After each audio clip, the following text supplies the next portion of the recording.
Alright, we have Twitch up. And now we have YouTube up. So let's go over to our YouTube stream here.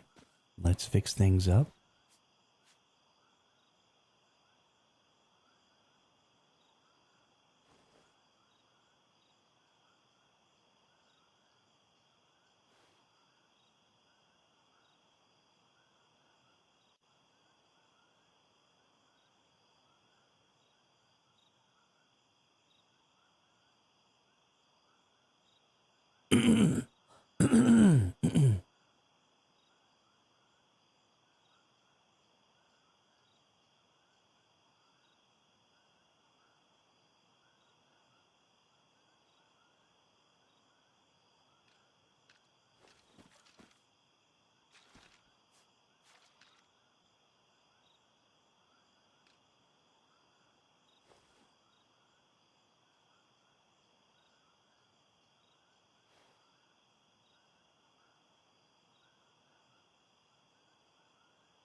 Okay.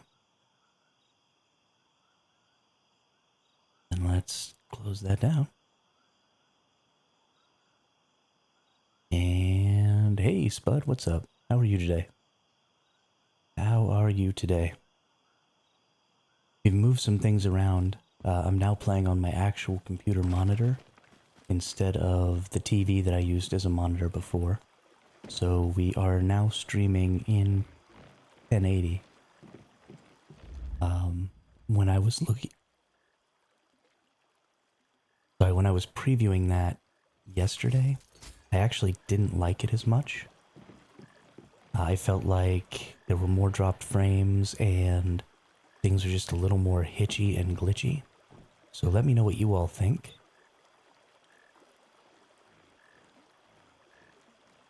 As we go here, I'm doing great, Spud. I'm doing really great. I was supposed to make a video yesterday, but I didn't because I was just enjoying my day off so much that I just sat around watching TV all day. So I feel a little guilty about that, but because I've had the time off, I actually feel really, really energized this morning. And I found out something cool yesterday that I've been meaning to check for a while, but I just keep forgetting, so I did it yesterday. The turrets on the back of trucks seem to be working again, which means next season during the faction warfare, we're going to have some Mad Max style fun, and we're going to put some turrets and some flamethrowers and all kinds of goofy crap on the back of my truck, and we're going to drive around and jack people up with our grenade launcher. Because that sounds like a good time.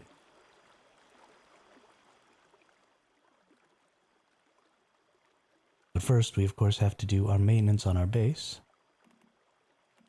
which means planting our crops, which don't really matter anymore at this point. Honestly, what I should be doing is just going ahead and planting onions, so I can try and get a grumpy bulb. And actually, that's what I'm gonna do. I'll plant this one in mushrooms, and then I'm gonna plant the next two in grumpy bulbs, or in onions. Try and get some grumpy bulbs.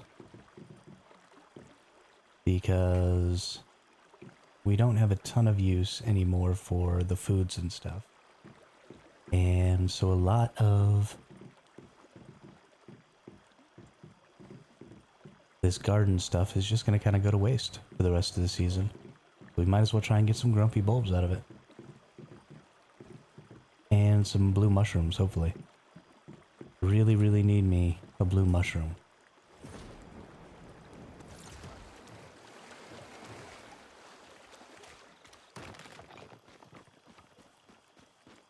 Do I even have enough? I don't even know if I have enough onions. Onion seeds to actually make this happen.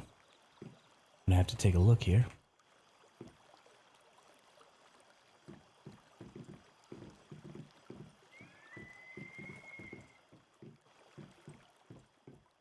So I actually am kind of having to look like off to my right to play this way. Might end up actually kind of hurting my neck. I may end up having to just completely readjust my whole situation here.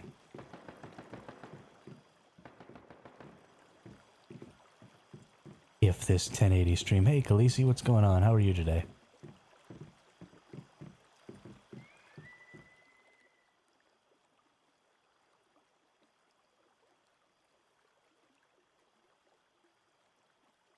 Got plenty of onion seeds here. Okay. So we have enough for one plot of onions.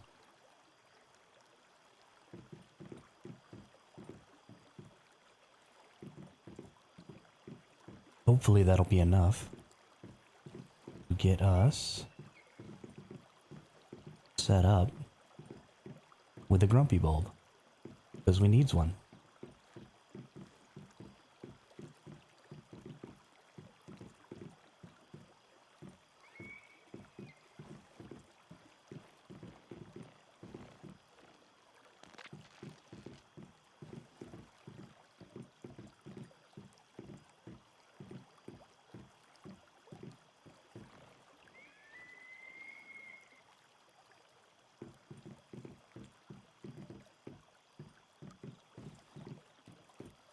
Okay, got all them onions planted. Oh, door was right there.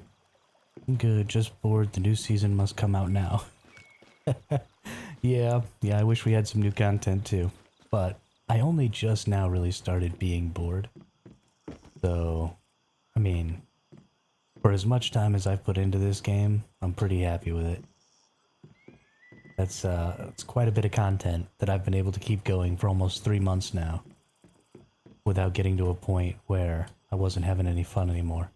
And we only have about 4 days until signups for the new PvP season start. And we get to find out if we're gonna be screwed and have to play on a new character, or if we're going to get to use this character. I really, really hope that we get to use this character. I'll be very sad. Alright, let's go ahead and hit the old increment button here. Can't even hunt shinies now because I have no space for them. Do you have all your S tier creatures, Khaleesi? Gotta get all them S tier creatures.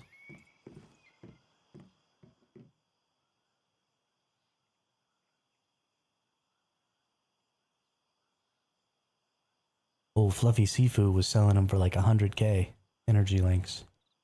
And he was selling them before. What do I want to put in here? Do I have any seeds that I need like more of? Do I have any breeding? Oh, I do have some breeding boosts.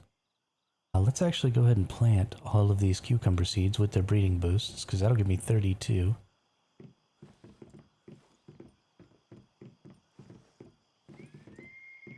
Which is much more of what I want.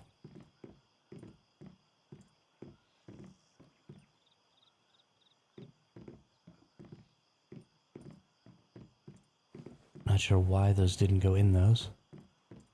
Maybe I didn't wait long enough or something.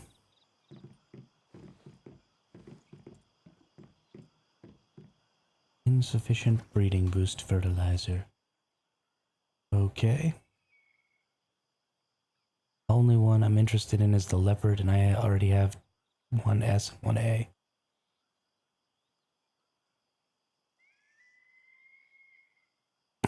Well, darn.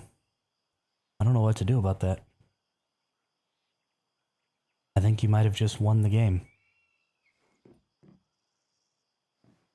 I'm not sure. Why not plant some mutated peppercorns? I honestly don't even know what I'm doing at this point. I'm just planting random things into my garden here. Doesn't even matter. Just planting stuff.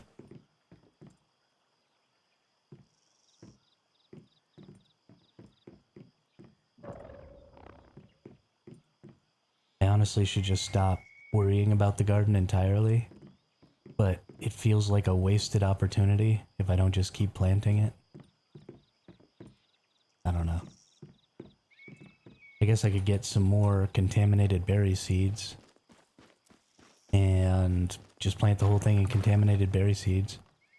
a boat ton of acid every day. I'd make like 350 acid every day if I planted my whole crop in acid.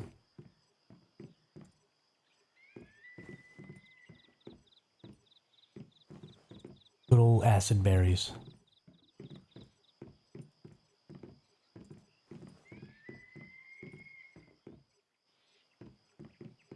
Here you go.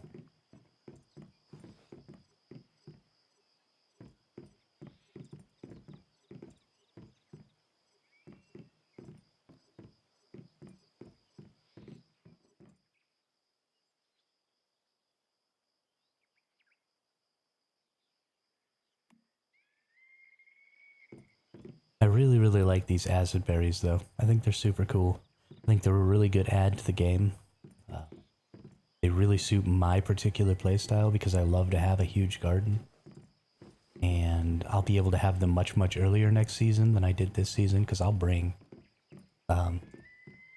32 seeds or 36 seeds or whatever with me into next season so that I can just start planting these things like literally day one. And I'll take these structures that I already have and I'll tear the ceilings off of them so that they can get rain and natural light. And they'll grow slower, but they'll still grow. And I think that'll be sufficient.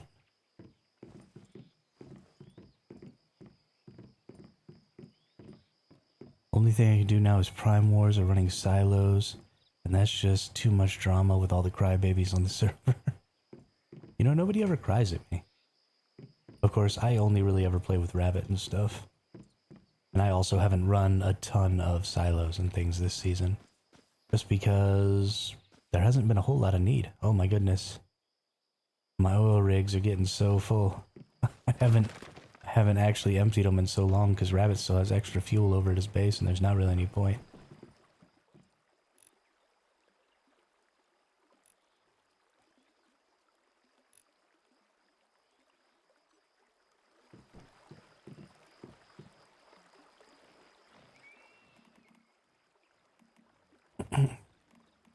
I think a lot of people in this game still haven't quite come around to the idea that it's just not that serious. They're really used to, especially shooter games and MMORPG games in general, just requiring this higher level of competitiveness. I actually watched a really good video on it yesterday while I was chilling. And so they just have this like insane need to just always be performing at the highest possible level. And it's just absolutely not necessary in this game. And wanting that and trying to achieve that all the time is really just hurting your enjoyment of the game. You know, you're just constantly focused on parts of the game that aren't necessarily fun and optimizing the fun out of the game and making everything so easy that you don't even have to try at it. And so there's not really any entertainment value in it, you know? And so I really feel bad for those folks because I am enjoying the F-ton out of this game.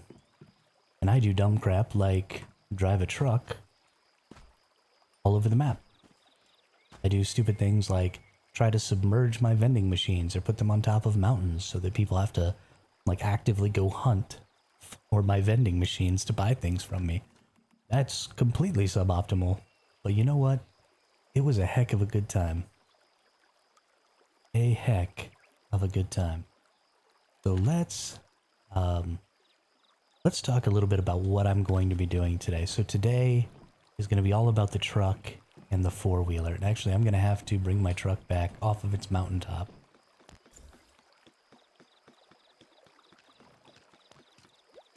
Doesn't look like it wants to come back. Let's just force recall it. That'll get rid of the stuff on it, but there wasn't really anything in there, so it doesn't really matter.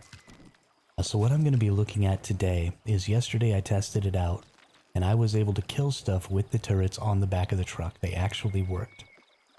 And so as we're moving into Prismverse's Clash tomorrow, or not tomorrow, in a few days, for the next season, what I want to do is I want to build out some truck designs that are going to make a lot of use of the automatic turrets as well as the manual turrets and any other structures I can think of to use to try to make some battle trucks. And the reason I want to do that is because next season, based on some of the stuff that I've seen from some of the early release footage and stuff like that, that were released on like some Chinese media sites. They never were really translated and released here in the US yet, but some people have done some YouTube videos on it, and I've pieced together a little bit of information. It looks like we're not going to be having a ton of teleports all over the map during that faction warfare system. It looks like you're going to actually have to be traveling the map on foot or in your vehicle. I will miss having you guys on the server, the only decent people around. Well, Khaleesi, we will be back around. Well, actually, Rabbit and those folks are going to still be around. I don't think they're even leaving the server. I think they're going to continue to do their purifications every week because they're not going to the new PvP season with me. And so then I'm going to be meeting up with them again when we get our new PvE season with the snow. And I'm going to be linking back up with them at that point. So you will still have most of them around. I think I'm the only one that's leaving because I'm the only one who's interested in going to the new PvP season. So yeah, I mean, there's not really much else. If you guys leave into another season before the new PvE season comes out, then you might get your character stuck. And so you might not have the opportunity to join the next season with your main character. You might end up having to do it with an alt, and that would be pretty dookie. So it may just be about time. I think a lot of PvE players are honestly about to start taking a break because you're just not going to be able to guarantee what's going to happen between the end of this season and the beginning of the next PvE season.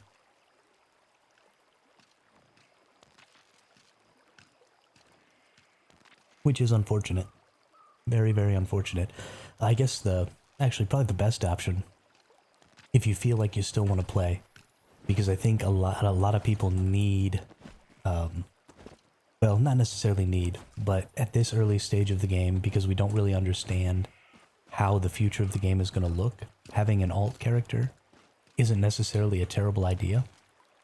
So maybe rocking a new season on a new character, and even just going back to the novice season or doing a normal scenario or something like that would be a pretty good way to fill your time. And you could do that by joining a season with a new character. You can join no matter what phase a season is in. So you could join a normal season with a new character that was already in week 2. Like, say, maybe 2.5 weeks in. So you're looking at, like 16 days. So they'd need to be in week 3, sorry. So, you'd want to pick a server that was maybe 16 to 17 days in. Go ahead and join that server with a brand new character. And then level it up to 50 real quick by doing some commissions. And then run that character through everything. Get all the free blueprints you can get all your star chrome, get all that stuff, maybe make it a nice little build. And then it will actually be leaving its server right as the next PvE season comes in. And then you could potentially either have 2 characters that you bring into the next season so you have an alt, or you can have another season just kind of on standby in case things start getting mixed up with when they're releasing seasons and scenarios and the different stuff that you might want to participate in. And so having that alt character might not be a terrible idea, and this is a pretty good opportunity to maybe start working on that character. No, I understand not everybody will be interested in making another character. Not everybody's going to be interested in playing another season of this same scenario. And if you're not interested in those things, absolutely you should take a break. Not play the game for a little while because there's just not going to be anything for you to do. And there's no sense in forcing yourself to log in and then just frustrating yourself because you're bored. That's not going to do you any good. But I'm really excited for the Prismverse Clash scenario. I think it's going to be really, really cool. And so like I said, let's just get started trying some different stuff out and taking a look at maybe what we can do with some of these structures. So the trucks actually have some really interesting stuff happens when you build on the truck with the different structures. They don't necessarily follow the same rules.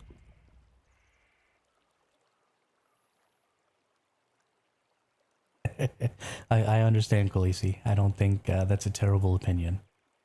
I don't think that's a terrible opinion at all. You gotta do what you gotta do, you know? If you're not gonna have fun, then you definitely don't want to do it.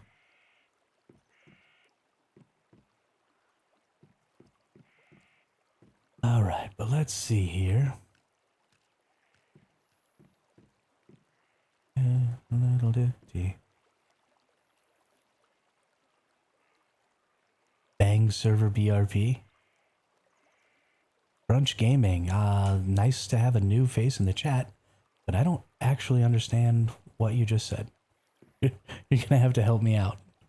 I don't know what you're trying to say there.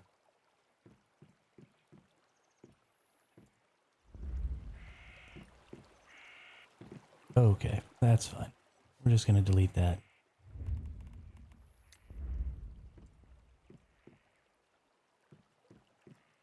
And delete that. Put that in. Big Fat Crow, what's up? How are you today? Hope they fix the lag in Prime Wars. You know, I hope they fix the lag in Prime Wars too. I'd say everyone should sign up for Prismverse Clash. You've got 14 days to decide. But A, you'll be in the first wave of servers, and B, if you see something in stream that interests you, you can still go and play. You don't have 14 days, Rabbit, you have 4 days. Sign up is in 4 days.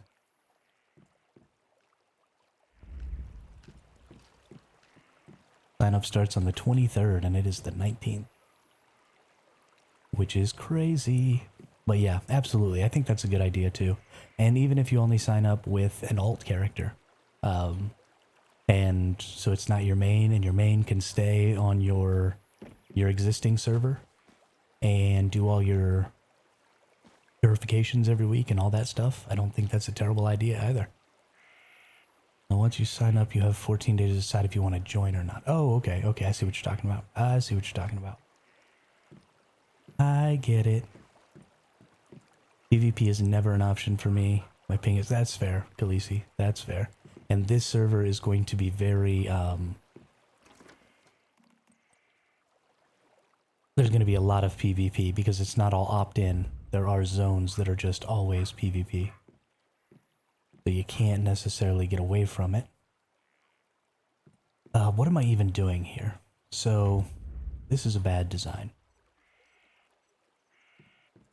What I need to be considering is making a sort of pillbox here. I don't want to be making...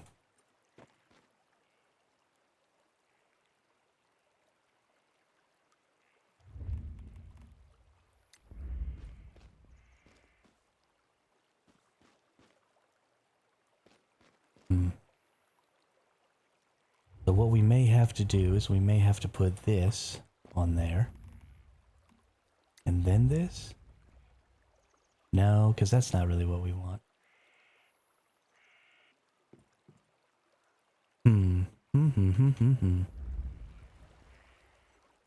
Do we have the small triangle? I do have a small triangle. Can I fit small triangles all the way around? I can.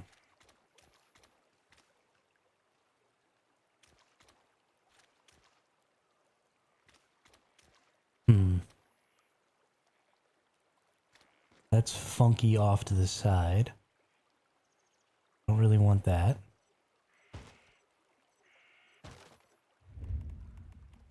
What if we take a small one of these, then we put something like this. Our server just started the Manibus phase. Oh, nice. Congratulations, Big Fat Crow. Ours did also, I believe. go see here. Yeah, we're in the Manibus phase as well. We just started a couple of days ago. We have a little over 7 days left, so we'll say 8 days left. And then we're going to be going into our new dawn. But in just 4 days, things are going to be opening up for signups for Prismverse's Clash, which means we may not be able to sign up with these characters for that because we're not going to be in our settlement phase yet, which really kind of concerns me. I'm not terribly happy about that setup. That's fine. So then when we put this up, so what I'm trying to do here, what I'm really interested in being able to do, is I want to set up sort of an omnidirectional turret tower. And I honestly don't think this is the design. Oops. I'm destroying things I don't want to destroy. I think the design is just going to be to put it on a single large wooden triangle here. So because of this large wooden triangle, if I put turrets all the way out on the edge, and let's just see if I can get 3 turrets on here. We'll get a rifle turret, put it all the way out on this edge. Hold on. You can place things sideways. Oh, things are about to get real, ladies and gentlemen. Things are about to get real. So, we can put 3 turrets on a triangle like this.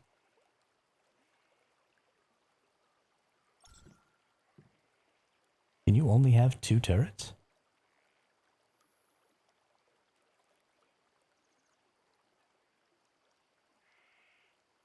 Power generator space full. Okay, I'm not placing a power generator though, bud.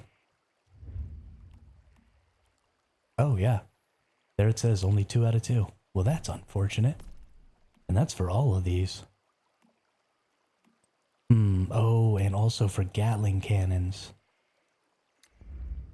Can't even add a Gatling cannon. Okay. Okay, well that's interesting. Storage facilities, you can only have 2. Production facilities. It doesn't tell you how many production facilities you can have, but I'm pretty sure you can only have 2. Mellow Mark, hey, what's up? What's up? I would love to get shinies and PvP only deviants, but a 30 to 60 ping against a 400 to 60, yeah. Chances are you can sneak around and get them without getting killed on sight all the time, but I probably wouldn't play it. Yeah, no, I wouldn't either. Nice to see you again, Mellow Mark. Yeah, that's just an outrageous amount of ping, Khaleesi. I definitely don't think that PvP would be any fun that way. So I believe you can only get 2 of these. Whoops. Let's hit structures, and sure, we'll place some weird stuff here. We'll go back to facilities, and can I build 2 synthesis benches? Alright, and I cannot build a 3rd. So it looks like 2 benches, 2 turrets. Only 2 turrets is a pretty huge problem. That's going to make these much less powerful, which, I mean, is fine. You don't necessarily want to be able to just roll up on somebody with the truck and let the truck do all the work. You know what I mean?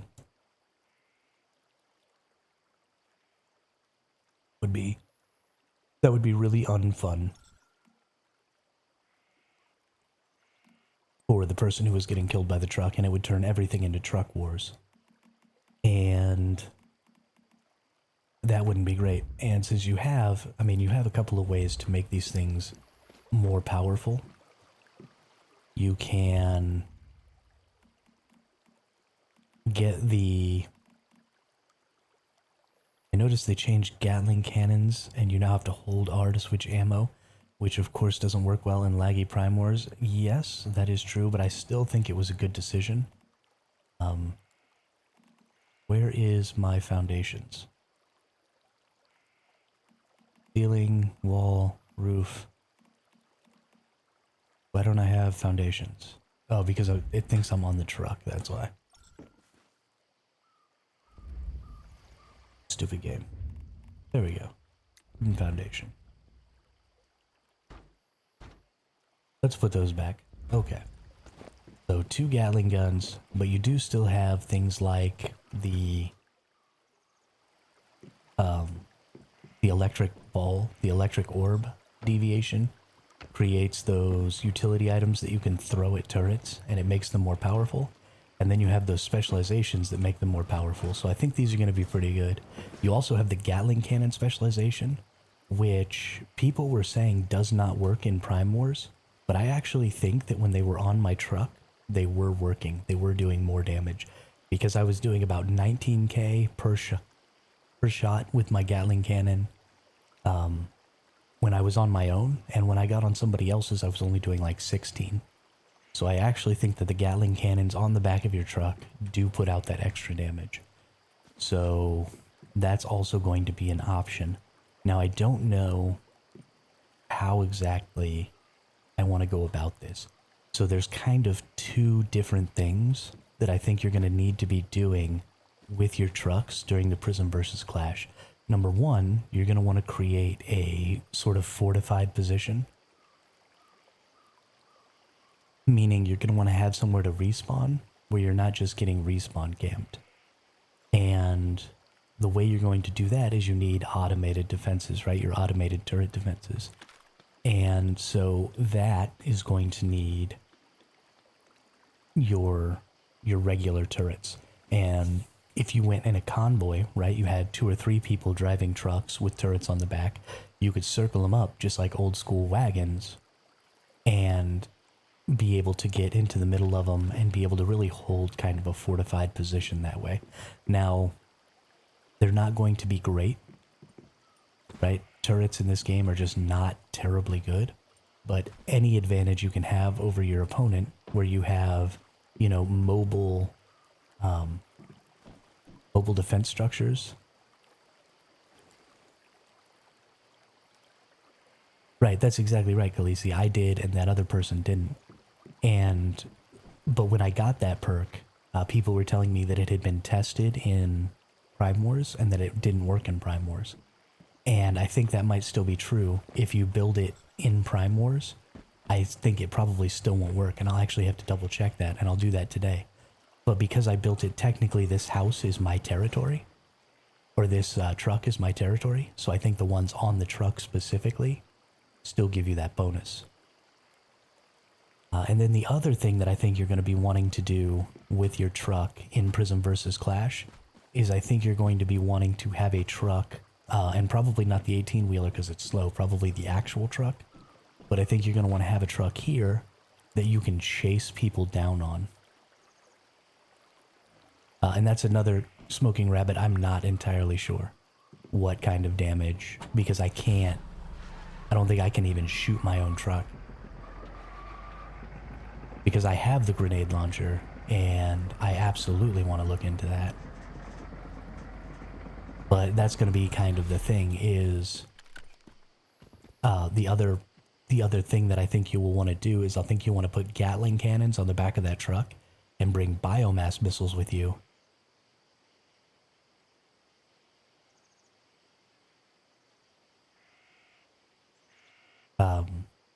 So you'll want to bring biomass missiles with you and shoot other people's trucks with biomass missiles.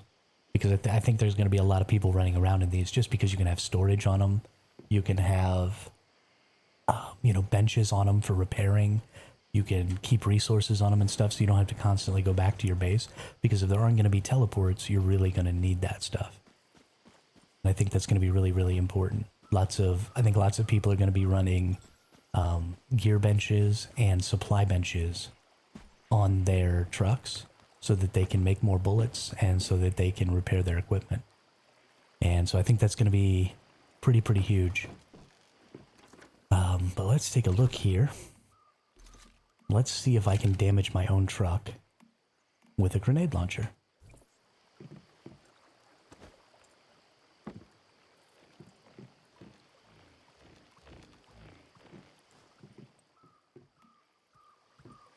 Yeah, if this doesn't work, Rabbit, I'll absolutely hit you up.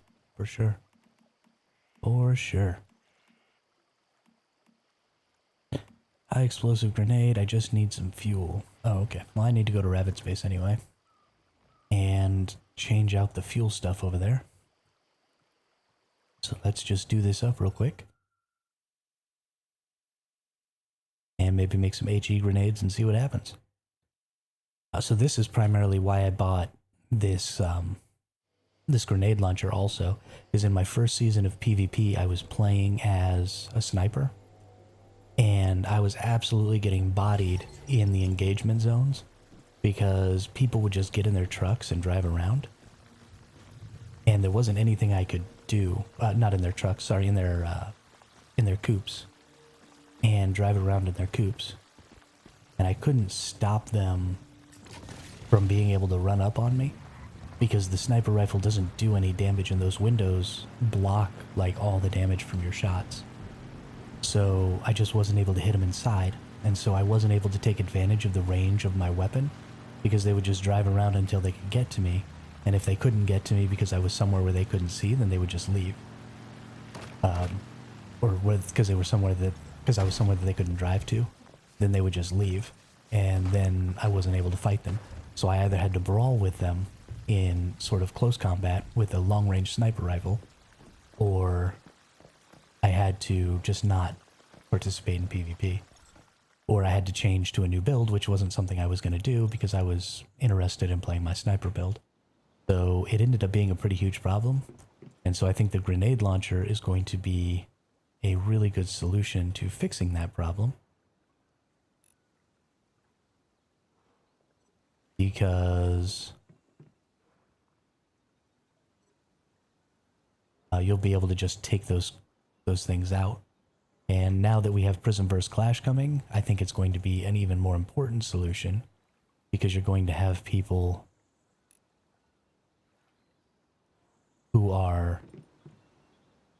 Did I not take all this stuff out? I need to take all this stuff. You're going to have people running around in their trucks and stuff, gathering up all their resources. And so you're going to want to have some way to destroy those trucks. Whoops. That wasn't what I wanted. I want these.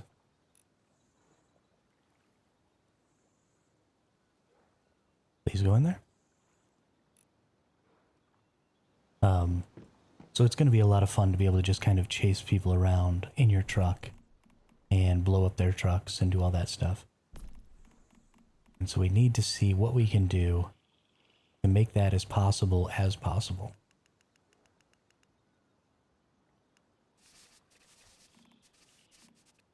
Getting real serious Mad Max vibes from next season, though.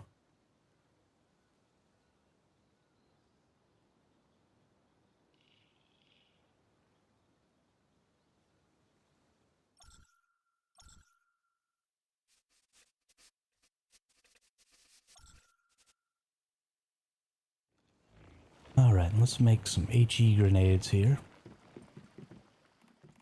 Just gonna do basic version. Copper grenade. That's the one that goes in the grenade launcher? It looks like it.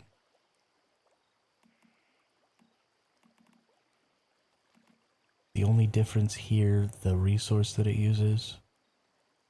That is the only difference. Okay, well let's do a tungsten grenade then. Let's just do, well, let's do all of them. Let's get 32 grenade launcher rounds here. Might as well. So this is going to be really important then, because you're going to be destroying things like these Molotovs, these grenades here, so that you can get mixed explosives, because those mixed explosives are what you're going to be using for making those HE grenades. And you pick up a ton of those from random enemies and stuff. So you're going to be wanting to break those down and get your high explosive from them. Get rid of all these. Hello, Mark. I can see a solo trying to farm stuff and a whole convoy war brand rolls up on them. That's unfortunately exactly what's going to happen. So, because it's going to be open world PvP, and because you're going to be forced into an always on PvP, if you're going to play solo, you're going to find yourself in a really bad position a lot of times because of exactly that. There's going to be huge groups of people out there roaming around just murking everyone, and especially murking solos because you're easy target. But thankfully, this game is going to be running a faction system. So as long as you're within territory that is relatively close to your own faction, even as a solo, you're going to find that... Are my grenades not... Did I not pick up my grenades?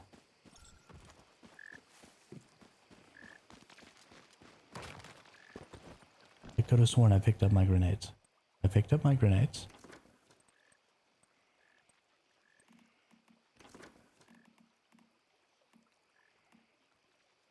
Tungsten AG grenade.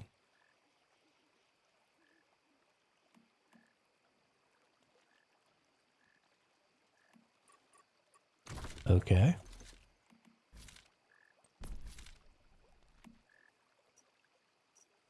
Okay, so even though I didn't have any copper grenades, it still had the copper grenades as the ammo type there, and it wouldn't auto switch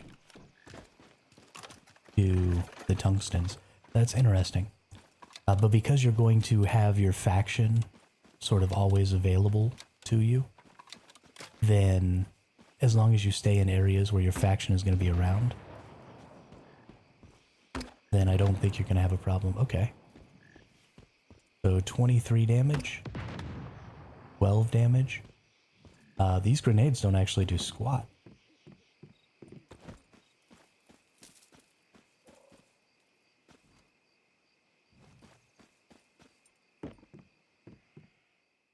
Don't actually do squat. Oh, is that damage to the truck, not damage to me? Or damage to the turret?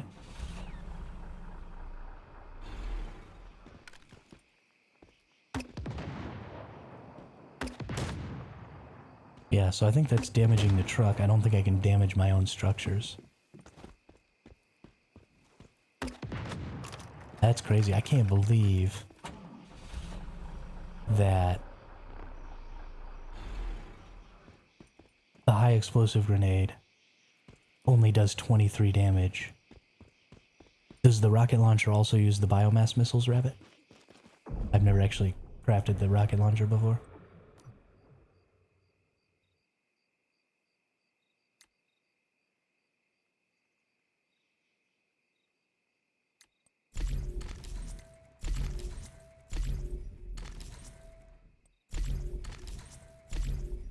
Oh no, okay, here we go. It's got rockets. I see, I see.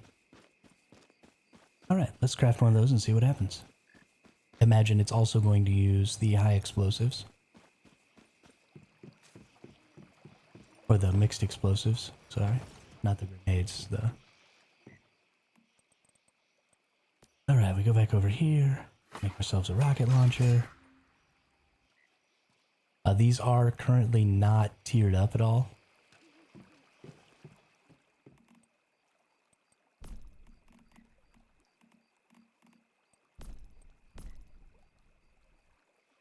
Is it these silver plasma missiles? Nope, rocket warhead. What the heck is a silver plasma missile? Oh, it's a red plasma missile. They changed the... Got it. Oh, it's not.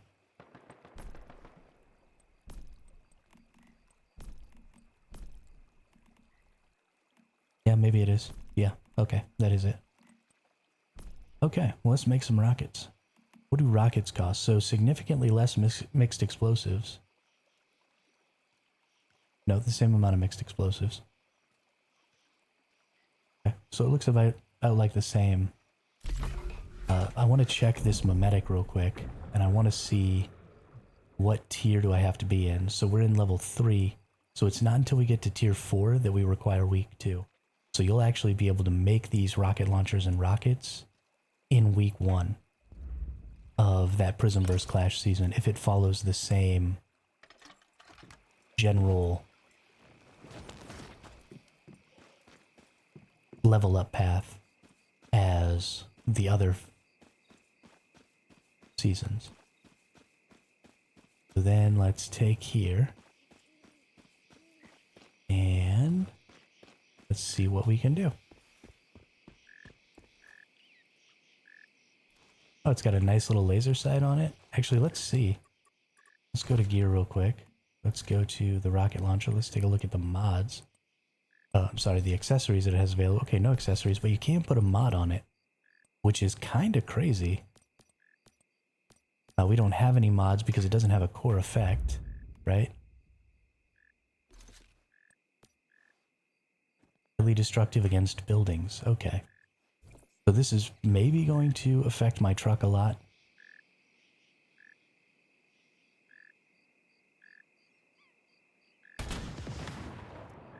Okay, so it's still only doing the 23 damage to my truck. And I'm still not able to see what sort of damage it does to my structures because I can't actually hurt my own structures. We'll have to see. I may have to actually just straight up go to a PvP server to actually test that out. Add walls and stuff to the truck. You mean like to see if I can damage them?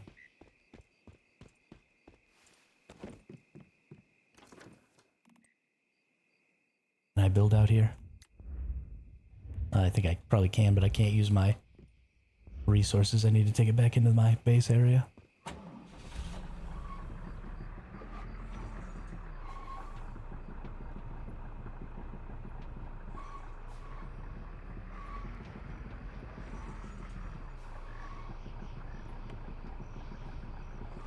Yeah, being able to drive these trucks well is going to be a huge boon in the Prismverse Clash. Going to be a huge boon.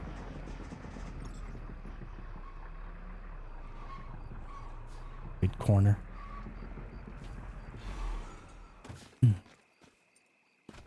Alright. Let's add some walls. And you just want to what? See if I can actually hurt the walls? Maybe I just can't hurt the foundation. Let's also check. I want to see, can I hurt my regular walls? Because just because I can't hurt these wall structures doesn't mean that I can't hurt any structures. Maybe it expects you to just blow up the truck.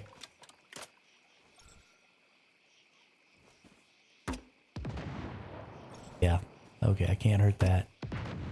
Yeah, no, I definitely can't hurt those.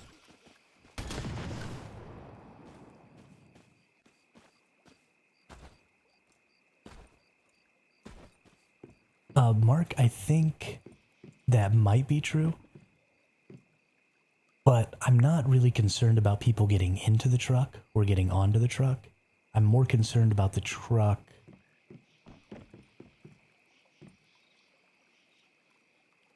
Yeah, I don't know if being in my own territory is going to be an issue either, Rabbit. The truck isn't necessarily supposed to operate entirely as a base. The goal is to provide some cover for as long as possible. And I don't know how well the honeycomb is going to affect that. Because I'm sure that people will be able to just take down the turrets. So yeah, that it looked like the truck took 23 damage there, not the...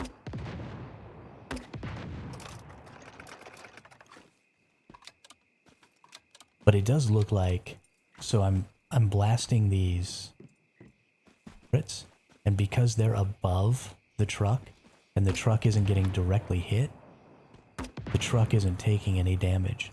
So there is definitely an ability to build this in such a way that you can try and cover as much of the truck as possible to create a sort of defensive shell. Because like if I shoot right here, the truck's only taking 12 damage instead of 23. And that's just because those wheels are a little bit exposed. If I shoot like over here, the truck takes no damage. All that damage would be on the structures. So the structures do defend your vehicle a little bit. So you have the ability to maybe build some stuff out and maybe even cover up a little bit of this front area and try and defend your truck that way. And because you can put something I want to see actually real quick is want to put a ceiling. Do I have the materials for a ceiling? I do. Now we know that you can put well, it looked like you could put turrets on the side. Okay. So you can put turrets on the side and you can even put them under, but you can't do that on this. Oh, you can. Okay. So what I'm thinking is, let's knock that off for a second. Okay, let's go check something out. I've got a kind of crazy idea. Got a kind of crazy idea.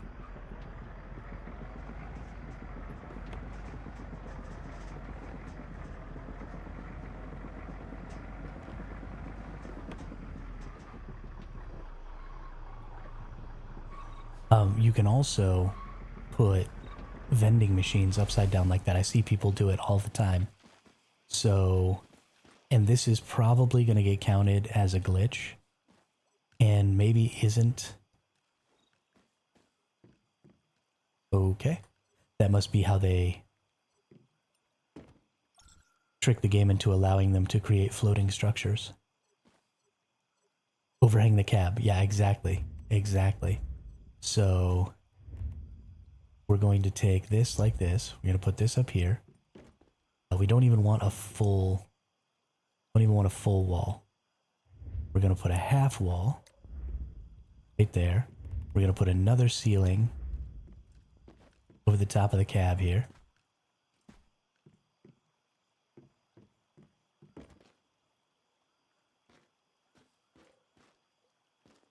Oh, beyond the effective range. Bummer.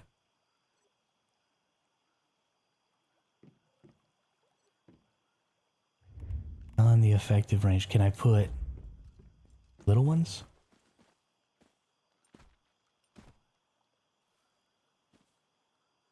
Darn, darn, darn, darn, darn.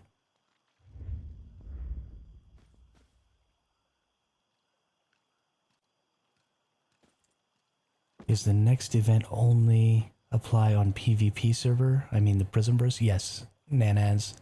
The next scenario that's coming, the signups are starting in just 4 days now, is only a PvP scenario. It's also going to be fairly short. I believe it's only going to be about 3 weeks long. It could be as many as maybe 4.5 weeks, but I think it's only going to be 3 weeks because there's only 4 phases. And the 4th phase will be the settlement phase. So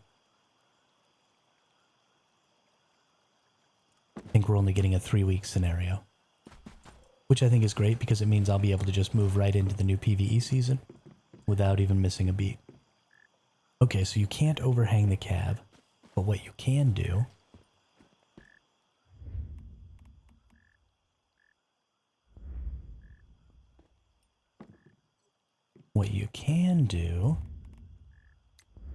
is you could put some little wings right here.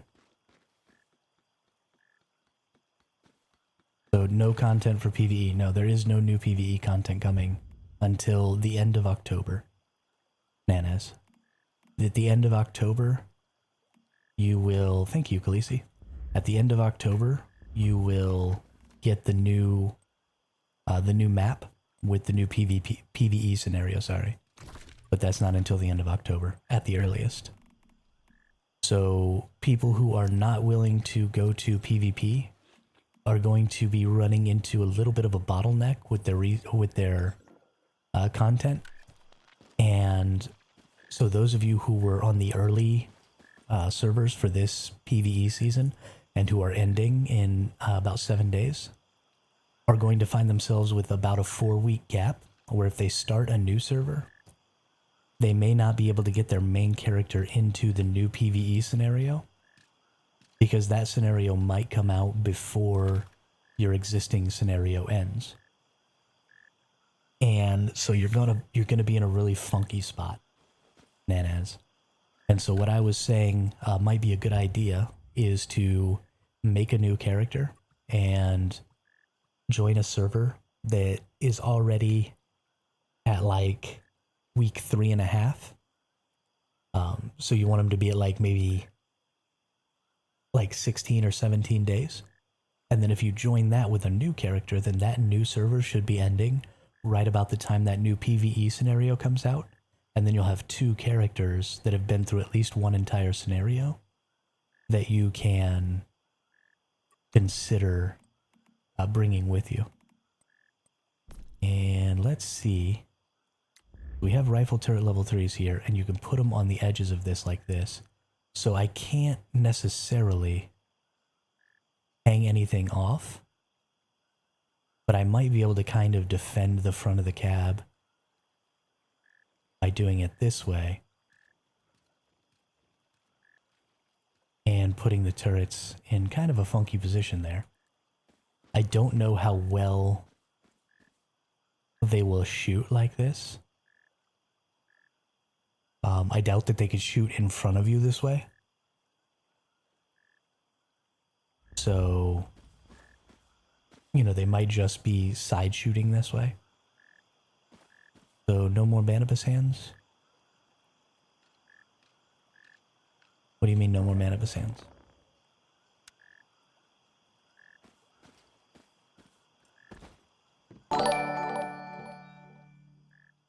Hey, what is up? Jenna Journey with the follow over on Twitch. Thanks a lot. Welcome to the chat. Welcome to the channel. How are you today?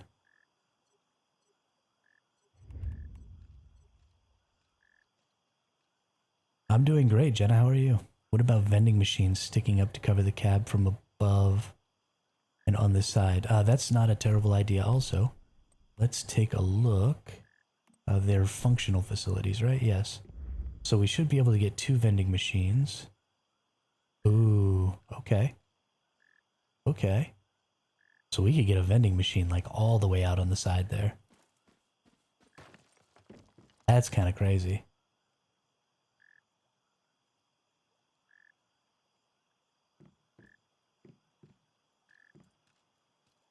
Once the new scenario comes out, the Manibus scenario going to disappear? No, Nanaz, the Manibus scenario is not going to disappear. Hey, thanks, Jenna. I really appreciate that. Really appreciate that. I try to have some fun.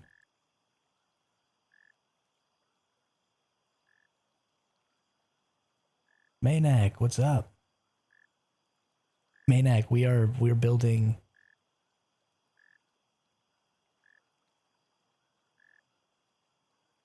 Yeah, we're building vending machine shields for our truck.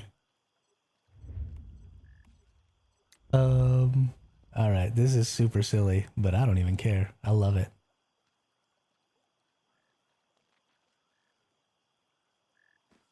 Okay, now can I even get in it to drive it this way?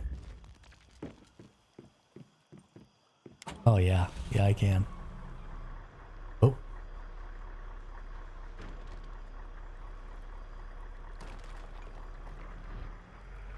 Okay, well the minute you try and move. I'm from the United States, Jenna. I left once human just for 2 or 3 days now because I was bored and nothing to do. Now purchased God of War because it was on sale. Oh my god, what a game. I loved it. You know, the God of War games are pretty good. Okay. I don't think we're ever going to stop flipping now.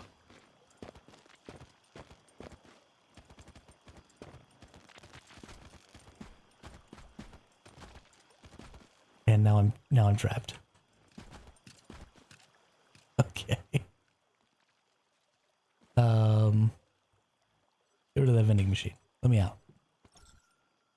So, what likely is going on here is the vending machines are too low. And so what we're probably going to have to do is we're going to go ahead and go to structures here. we are going to elevate these by just a smidge. Get rid of that. Need to get this truck moved here.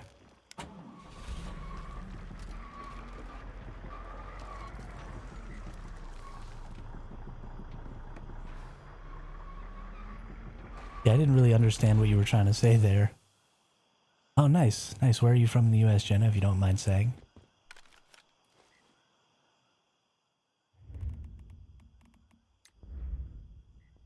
Okay, now let's try Wyoming. Illinois, actually. Illinois. Just recently moved here. Well, a couple of years ago. Okay, so I can flip them upside down. I'd still have to take them higher probably to do that. If I stick it out on the side here, rotate it around, or can I do it? Okay, I can't do it on the side of the wall. You can only do it on the side of these ceilings. So that's about as much coverage as I'm going to be able to get with a half wall. But what about, I forgot, we also have quarter walls. We also have quarter walls. So let's get a quarter wall. Let's try this again.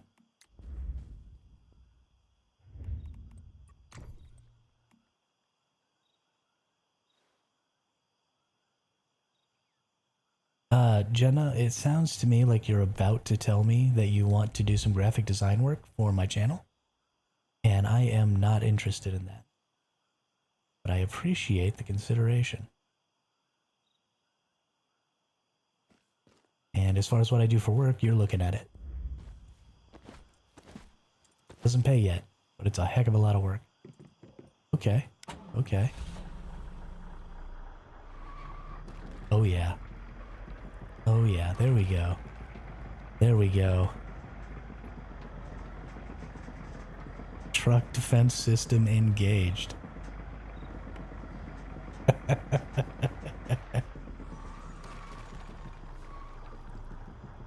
Okay.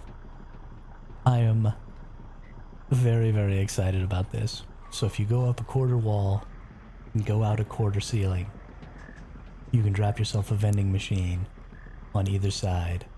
Now I don't know how much the vending machines, like how much armor they have. Let's see if we're able to see that. 500 durability, okay. Versus the, oh wow, 200 durability of these walls. And only 1,000 durability of these ceilings. So these vending machines are actually pretty tanky. And you don't even have to waste power on powering them. You just set them up.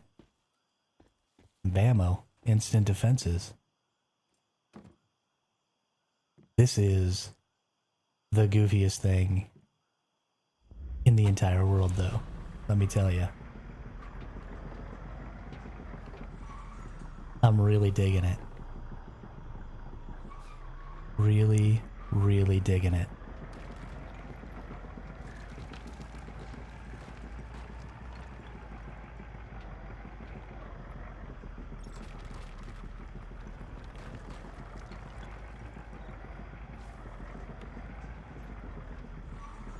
Okay. So this is how... Oh, I wonder what's going to happen. So you saw it just pop me out on the other side there? Do I read? Yes, I do read, Jenna. I've been responding to you this entire time. Don't be rude. It's not nice.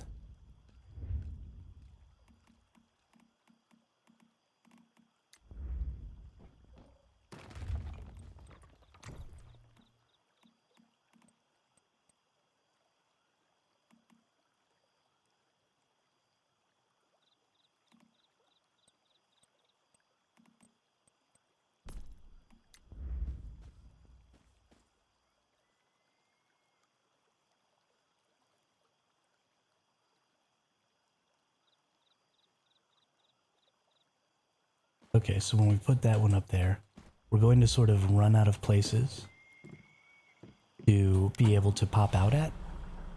So when we pop out, okay, it's going to pop us out in the back here. Which, honestly, is kind of cool. Because then instead of popping out... Oh, that's interesting. It popped us out on top of there.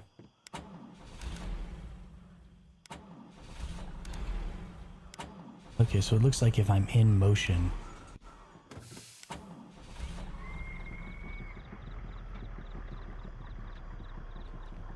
yeah, Maniac, I do have...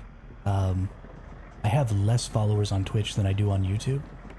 And most of them are bots, like... that are trying to sell me graphic design work and stuff.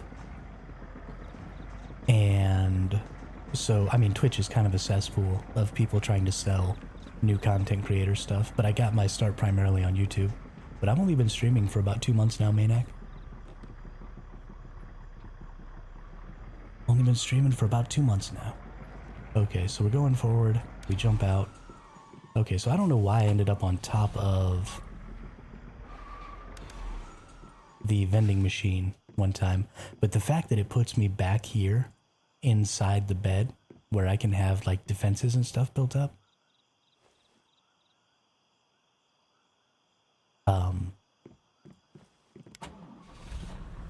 is pretty awesome.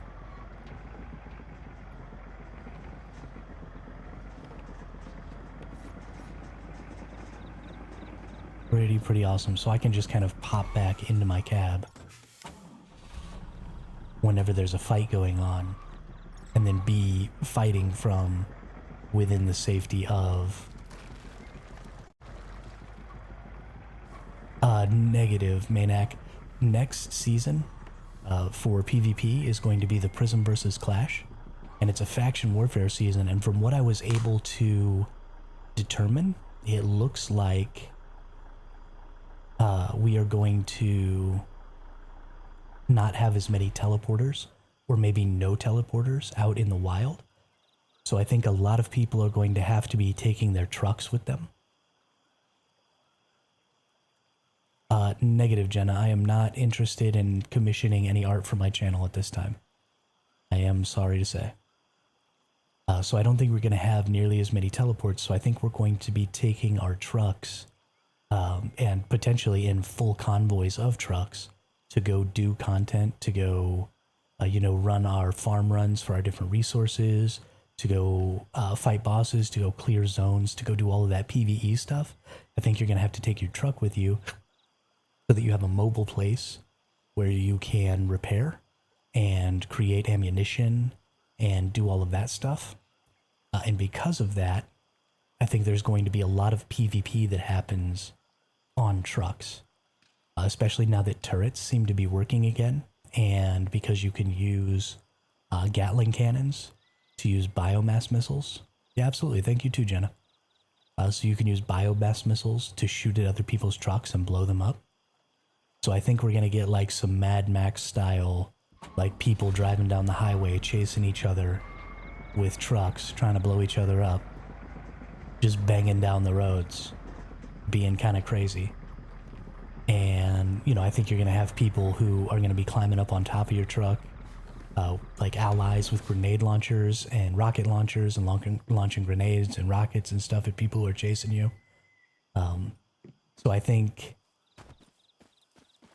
you're sort of going to need like 1 or 2 trucks per, say, 6 or 7 people. Yo, TPG, what's up? And I think you're going to have to move in larger groups like that most of the time.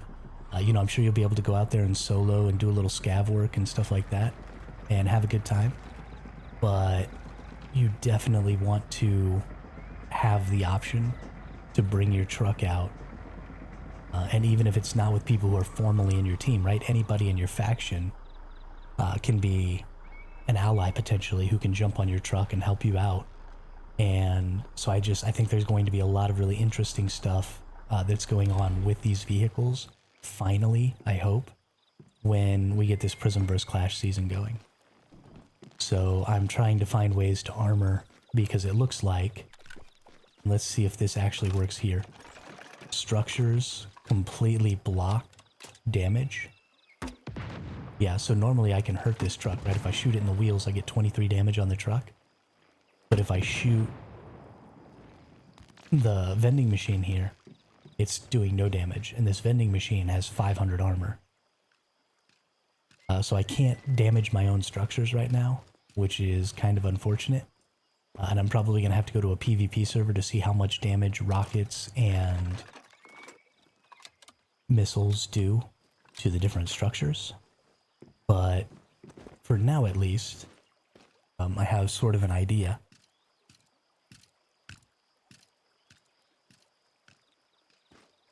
Now, I think you can only put 2 vending machines. Yep. Maximum number is 2. I could put wish machines on here. Can I? Can I dump some wish machines? How much? Oh, these got 500 hit points too. How many wish machines can I place, I wonder? Is there a limit? Did they mess up? Did they not give us a limit of wish machines? Let's find out. Insufficient materials, okay. So the problem was insufficient material. Not that it wasn't going to let me do it. I might just need to get some more copper ingots here. Hang on. We might be building a full wish machine armored battle truck. Because that's the kind of crazy I am.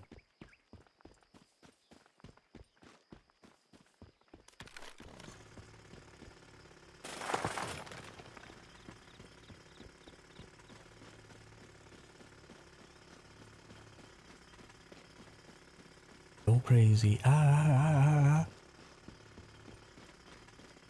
Come on. There's got to be just a little bit of copper around here somewhere.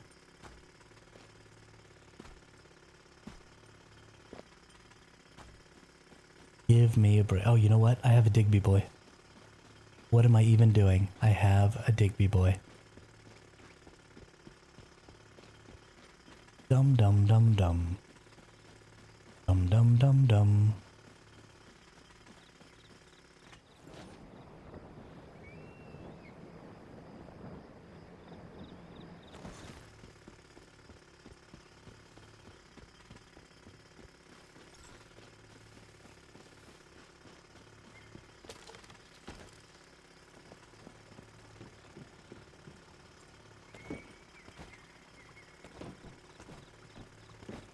Come here, Digby boy.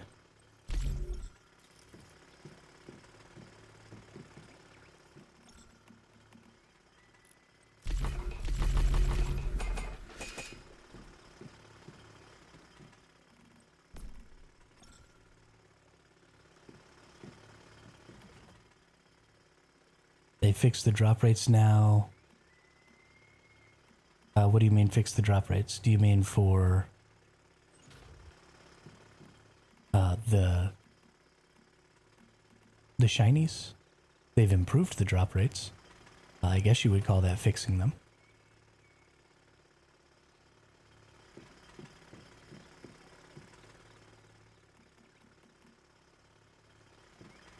Yeah. Yeah, the drop rates for deviations are significantly changed since the patch about, I don't know, a week ago. Pretty close to a week ago. Alright, let's get some copper ingots here. Let's see how many wish machines.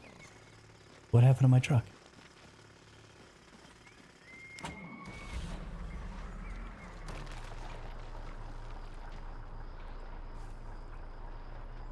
I don't understand.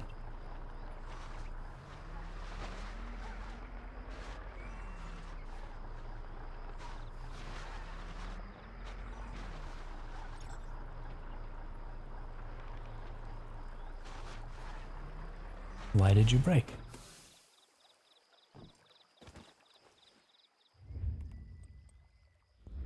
You broke And it looks like everything went over here.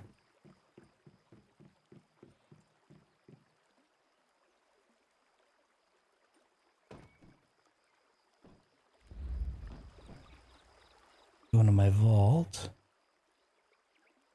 Why do I have canned seafood and oil?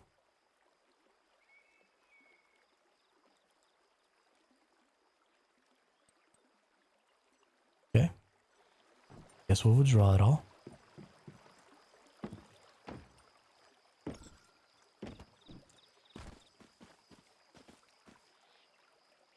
That's really unfortunate.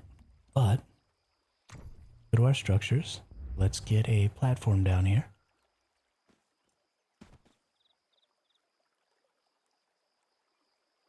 I don't think the structures are actually gone.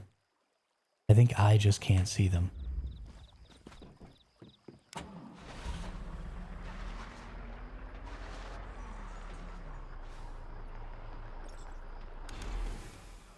Or interact with them in any way. Because it's not letting me build on here. Which is weird. So the way we're going to test this, when you force recalling the vehicle result in removal of all buildings associated with it. All construction materials spent will be returned to the inventory. Proceed anyway. So let's take a look at what some of our resources are. We have 245 copper ingots. So if the structures are still there, I should get some additional copper ingots. I did not. I guess the structures weren't there, but it had to be force recalled in order to be built on again, maybe? Because of whatever glitch caused the problem to happen in the first place. That's interesting. I'm not entirely sure what the issue was there. But regardless, let's see how many wish machines it allows us. Oh, okay, it is only 2. But you can have 2 wish machines as well as 2 vending machines, which means you could layer those for additional defenses. And speaking of layers, that is the next thing that we need to consider. So I forget who it was, but somebody did mention honeycombs. And so something that we need to try and figure out is if we can get some defense, like a half wall or a quarter wall worth of defense down below, so that you can't shoot underneath. Or if we can find some way to armor the undercarriage, so that you can't use explosives like satchel charges to try and destroy the vehicle. Because that's the next thing we sort of need to take a look at damage-wise. So let's get some satchel charges and some explosive grenades, like some hand grenades and stuff like that. Let's make a little bit of that stuff. And let's see, we got a high explosive grenade. We've got, I don't care about claymore mines. What I want is a high explosive. Okay, that's going to take more mixed explosives that I don't have.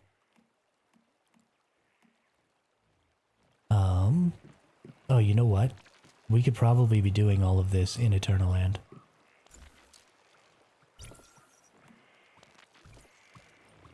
Bet you I can blow up my own truck in Eternal Land.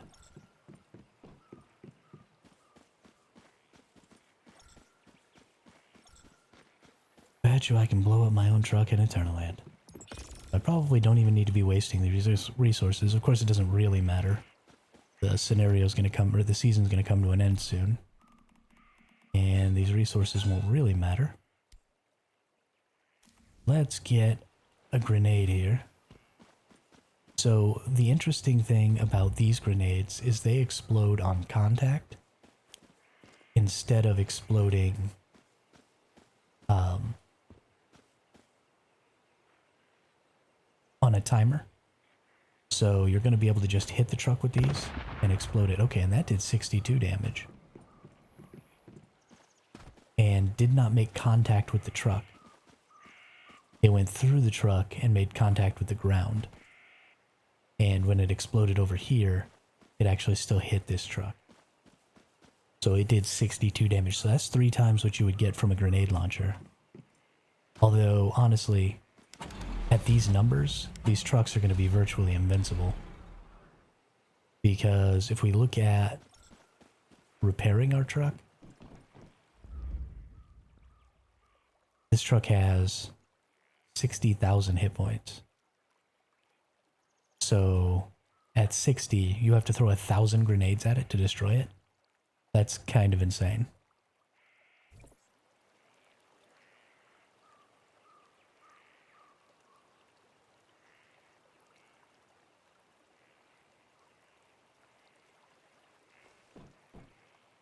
So I think the next thing that we're going to want to consider is you can do damage to vehicles by crashing into them. So I wonder what kind of damage you could do to a vehicle by crashing into it with a structure and avoiding crashing into it with your own vehicle. So for example, if I went balls out chasing somebody down in maybe my regular truck and I had those vending machines along the side of it, and as I got close to them, instead of ramming them face on, if I went ahead and maneuvered myself so that the impact was taken by one of the vending machines, would I still take damage, or would it like flip them, or what might happen there? So let's see. Let's build these vending machines again. And, well, let's back this truck up a little bit.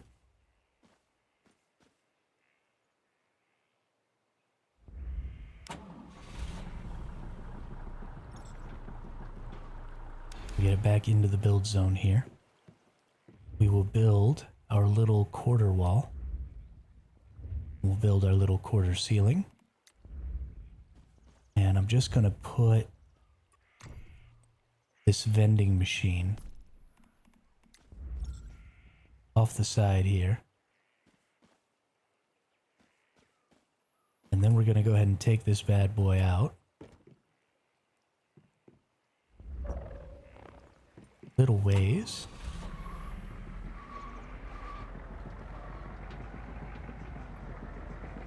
Because as soon as our vending machine impacted the ground before, it flipped our truck. Now, that was obviously because of some really severe collision issues with the ground, but it makes me wonder what happens if my truck collides with these vending machines. We're going to come sort of from the front because that ceiling sort of gets in our way a little.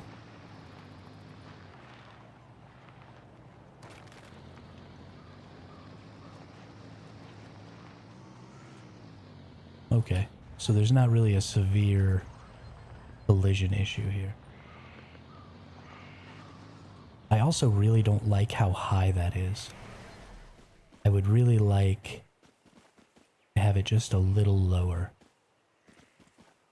So it blocked, because right now, you know, you're kind of able to sneak under it with this truck, and you can kind of lift this up. And honestly, that's probably going to be a little bit of a strategy too.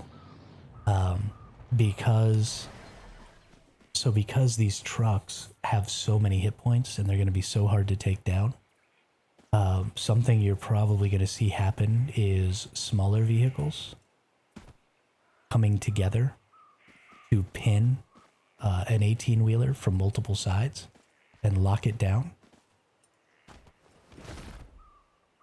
And then, you know, get out and try and destroy it or whatever. You're going to have satchel charges and stuff like that you're going to be using. Let's find out. I need to make a satchel charge. I need to find out how much damage they do to that vehicle.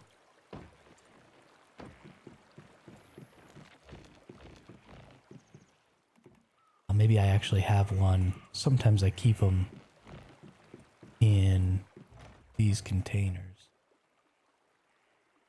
Doesn't look like it. Doesn't look like it.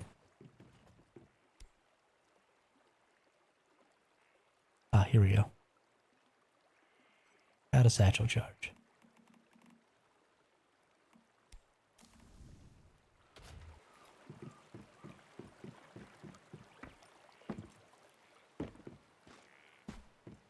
So if you can lock a truck down,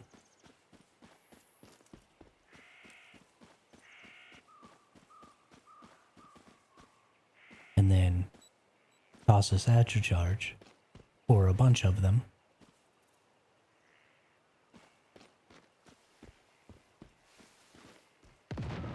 $130 damage. Okay, so that's definitely the best damage we've seen so far. That's still, what, 600?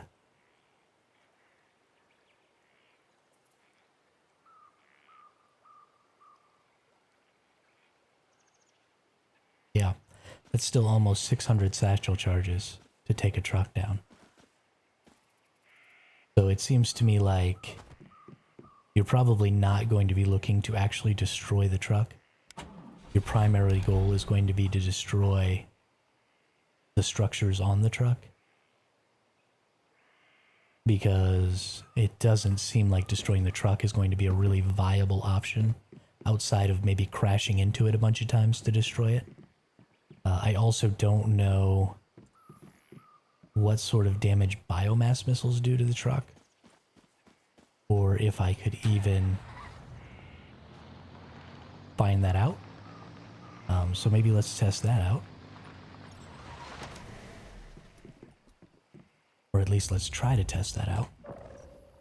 Come on. So we're going to put a single ceiling here.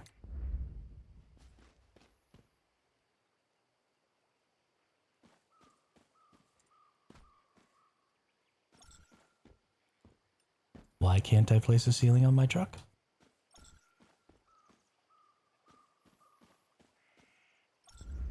Okay. Let's force recall it then. And let's try the stance again. There we go. Now we can put a ceiling on my truck. And then go ahead and put a Gatling cannon on my truck. Let's get a biomass missile. And let's go shoot at my other truck with a biomass missile.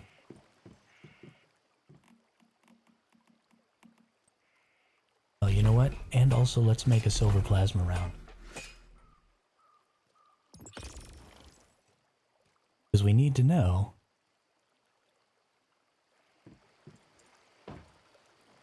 if that's going to affect, I mean, it does, what, almost 5 times, or a little over 5 times the damage as on the manibus, as a regular.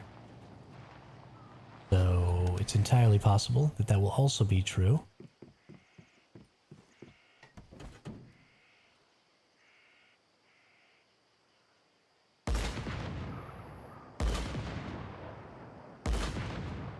Okay, well either it does no damage, or it does no damage on a PvE server.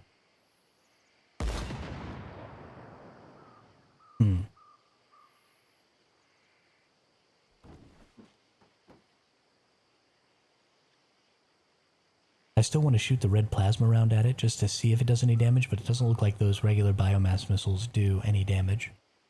But if y'all give me just a couple of minutes here, I'm going to go use the restroom real quick, and then I'll be right back, and we will continue trying to build an interesting truck for PvP.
Okay, I am back.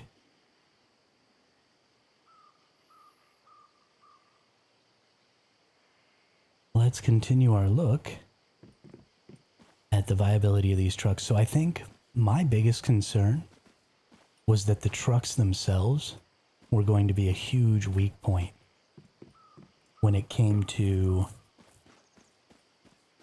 damage. I thought that they were going to be too easy to destroy because of how easy it feels like they get destroyed when I'm driving them around in the world.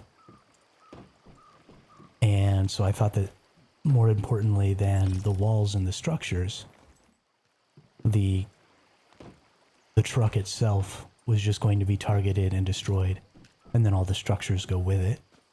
But that doesn't really seem to be the case. It seems to me like, more than anything, the structures themselves are going to be the biggest issue. Let's get in here. Let's get out some silver plasma round. Let's fire that bad boy. And it does not appear to have done any damage to my truck either. I probably should have shot at the back wheel here, but I honestly wasn't expecting that to do any damage. So let's take a look then at what structures have what sort of defenses. So we know that our wooden structures only have 200. Is there no way for me to look at that?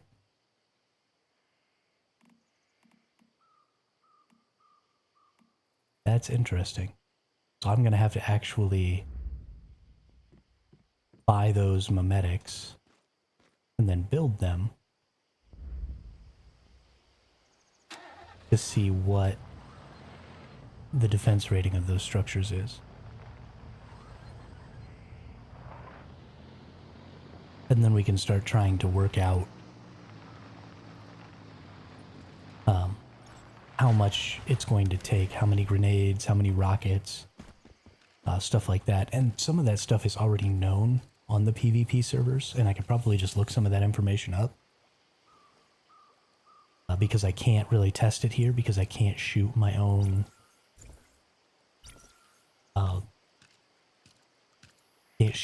structures. So actually, let's not worry about trying to figure out how much defense everything has. And let's worry more about building something that is actually defensible.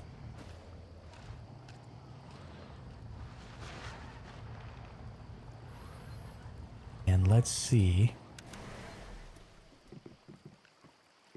So we've got one of these on here. This shares the same. You can't actually go over the hood of this truck, which I think is super cool. And again, because of that, we're sort of able to really defend this truck. Now it does have significantly less hit points than the 18-wheeler. So let's see, let's look at this here. Yeah, we only have 9,000 hit points here. So it would take less than 90 satchel charges to blow up this truck, which is much less than 600 that it would take to do the other one. And then I want to see just how many. Do we have the same structure limit for facilities on the regular truck as we do on the big truck? It looks like we do. We can only have 2 of those. We can only have 2 storage facilities. We're only going to be able to make 2 crafting facilities, but also gathering and production facilities are independent of these crafting facilities, as well as agricultural facilities being independent of these facilities. So I could make compost bins or planter boxes. Again, what we're looking for here isn't necessarily things that we're going to use, but we're looking for things that we might be able to place that have high defense stats, so lots of hit points. These vending machines and wish machines are independent of each other, so I can have 2 of each of these. It looks like I can make mailboxes. Can I make 2 mailboxes? Yeah, it looks like 2 mailboxes. What kind of defensive stats do these have? Those are 500 as well.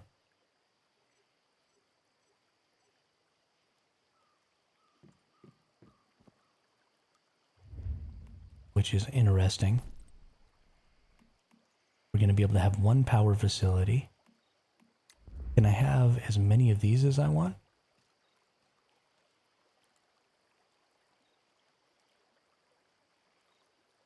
That's interesting. It looks like I can have as many of those as I want. They also have 500 hit points. Now they also count as function facilities, so I can only technically have 20 of them. But even so, what about these switches? Switches have to go on walls.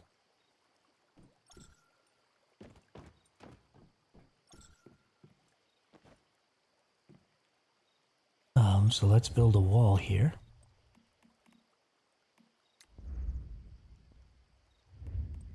And then let's build a switch on it.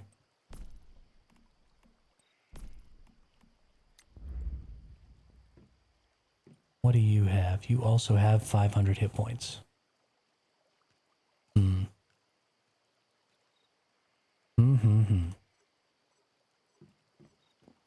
Okay.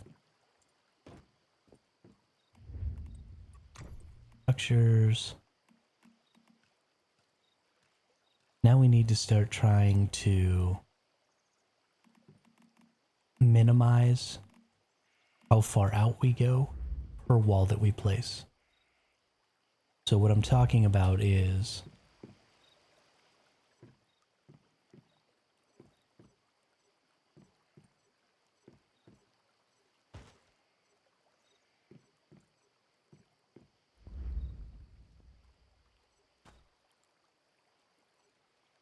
you don't want to be using an entire ceiling to get this thing started. You want as small of a space as possible to be where you keep things that are important, like your structural facilities and your storage. And then everything else, take a look here. I can create a supplies workbench, and if I spin it around, only need this one space. And I'm going to need 2 supplies workbenches because I'm going to bring 2 things with me. I'm going to bring a supplies workbench, and I'm going to bring... Okay. This also can't necessarily be here. I'm going to bring a supplies workbench, and I'm going to bring another bench.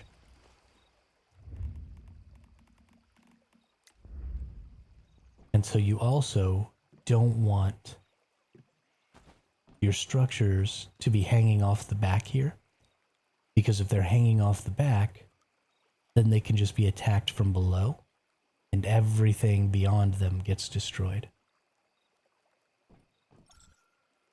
Which honestly means that a single layer is really all that's going to get value here.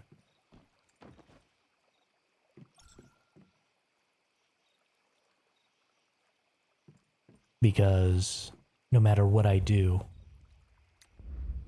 to this structure, these things are so hard to place. But no matter what I put here, right, I'll put a wall here and do it the same on the other side.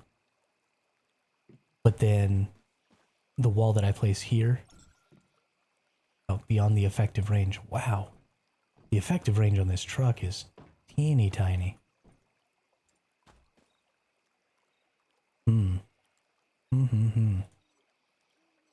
So the truck is strictly going to be for combat.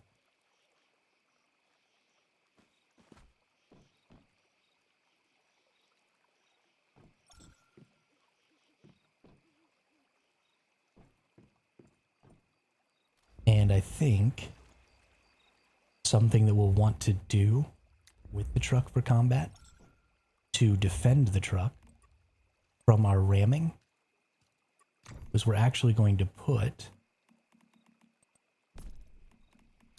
a vending machine off the front here.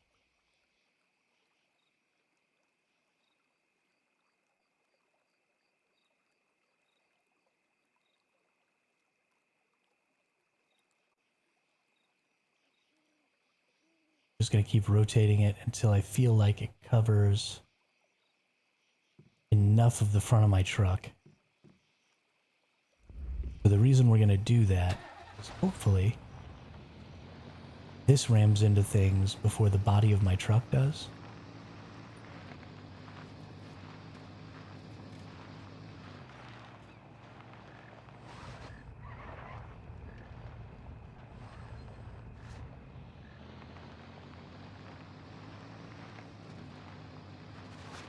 Oh, it doesn't. It clips. That's interesting.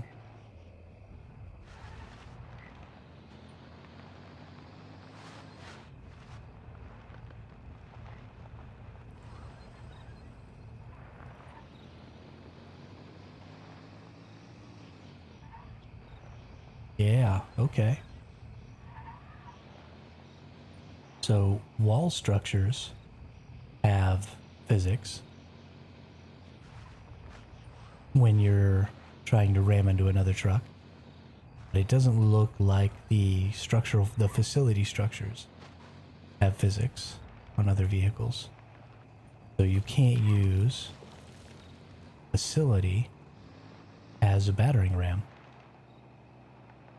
You have to use structures as a battering ram. And if that's the case, we cannot go beyond where we're at right now here, right?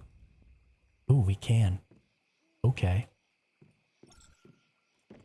We can. So you can get way out ahead of this truck with a wall.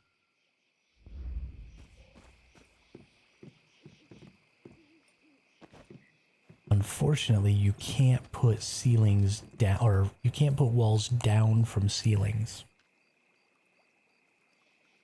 So what I'd like to do is I'd like to just put something right out in front of this.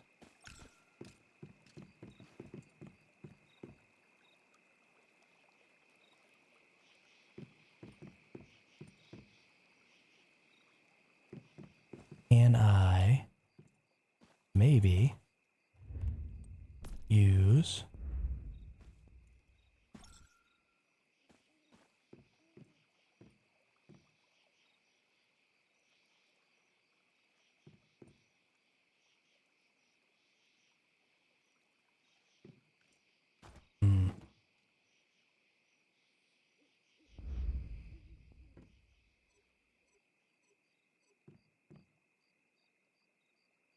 can I maybe get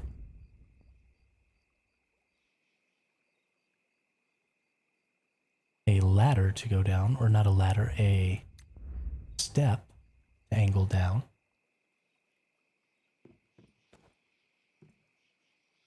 Okay, okay. Looks like I might be able to do that by first putting the step up, going that way. Come on.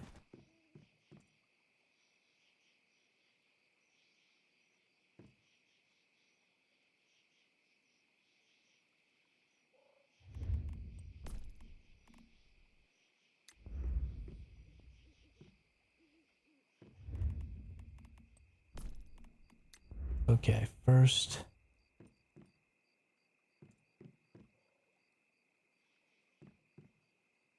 I want the step up going that way. You can destroy that.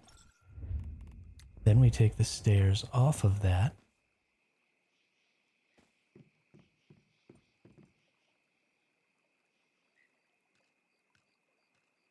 I don't want to turn sideways. There we go. And then we can get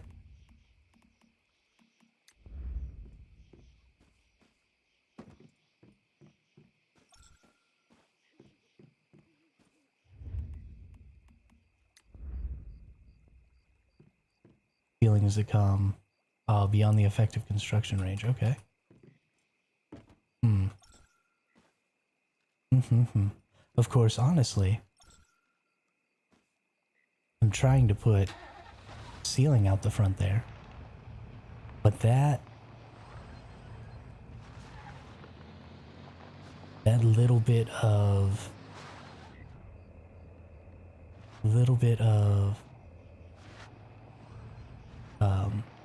no, it doesn't look like it has physics either.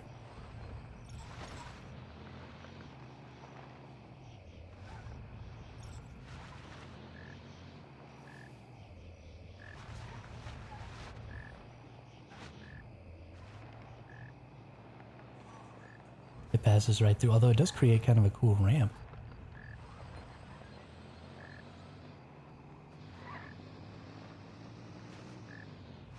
I feel like as I came onto this from this side, it picked it up a lot higher. Was I just imagining things? Was that just a... Yeah, I think I might have just been imagining things. Because it doesn't seem like the stairs actually have physics.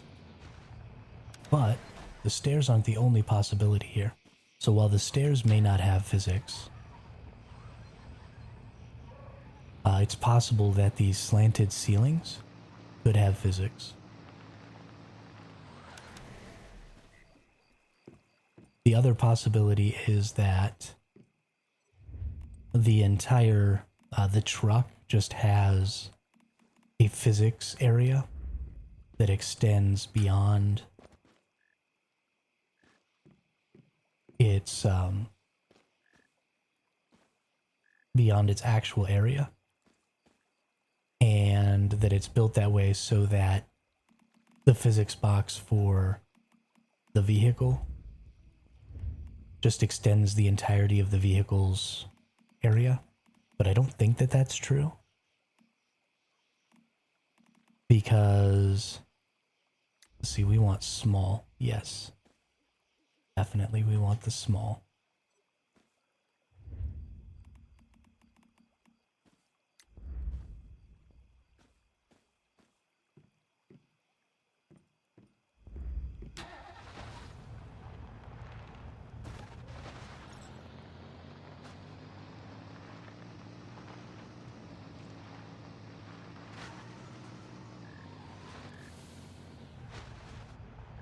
Alright, doesn't look like that has physics either.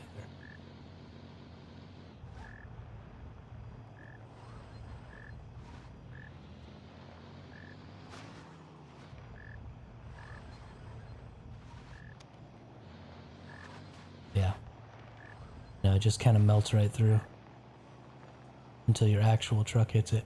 Of course, then it definitely has physics here.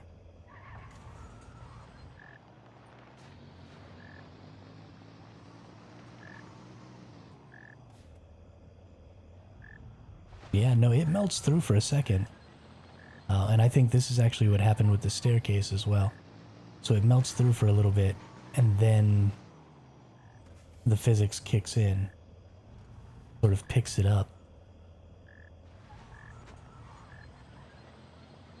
But that only really worked on the wheels.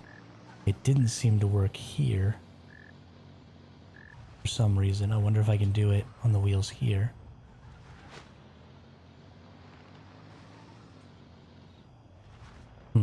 Yeah, it also didn't seem to work there. I wonder why specifically it seems to cause that effect on the rear. Oh, there we go. It also caused the effect on the front.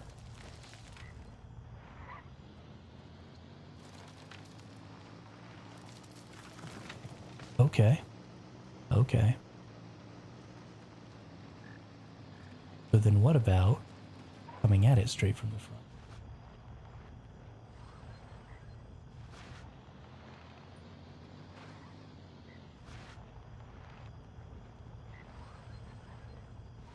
I may actually have the ability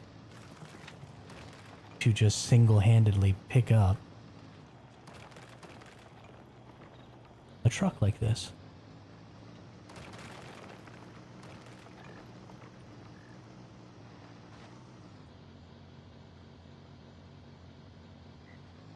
Okay. So it seems like interacting with the wheels is how you get the physics on the truck to interact with the physics of the wedge and pick it up.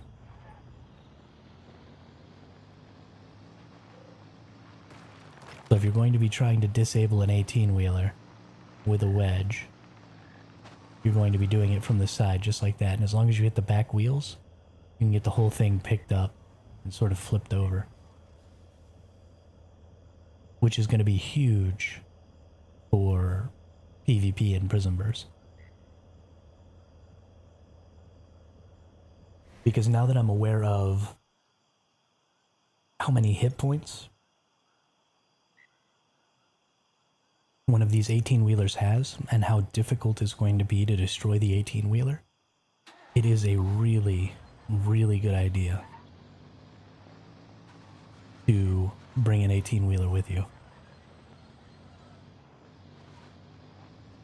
But if you could get just 2 of these trucks, one on each of the sets of wheels, you could pretty much completely incapacitate that 18-wheeler. Get it totally flipped over on its side. What is this trying to say? Respawn point deleted? Okay, sure, buddy.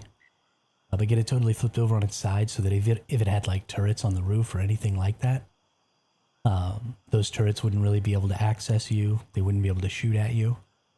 You'd be pretty much completely safe. Except it does look like I'm trapped inside of my truck here.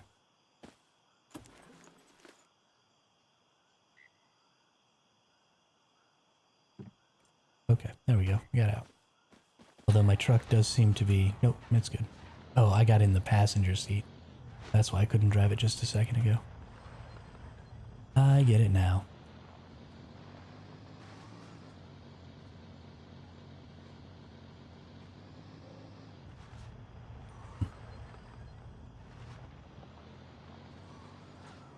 There we go. Get out. As long as you move quickly, it seems like you can get out pretty easily. That's fairly interesting. That still also only takes 23. That takes 23. So really not a lot of damage going on to the vehicles. So they're going to be pretty tanky. And the thing that you're going to have to be looking out to do is to destroy structures on vehicles instead of the vehicles themselves. Which is a little bit upsetting. I would like to see, just because your cars and stuff already have too many hit points also. And so you're going to run into a problem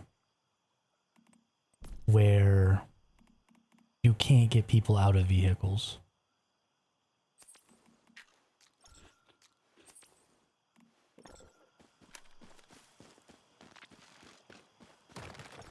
I suppose there's a chance that being in a vehicle that's being shot with grenades will also damage you. But let's go take a look at the retro coupe here. Let's see, so this retro coupe has 6,000 hit points, and I don't even know if I've upgraded it all the way. Okay, it looks like I have. But that doesn't include additional things like this front bumper guard to give it another 540. This doesn't include things like the windows. Oh, the windows only have 54. Okay, so that's only like 2 grenades take out a window. That's interesting. The rear bumper guard has 540. And your fenders. Okay, so this is so people can't take out your wheels. Okay. Okay. So that's also something that we have to look at on these, because it looks like your wheels and stuff are going to have durabilities, and that is correct. So 480 on the tire durability with another 4,000 here. So this is where you were going to be getting incapacitated. Front bumper guard. Reinforced windows.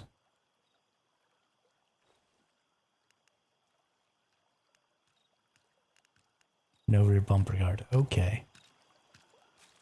So, with 540 hit points on your wheels, I can take out a wheel with 4 satchel charges. 130. So 30 times 4 is 120. No, it would take 5 satchel charges.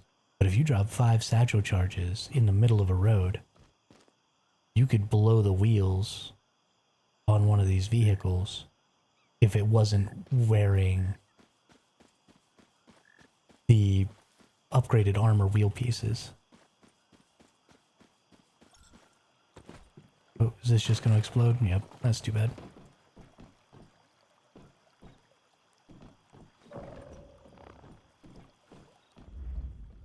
And then the upgraded armor wheel pieces give it an extra 4,000. So you'd then be looking at almost 40 satchel charges. To get the wheels taken down, which is not really viable at all.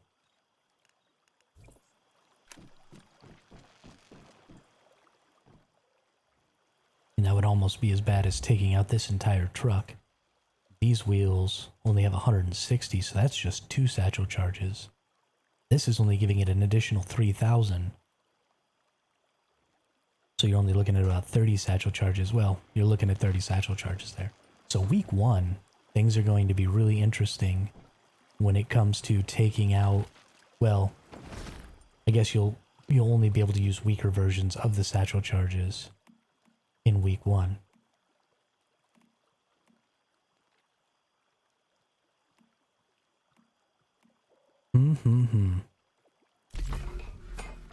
There's a lot of interesting stuff to consider. I wonder if you can drive a vehicle through an enemy stardust barrier.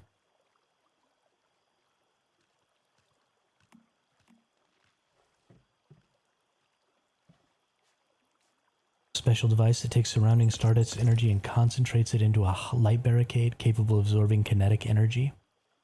The barrier can effectively deflect bullets and has HP equal to 1500% psi energy. Originally designed and manufactured by Rosetta, this marvel of Stardust tech is now accessible to metahumans.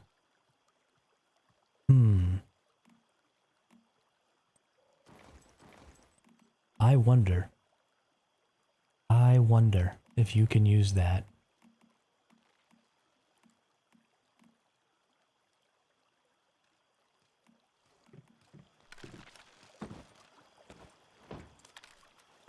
Let's go back to one of my regular weapons here. I just want to see, I think you only do like 2 or 3 damage.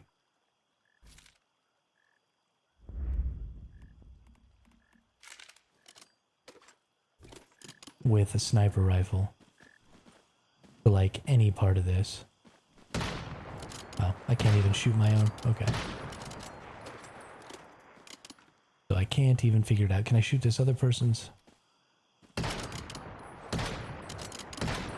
I'd have to get on a PvP server. Okay.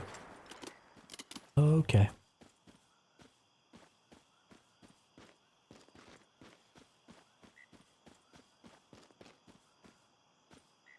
You know what? We got a high-risk Operation Chiron going on. You need to go over there and get that.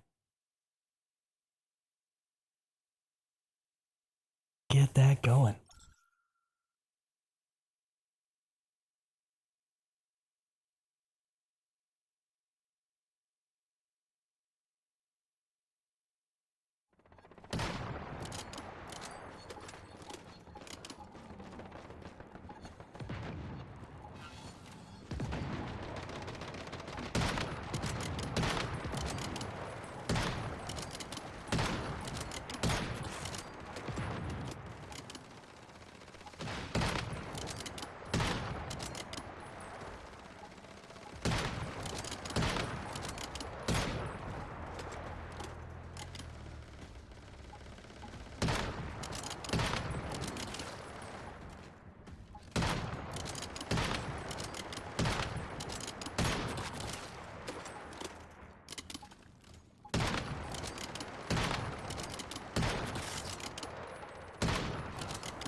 think this person's fighting enemies that I can't even see, which is super cool.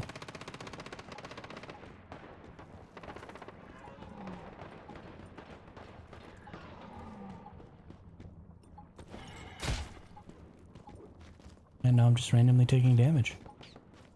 Also super cool.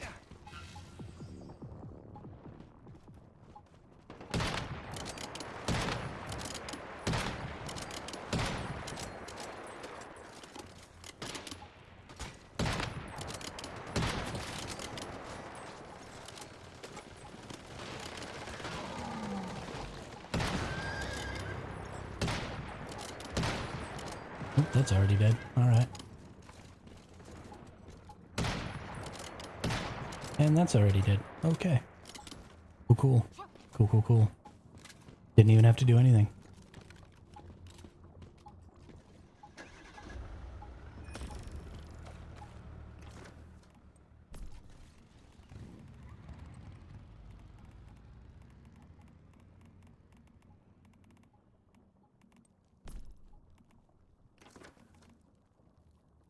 And use my controller.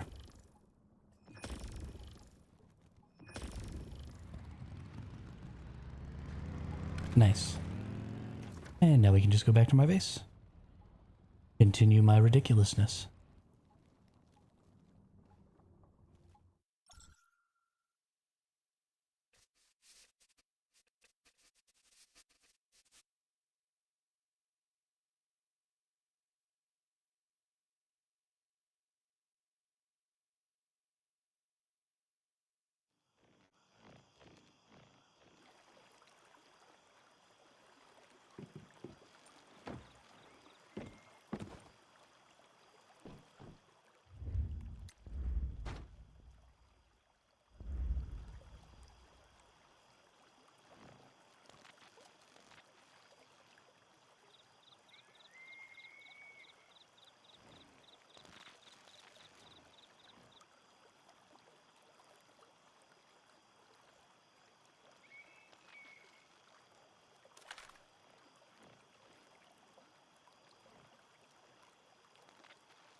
Okay, let's continue the ridiculousness.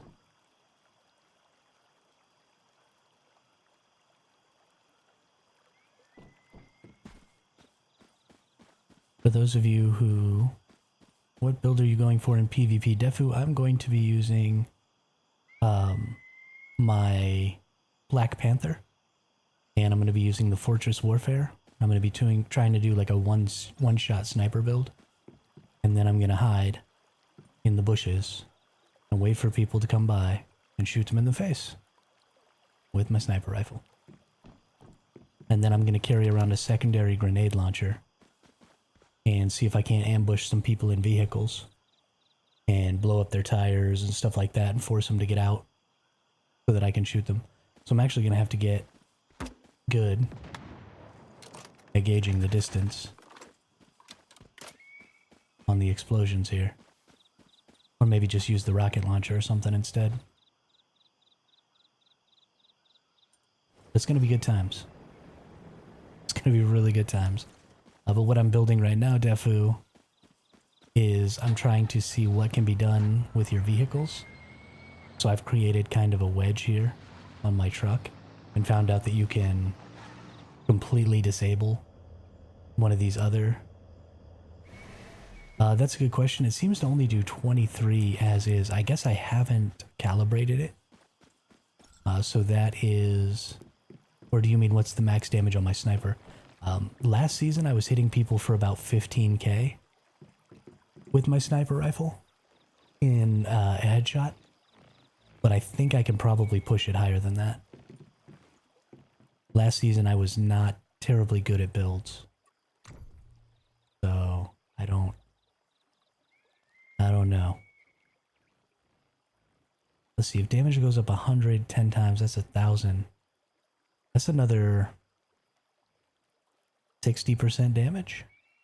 I could get that up to 30. Maybe.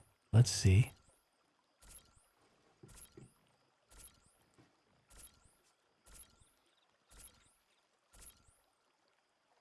Okay.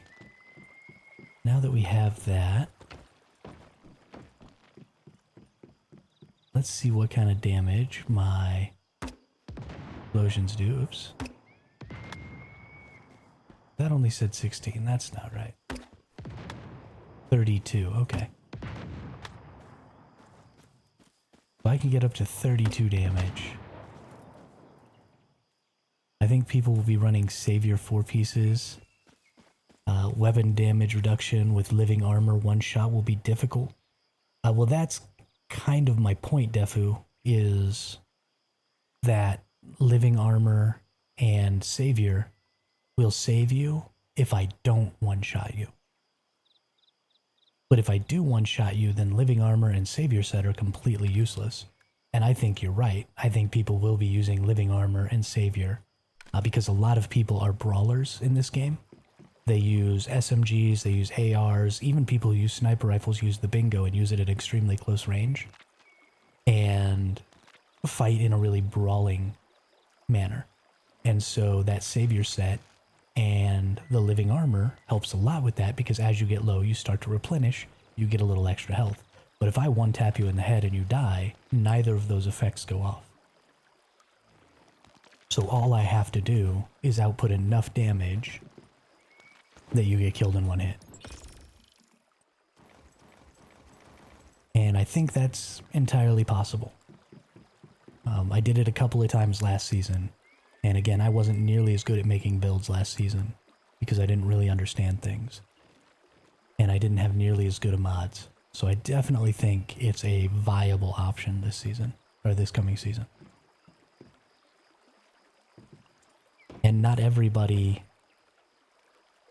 I might have a hard time killing maybe some of the better players, but certainly some of the not as good players are going to go down pretty easy because of it. It will require me to shoot people in the head, so my accuracy is going to have to improve because, I'm doo-doo. But also because I use the modifiers or the mods that give you increased damage over range, I also think that that's going to significantly improve my DPS because I use both of the armor mods.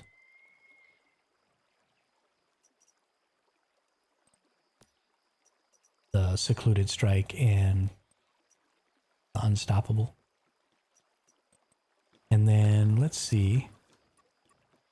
I'm also interested. I picked a good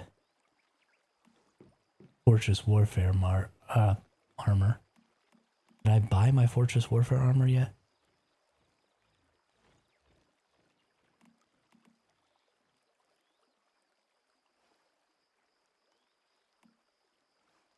Fortress Warfare only affects self when in Fortress Warfare attack plus 25%. No, I didn't. I need to get the cowboy boots.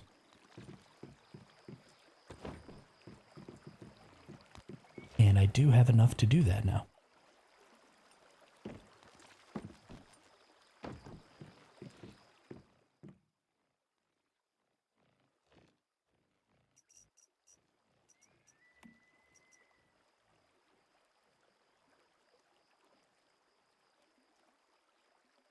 Alright.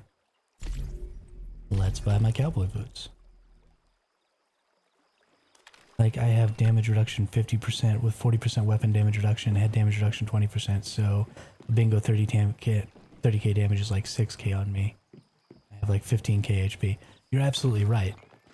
But, so again, if you build all of those things, you are also not building nearly as much DPS as you could as well. Which makes you less of a physical threat, especially from an extremely long range. So if I can't one-shot you, then I'm also in less fear of being killed by you. And it's not going to be the perfect build for every situation because there is no perfect build for every situation, right? If I'm fighting against people who are extremely high DPS with extremely low survivability, right? You're talking about your standard DPS character in any fantasy game in that situation. Then my ranged fighting style and my high DPS single shot burst is going to absolutely nuke them down. But if you're fighting somebody who is a quote-unquote tank, tanks have always been the ones in video games that have always been the best for taking care of those ranged combatants because they can take the damage as they close the gap. And so, I mean, you're absolutely right. There are going to be people that I cannot shoot and kill in one hit. But that's not everybody. Not everybody is going to build that kind of damage reduction. Not everybody is going to build Savior Set. Not everybody is going to remember to put their living armor on. That's just not, that's not the way games work.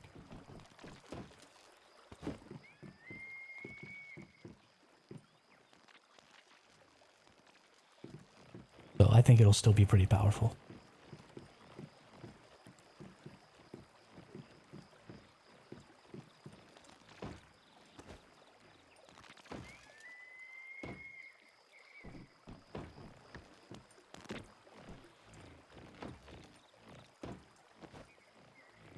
And it also means I don't have to build any damage reduction because I'm not going to try and fight anybody straight up.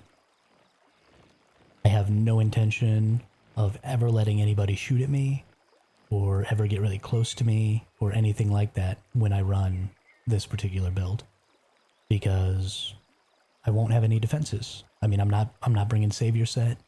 I'm not bringing, I'm going to bring Bastille, but I'm not bringing Bastille 4-piece, I'm only bringing Bastille 3-piece. So I'm not even getting the really good armor benefit from Bastille. 3 seconds after exiting Bastille state, gain 1 stack of armor per second. Yeah, I'm not bringing that. Because I only want the stay crouched and immobile for 0.5 seconds to enter Bastille state, which grants 40% weapon damage. That's all I care about.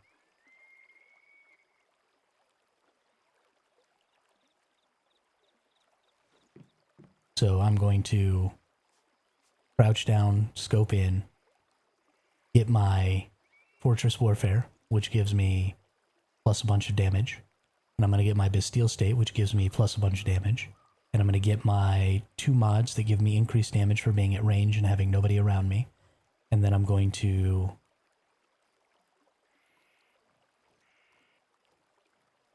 I seriously will not be taking unless I can't get additional damage. But I will be absolutely looking for weapon damage and weak spot damage will be my only really big concerns on mods. That's basically all I'm worried about, is getting weapon damage and weak spot damage. And then maybe getting some of these Fortress Warfare bonuses so that I can get even some additional damage on top of that.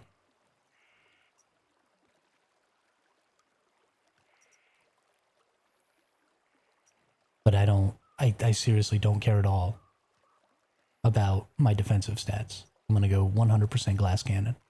And I'm just going to try and hit as hard as I possibly can. And then run away.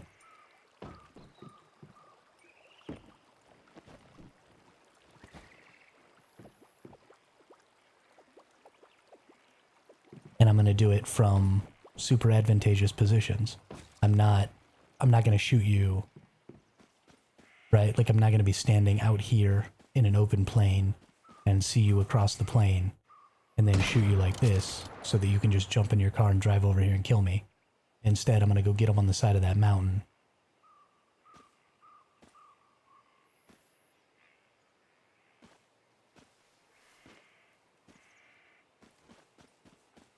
Is that true when you get these special mods, though, Defu?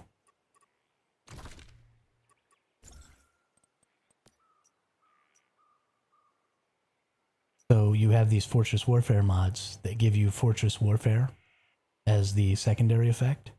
So while in Fortress Warfare state, weapon damage plus 6.4%.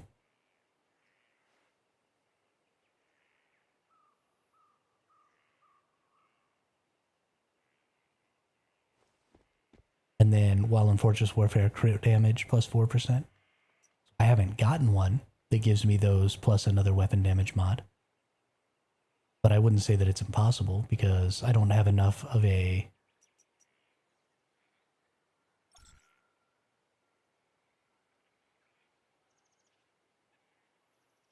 See, like this one right here, it had the stats I was looking for while in Fortress Warfare state, 7.2% weak spot damage, and that's only the 3rd tier, so you divide that by 3, what's 7.2 divided by 3? Is 2.4.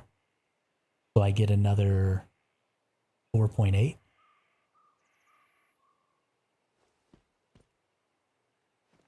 And again, I think you're probably right, Defu, but I don't have enough of a sample size to say that for sure. But I can get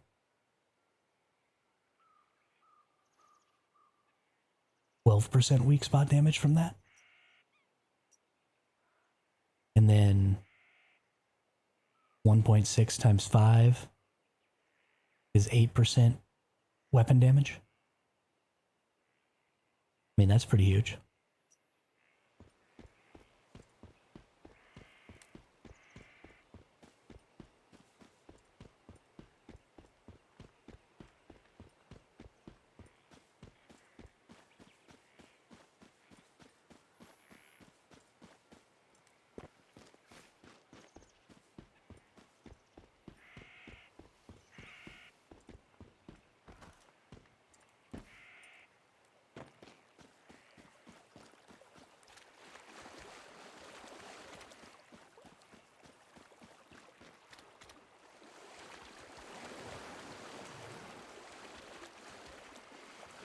Does normal enemy count as metas, or are you just saying normal enemy?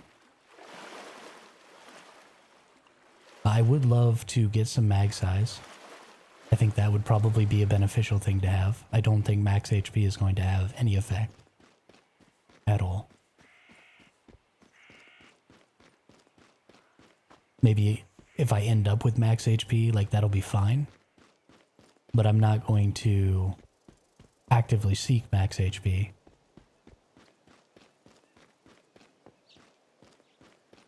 Because again, I just don't intend to get shot at.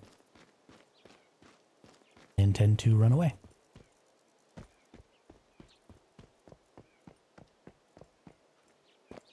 But the range on the sniper rifle is obscene. It wouldn't take anything for me to stand up here and plink people all around this river right here.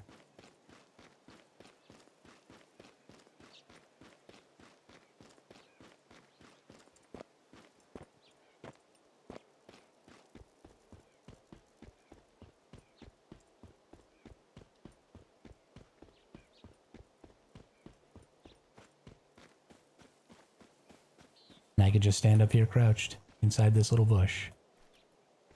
And anybody who's down here, right? Anybody coming down the road, anything like that.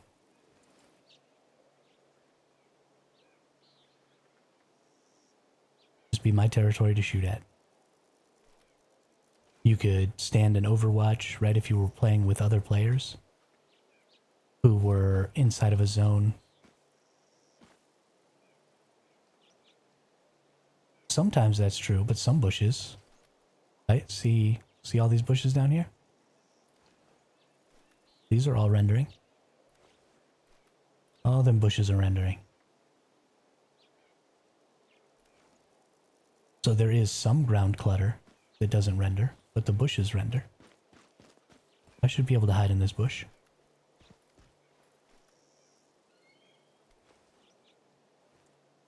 Now obviously way over there the bushes don't render, but I can't shoot anybody that far away anyway.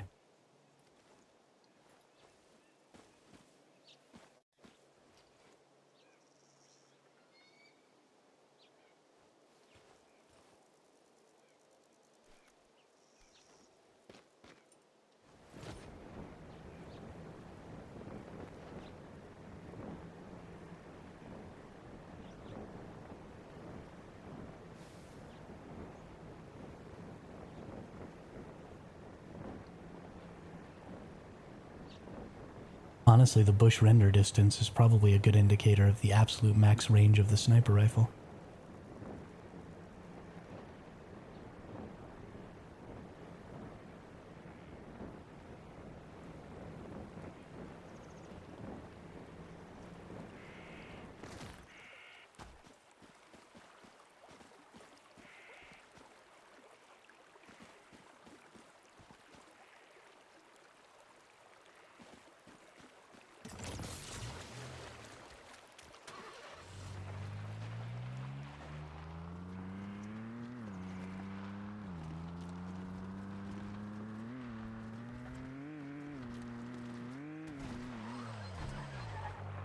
Crash. I just nuked that poor person's vehicle.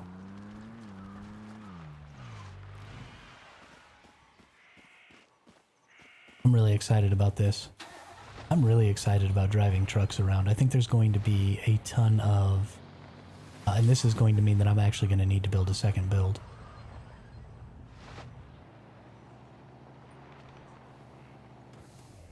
For resonance mods, you have to hit enemy 5 times to proc crit damage plus 15%. Yes, that is correct.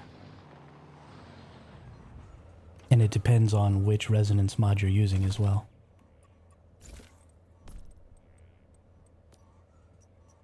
So you have weak spot damage to elemental, you have elemental to weak spot, but you also have elemental to crit and weak spot to crit. I think. Or maybe just weak spot to crit and not elemental to crit. Yeah, there's weak spot to crit. No, you have to hit 10 times. Yeah, you can stack it up to 10 times and get 20% total for the crit. And you have 8 seconds.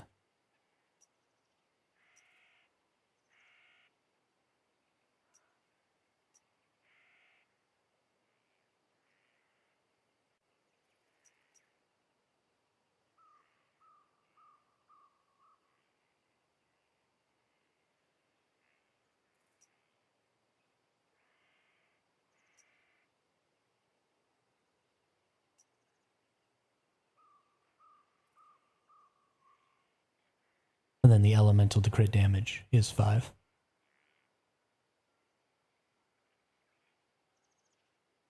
And does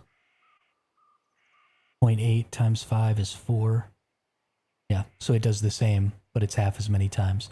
So when you're doing weak spot to crit, you have to hit 10 times. You have to hit the weak spot 10 times, and you have 8 seconds. And when you deal elemental damage to crit, you have to hit 5 times in 6 seconds. And you can get another 20% crit. It will show stuff today for the new season in about 4 hours. No kidding. Where'd you hear that?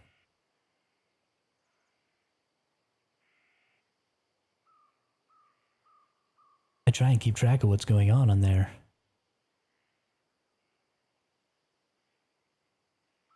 I know they've put out a bunch of stuff about the mobile test, but I haven't seen anything about information on the new season.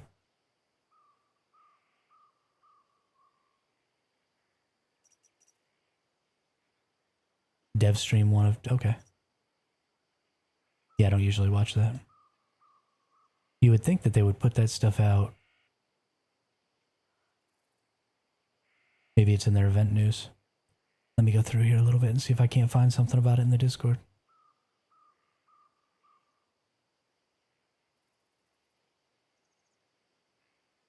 Nope.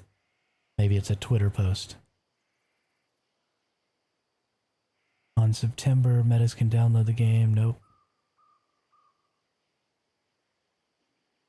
Version 1.2 live stream is set to go live on September 19th at 6 o'clock Pacific time, which is 8 o'clock my time. So, yeah, in about 4.5 hours. That's cool. That's really cool.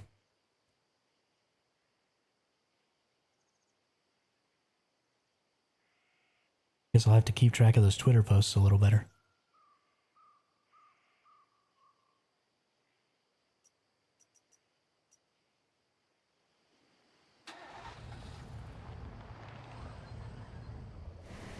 Okay. Let's bring the truck back here. And let's see about some honeycomb action.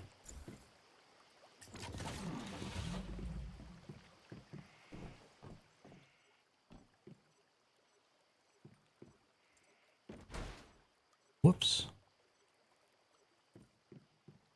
That wasn't what I wanted. Oh well. So we want to get the small structures.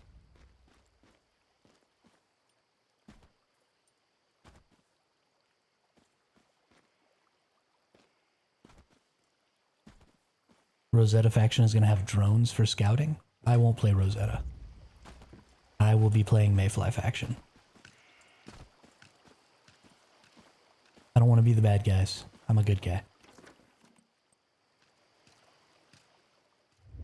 Do you know what the Mayfly faction is going to get if Rosetta is getting drones?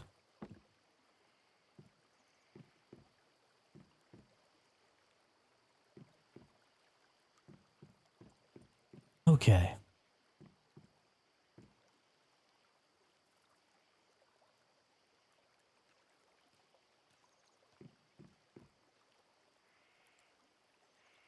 Mayfly will have superhuman abilities. Well, there you go.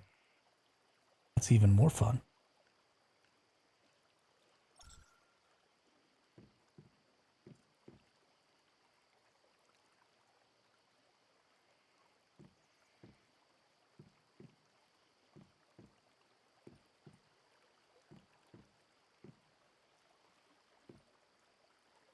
I mean, that's kind of insane.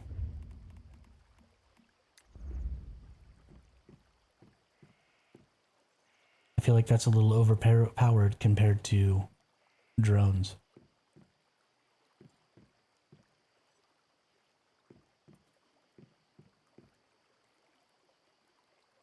Also,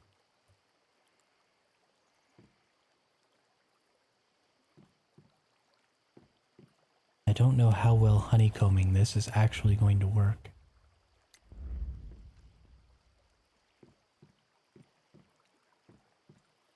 Can I even build walls that far out? I can. Okay. So I could put walls like this, right? And have it layered 3 deep on each side.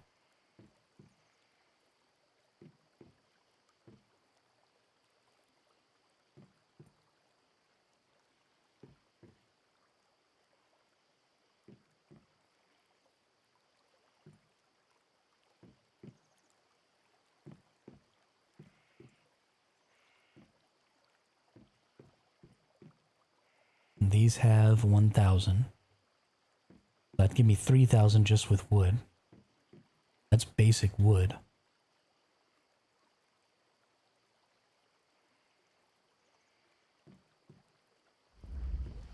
And then when I pop out, so now let's see.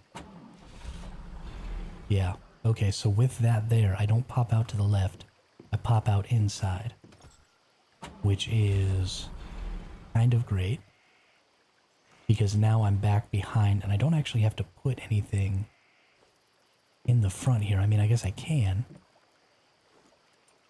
but it's not necessarily necessary.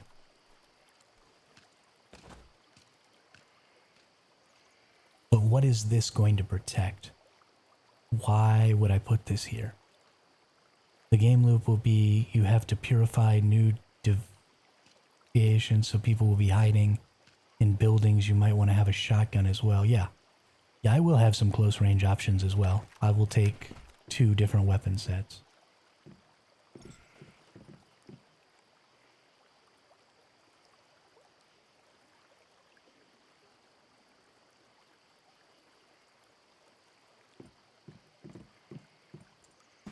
I will definitely have 2 different weapon sets. Actually, maybe the Doombringer. Doombringer sounds like it could be fun. Or maybe just go Bullseye, Wildfire for my brawling set. Since I already kind of have the stuff that I need for that.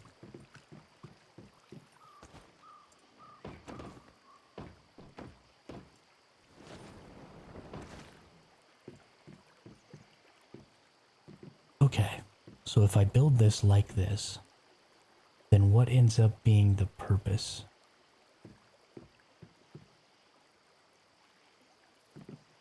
I don't have to set it up where I can actually get in.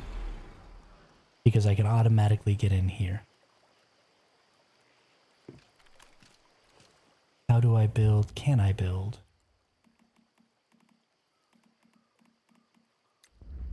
Over here. Beyond construction range limit. Okay. So you can't build a wall there. You have to build the wall here. But if I build the wall here, I don't end up getting into it. Right? I end up on this side. So that doesn't work.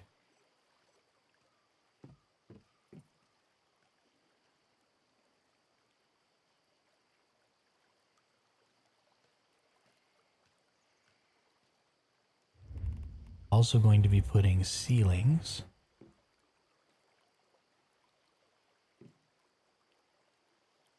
Doombringer is good. Get 20% mag cap and heavy style.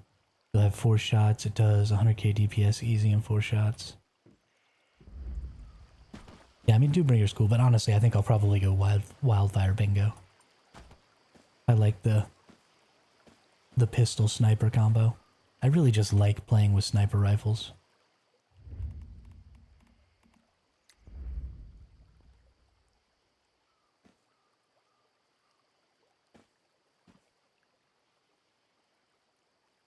But no way to build walls here.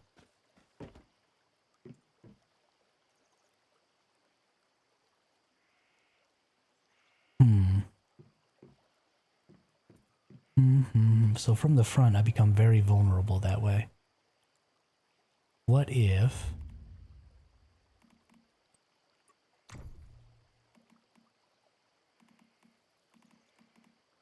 I build a vending machine right where I normally pop out? Do I pop out further back that way?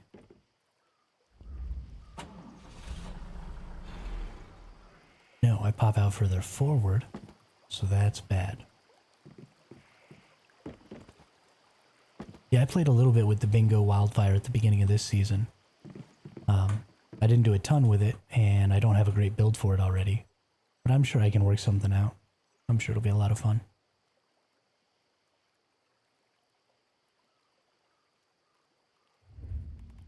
I'm sure it'll be a lot of fun. What about the wish machine? There are some structures that you can build on top of, like the securement units you can build directly on top of. Doesn't look like the wish machine is one of them. It's too bad. Because I can't build a securement unit on the back of a truck. Ooh, is there maybe some furniture that I can build? And does furniture have hit points? It does. Ooh, that's interesting. That's interesting.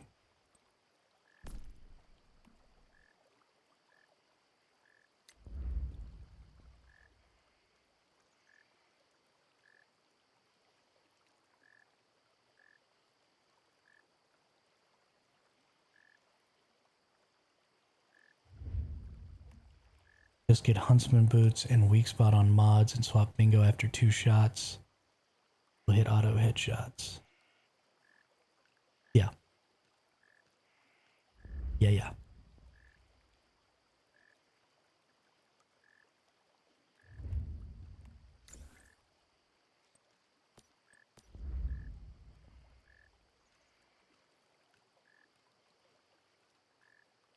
Herm.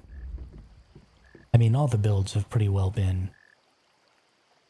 Yes, you can. But all the builds have pretty much been figured out, so if I have trouble making the build on my own, I can always just go watch a build video. And that stuff pretty much all... No, why?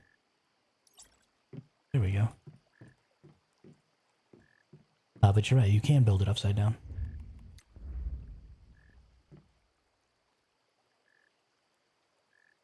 And you can also build it sideways.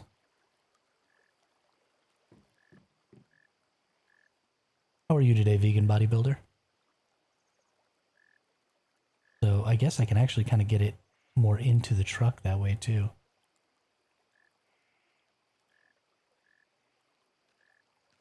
So it's kind of more in the truck there. And if it's more in the truck, I pop out. Now I pop out behind it. There we go. That's what I was really looking for. Thanks for the reminder, bodybuilder.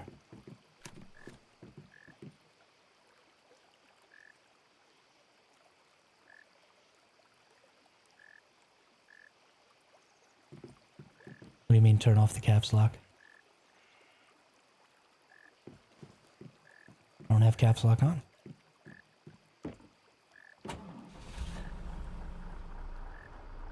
Oh, you mean the snap. You mean the snap. I see what you're talking about.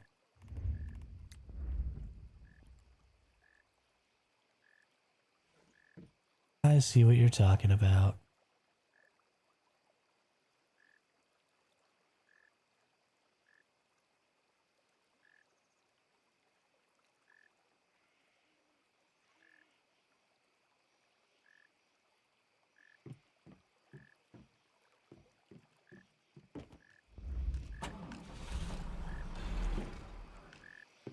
Ammo. Okay.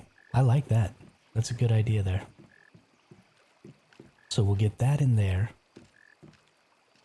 And then what we need to do is we need to get... So we're going to want two structures here.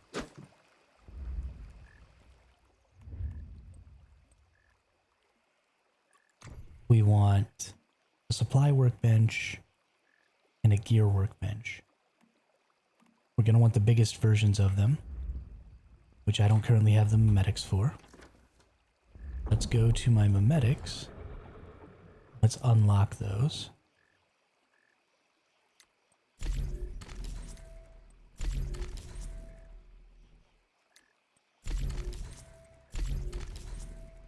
Okay. Now, we want to have an advanced supplies workbench, which should be able to go in here sideways.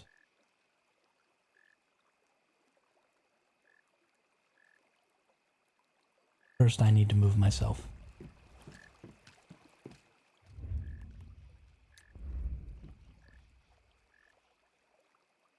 Okay, so it sort of seems like it wants to let me build it even crazy overlapped like that. So it does, which is kind of wild. Let's destroy that. Let's take the advanced workbench. So if I can build it super crazy like inside of these walls, if I build that right there, do I have the ability to access it? I do. And can I build more walls on it?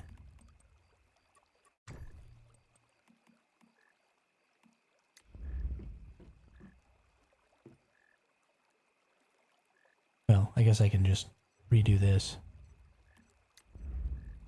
We build a wall there. We build a wall there. And then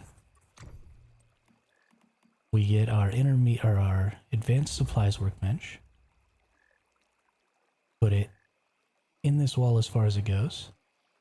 This way as far as it goes.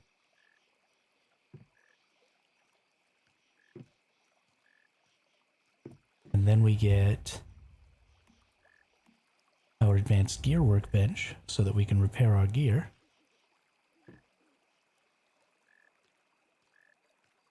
I already have come across a floating base on my server. I thought it was going to get patched. Xeontech, it's definitely going to take a while.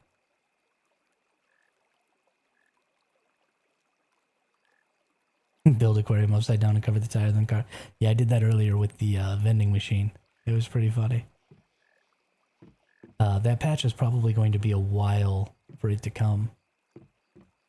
Xeontech. Unfortunately. Then we get storage facilities. We can have 2 crates. Let's get one right there.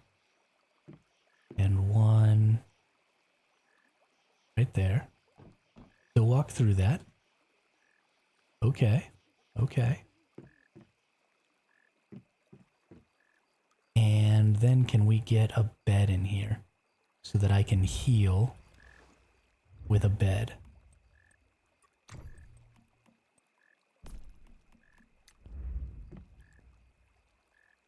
In this bad boy around. Let's fly.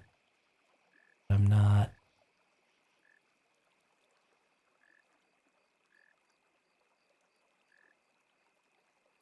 Oh. Kind of works there. Can I actually use it like that? I think maybe not. Okay. Well, a bed was too much to hope for, I think. We'll just take that out. But we do have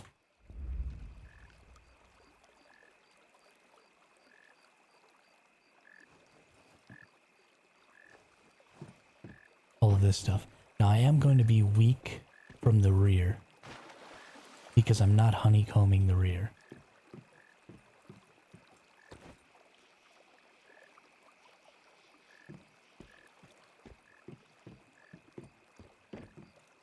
But I can honeycomb out everything else, and I'll also be weak from the top, but I don't think typically you'll be getting attacked from above. I think typically you'll be getting attacked from the sides and from the front. Which means that this bookcase is a fairly limited defense. But again, people have to recognize that that's the only thing there in order to be able to make use of that weakness. And so I don't imagine they'll know the weakness. So I don't imagine it'll matter. The other thing I actually need to look at, though, is I cannot put a wall here because that's out of range. That's unfortunate.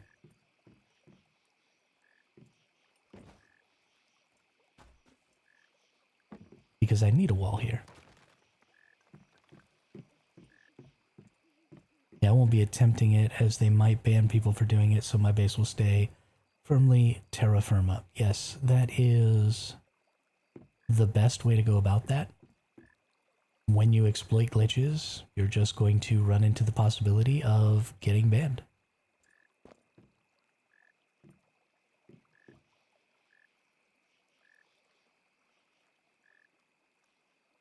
No, vegan. So I'm playing in the PvP season next season. And my understanding of how it's going to be structured is there aren't going to be as many, or potentially there won't be any, teleport points on the map. Which means that people are going to have to be driving around to go get the different stuff from the different cities and to do their farming runs, and to do all of that, they're going to have to be actively like driving trucks and stuff like that around. And so I want a truck that I can take with me that will have, you know, plenty of storage and a place to repair and a place to make more bullets and stuff like that. And ooh, maybe I can use a curved wall. That might be. So instead of putting this here, and we'll take this down, that down. Maybe I can. Do I have a small curved, or is there only a big curved wall? Or big curved ceiling? Yeah, there's only a big curved ceiling. Okay. So let's take all these down. And let's put the big curved ceiling. Anyway, so I think people are going to be using trucks a lot more. And so what I want is to have a good truck for that. But then I've also been looking at how much damage trucks take and how to disable trucks, which is why I built this little wedge on my other truck over here. Because if you run this wedge into the rear tires of another truck, you can lift it all the way up onto its side. And this pickup truck is faster than the 18-wheeler, so I'll be able to use this to try and disable other people's trucks and then blow up their stuff and kill them. Preferably with friends.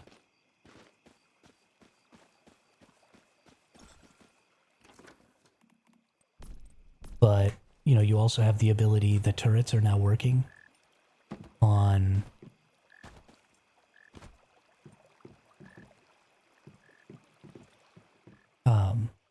I think I actually have to get rid of these two because I don't think I can put the roof underneath them. But the turrets are now working on the trucks, so you can put turrets on the trucks and run around with those and just have yourself a really great time.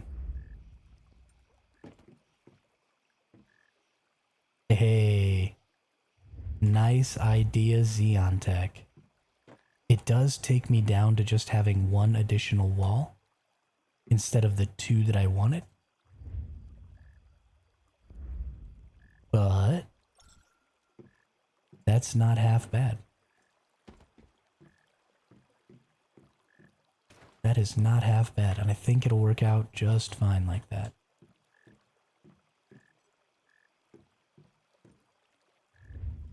Yeah, so I think there's going to be like some serious Mad Max stuff going on in the next season.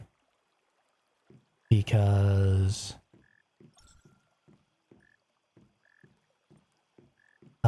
you know, I think you're going to have like full-on truck convoys running around.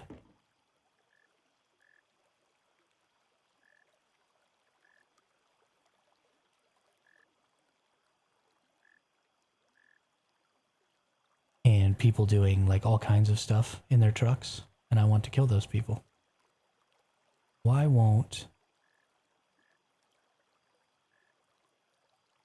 this turn around?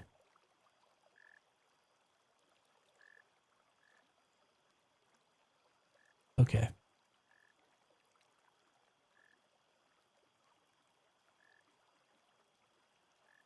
What are you doing to me, game?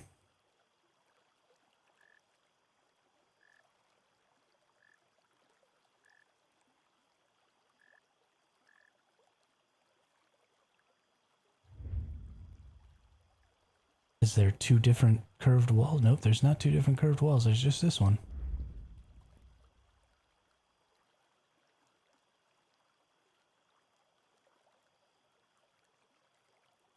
Just doesn't want to turn. Come on, man.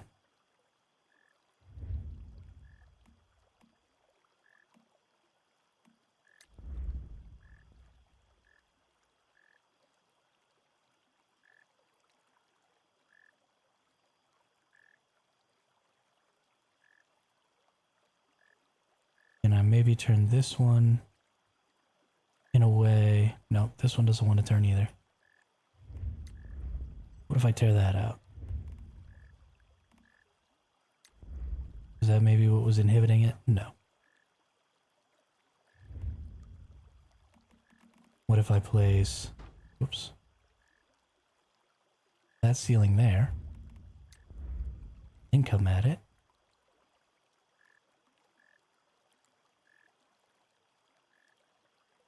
Hey, good night, Khaleesi.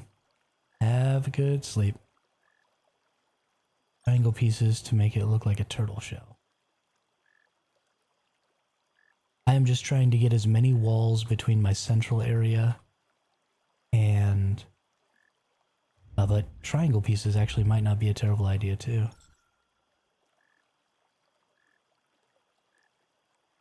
Let's tear that out.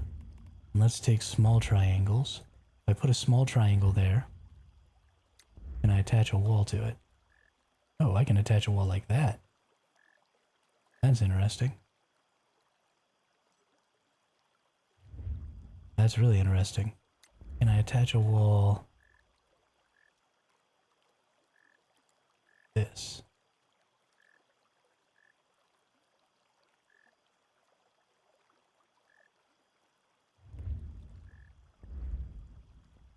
That's not really what I'm trying to get, though.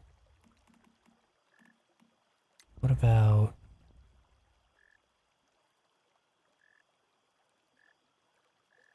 Why is it being angled here?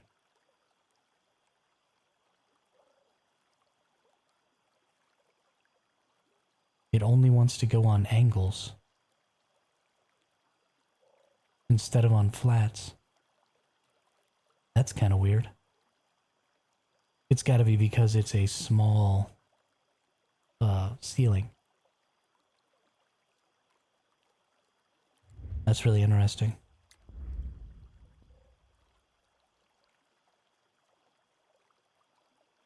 So I could use these little walls here.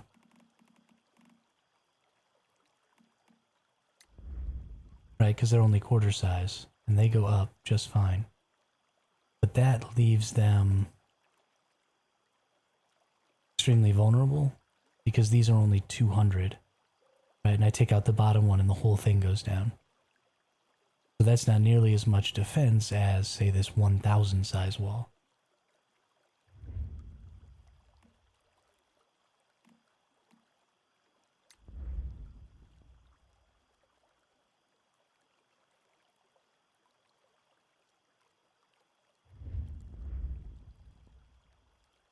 Hmm.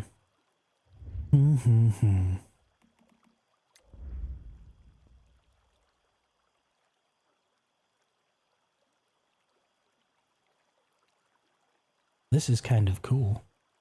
It definitely helps me exceed the limit that the construction is setting, because this wall shouldn't be able to extend out this far.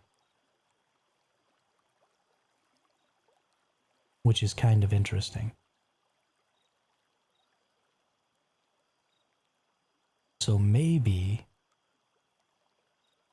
what I do instead, okay, well, actually we want to keep that. Keep that wall. Keep that wall. So we've got 20 furniture pieces that we can place also, right? So if we take a bunch of these triangles and layer them out like this, and then we've got ceilings. Let's take these ceilings out.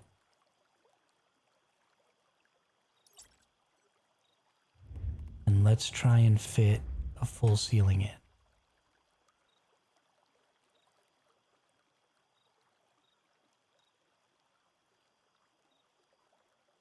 Okay, it's not going to let us do that. So we're going to have to fit small wooden ceilings in here.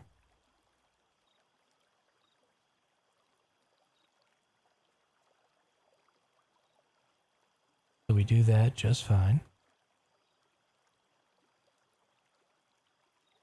And then instead of walls and stuff like that, we'll actually fill the inside of this with bookcases.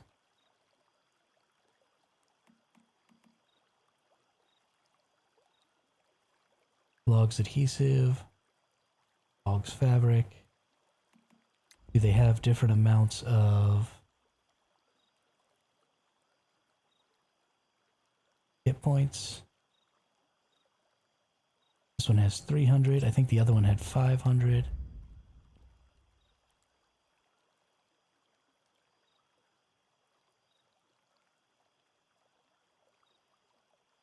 Nope, that one has 300, so they just have 300. Now I can just make these bookcases as a filler.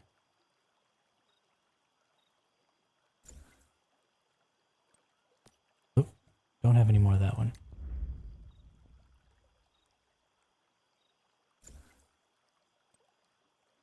Don't have any more of that one. Okay, so I don't have the bookcase formula. So I need to find something I have a formula for.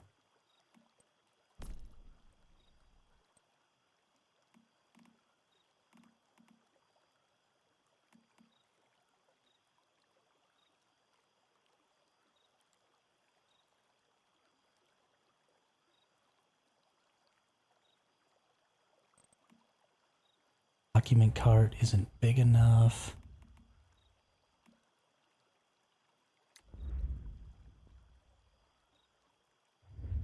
No. Home entertainment.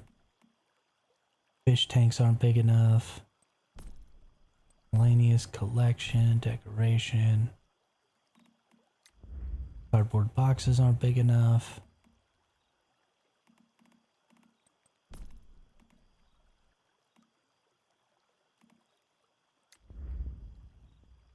Nope.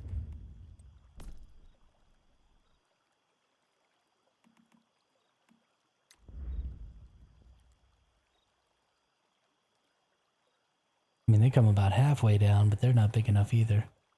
I really need this bookcase.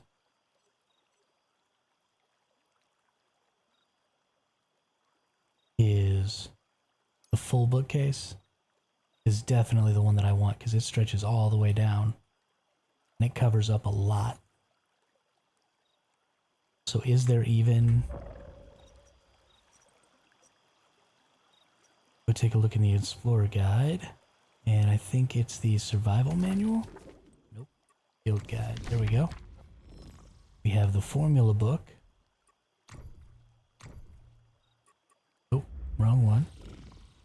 Building Catalog. Furniture. Here we go. Ugh, I'm missing so many furnitures. Okay, so I really need to find the full bookcase.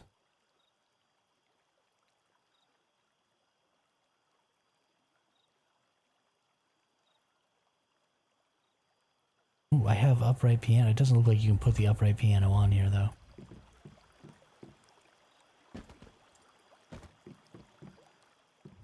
Or did I just miss it, and you actually can?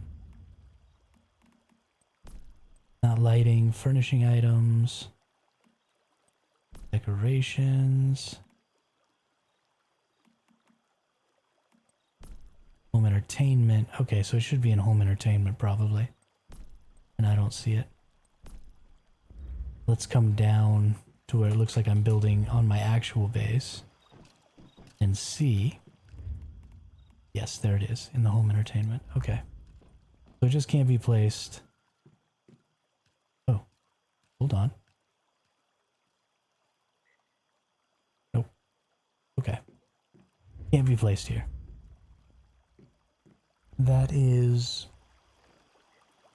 unfortunate.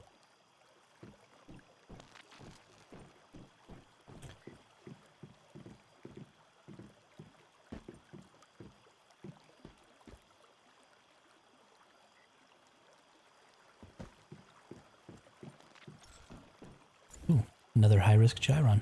Let's go check it out.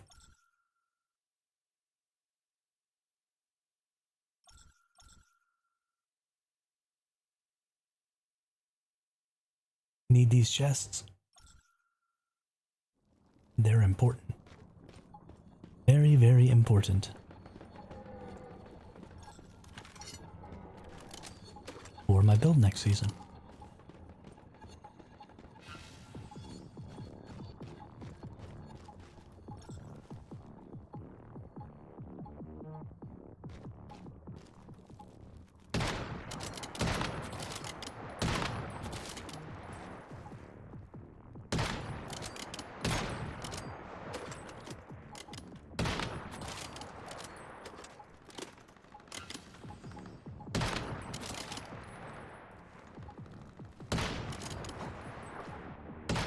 Goose.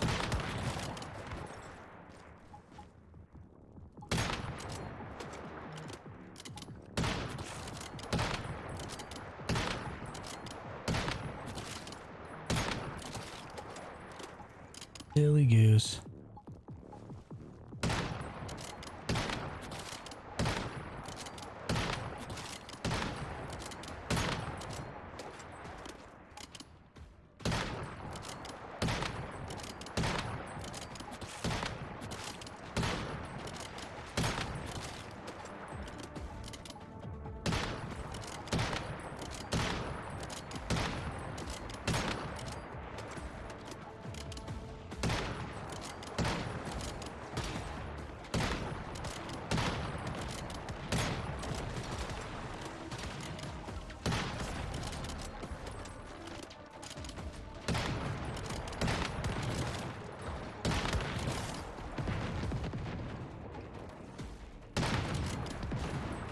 No.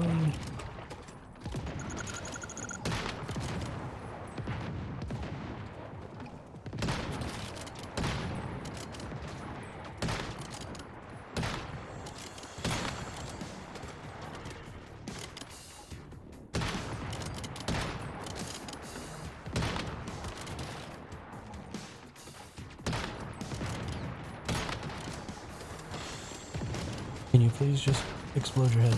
That'd be great, thanks.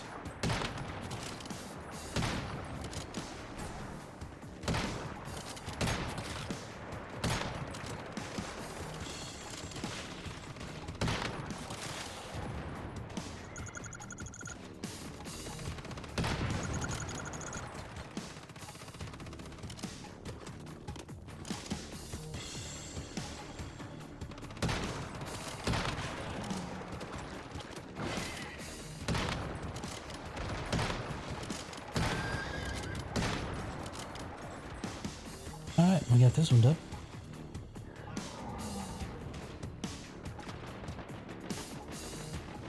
That was pretty good, pretty fun. Good job.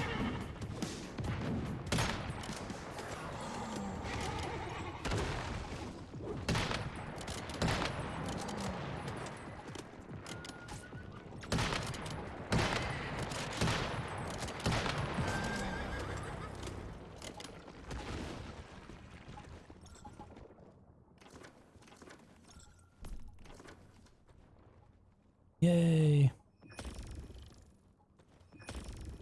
Shock diffusion, delayed blast, supercharged. Nope, none of them were Fortress Warfare. How wonderful for me. Sad day.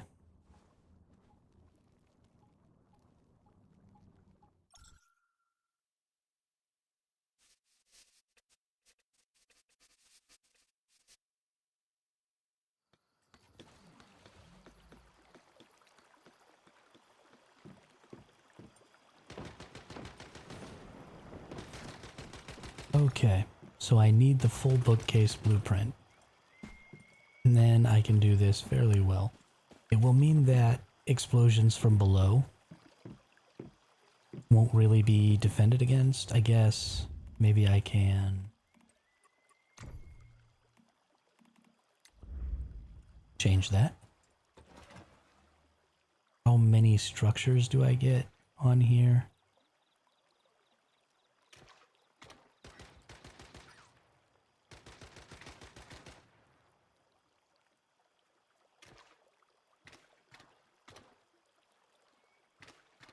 Sure. 60 structures. Okay, I think that'll be enough to do it this way. And then can I go out like again? And can I place another? Ooh, I can. Okay. So I can go out for a third there. I don't think I can go all the way out to here.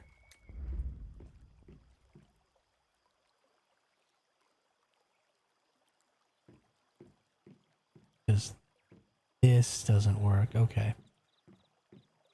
So it does kind of shrink this wall a little bit. And then we would put one right here. Okay, we can't put one right here.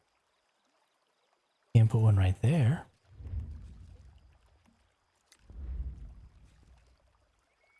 And then can we... No, we can't place one on that either. So we just sort of end up with a one wall as the third. That's not really good. That's pretty pointless.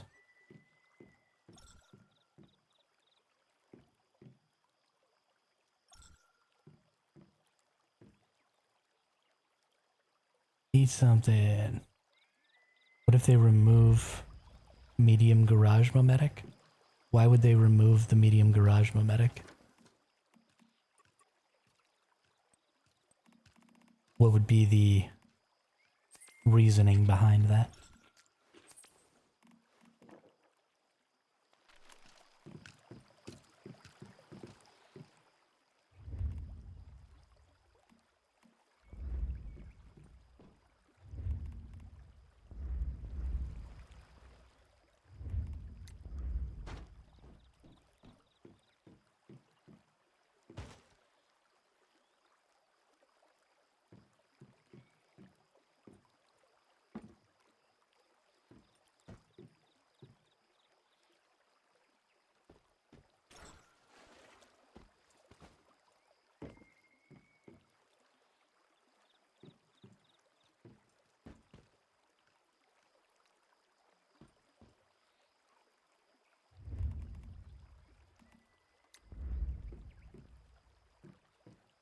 Oh, you know what?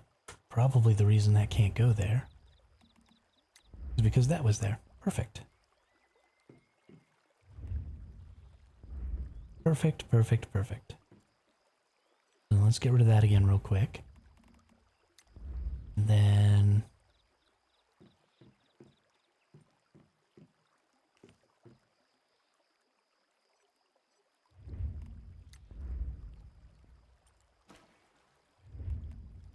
let's place these here.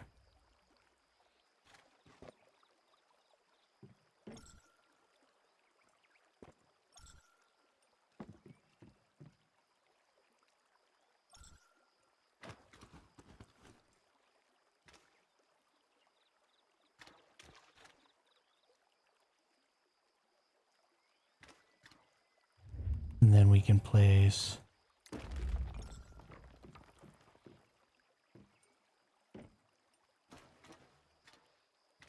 oh, it has to just be that one. Okay, that makes sense.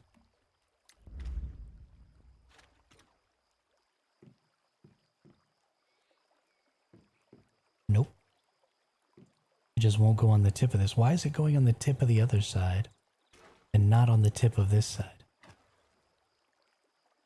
Doesn't even make any friggin' sense.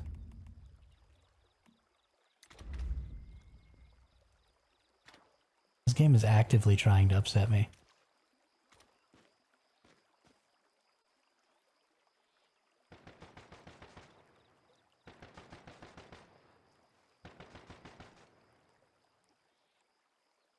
So this other one does go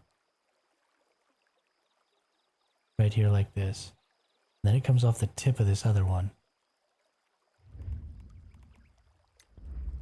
If we put this... hey, Skeptic. What's going on, brother? How are you today?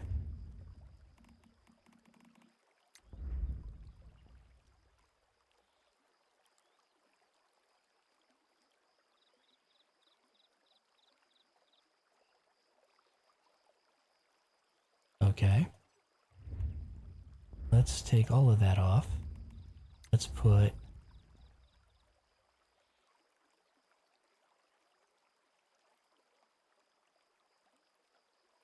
nope.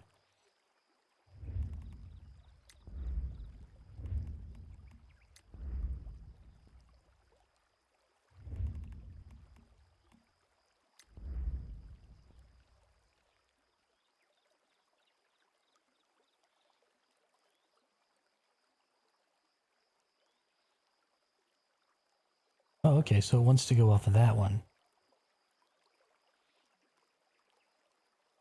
Oh, maybe that's why. Accidentally put healing up high there. Maybe that was the problem.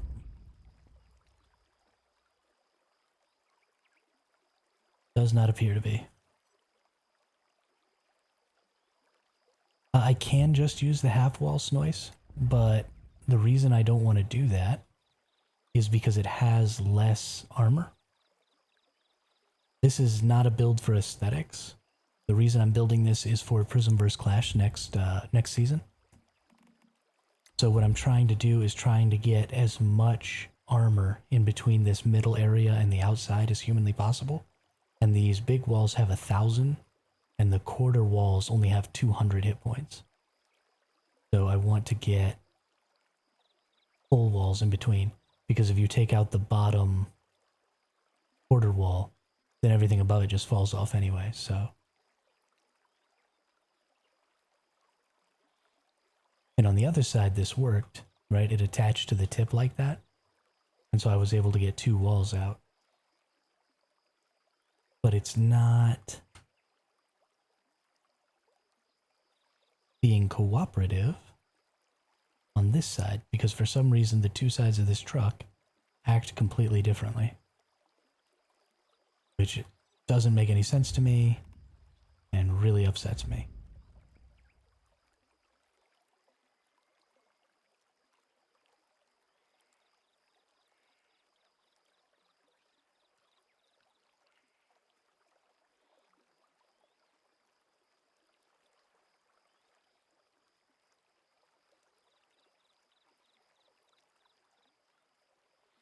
Like it wants to let me put it on the tip here.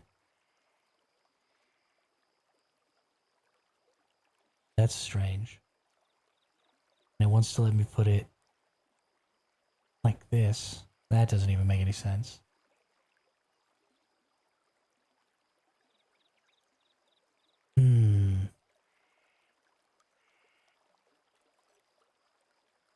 So if I have, can I just put a half ceiling? Let's take that out. And I put a half ceiling right here.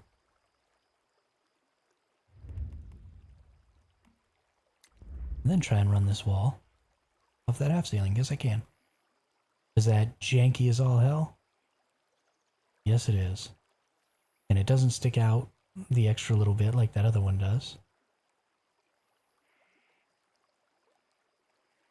I suppose the extra, or the other option is maybe completely separating that. Maybe I just had it all too close. There it was. Okay, it was all too close. That was the problem. It needed to be completely separated and independent from everything else. Then I can go back and fill it in. Now I have my armor.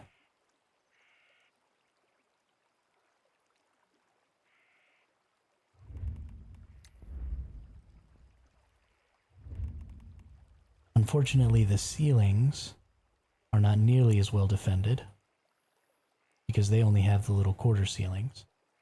So my ceiling is extremely weak, and my back is going to be extremely weak. And I put a wall here. I cannot put a wall here, but what if instead of this, I put another one of these, and I then place a wall on that tip? No, I cannot. What if those walls aren't there? Now I can.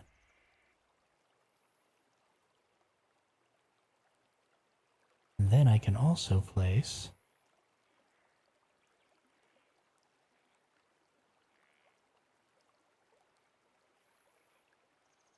wall here.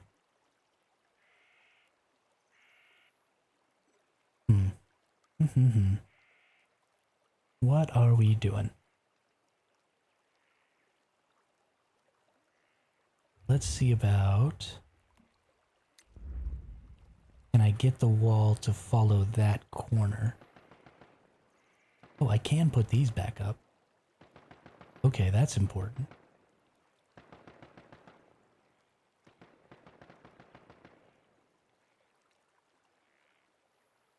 So that's good.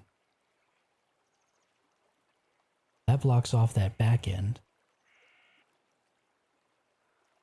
And then they just won't know whether or not I have other things defending that back end.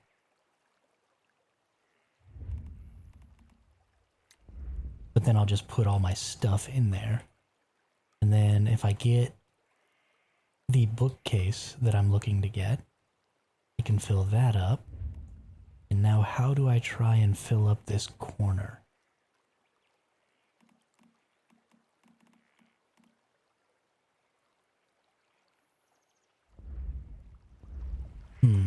Probably, honestly, I'm just going to stuff bookcases in there. Alright, I'm going to do the same thing here. I'm going to put a bookcase in front of this. The reason I put the bookcase in here is because what happens is when you have these walls that are sort of half inside the cab, when you leave... Ooh, now I'm jumping up onto the roof. That's not good.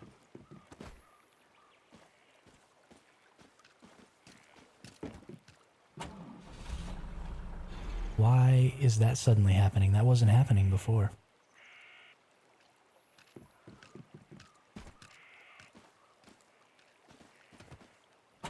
So normally you would leave out the driver's side door, But because there's that wall half encroaching on the driver's side door, you actually hop out behind. And I want to be able to hop out inside of the structure. And that was working earlier when I had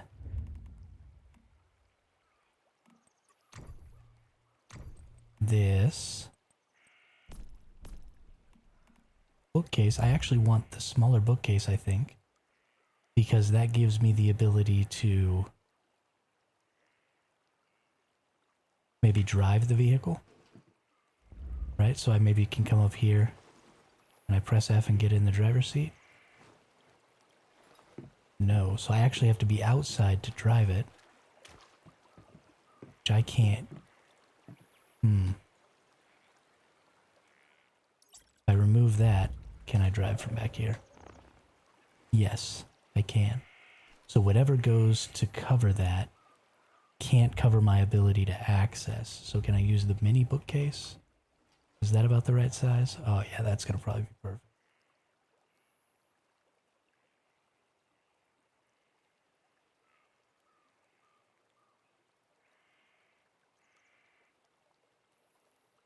We cover it up with a mini bookcase, and then I can get in and drive my vehicle. And then when I pop out, I'm still popping out above.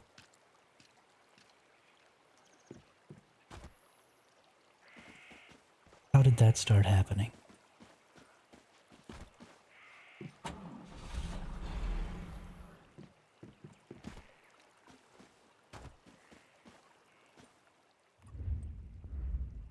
If I delete that, okay, the bookcase is attached to that. So on the top here, we're going to officially, these small triangles are like my best friends. If I put a small triangle there, will I avoid popping out on the ceiling?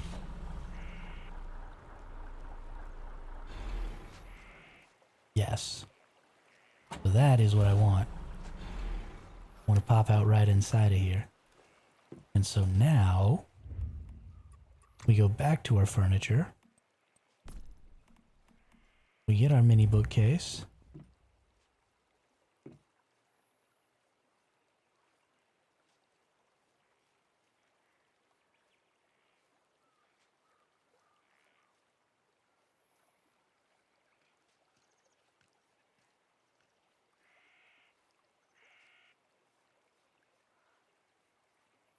We plunk it in. We can still drive our vehicle. And when we pop out, nope, I had to push it back too far.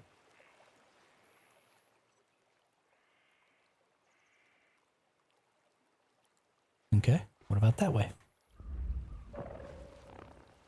Get in, we pop out, we end up on top.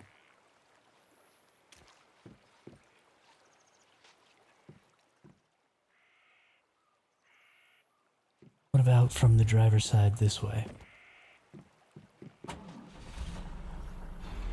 Okay, so I can pop out on the driver's side back into the vehicle this way, but I won't be able to do it from the passenger side. Passenger will end up on the ceiling.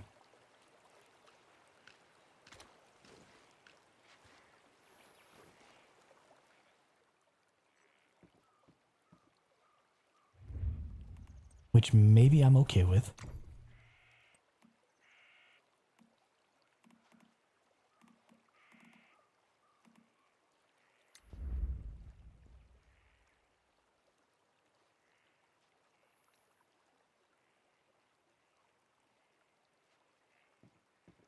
Could also maybe be interesting.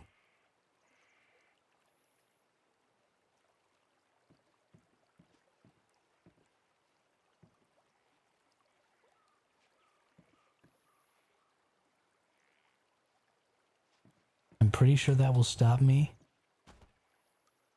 from being able to hop out on this side. No, it does not. Nice. Nice. And from the passenger, I also end up back inside the vehicle. Okay. Okay. We dig that. Then we can take our bookcase.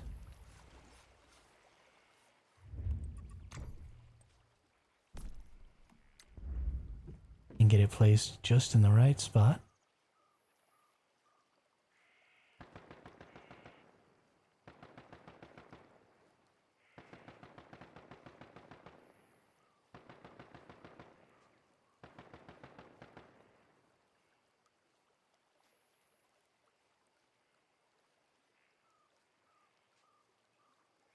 And if it's placed there, I can still get in, and I still pop out behind. Perfect. Perfect.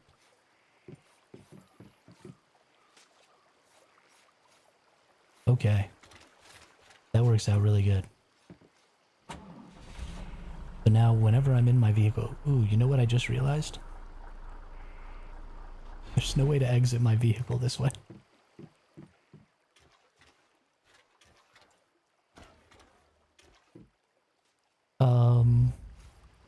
Whoops. Okay, well, let's take this down.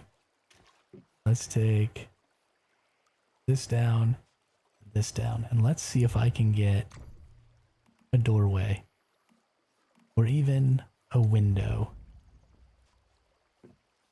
placed back here, which I can.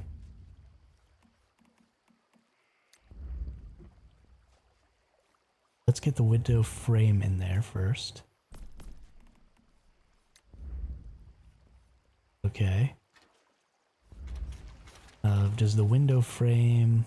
The window frame is pretty strong. 700 points. It is going to allow people to see in and see some of the weaknesses of the structure. There's not really any way to avoid that because we have to have a way out. And our window frame is that way out.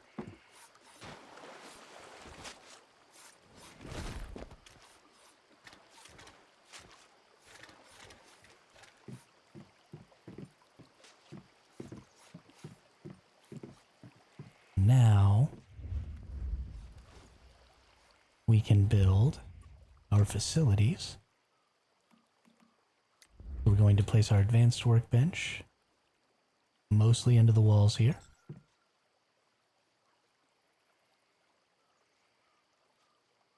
As far as I can get that in there.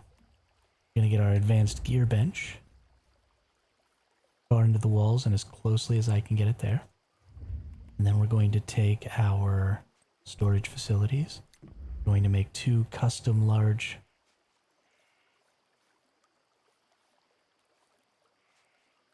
boxes, one on each side here.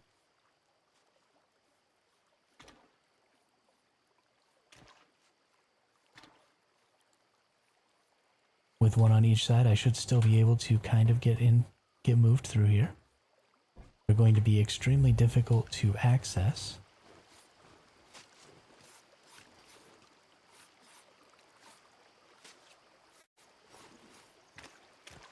Extremely difficult to access, I mean not able to be accessed.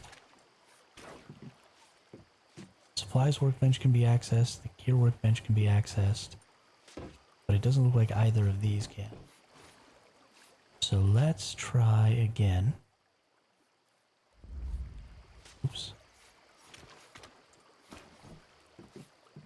Let's just straight up destroy these. They need to be further away from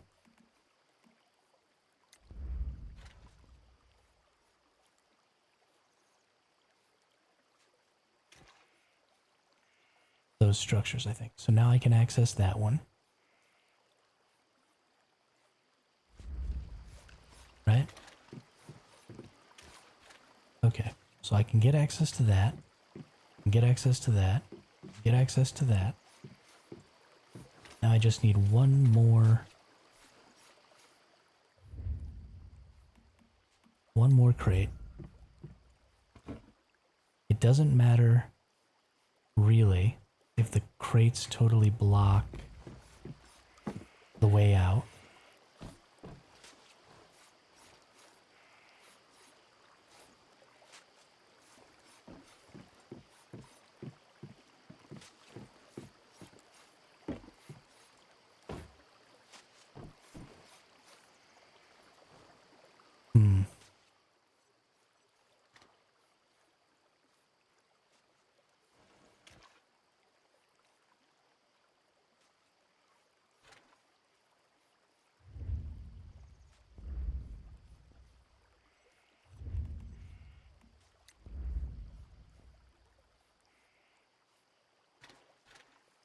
even further back there.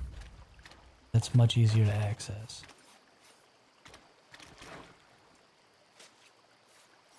Whoops.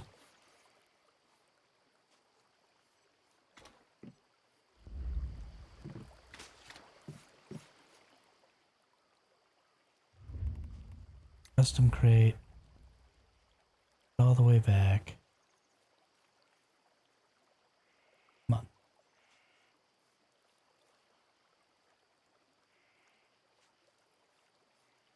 Okay. And then let's try and get one that's on this side and a little away from that. Can I access this one now?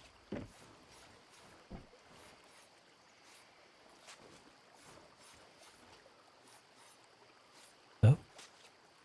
So if I look at that one, I access the one below me. If I look at the one below me, I access the other one.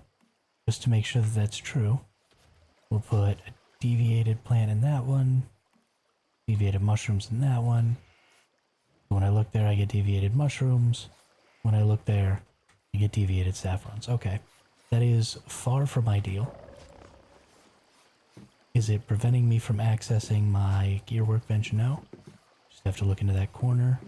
There's my supplies workbench. So I can access all my benches.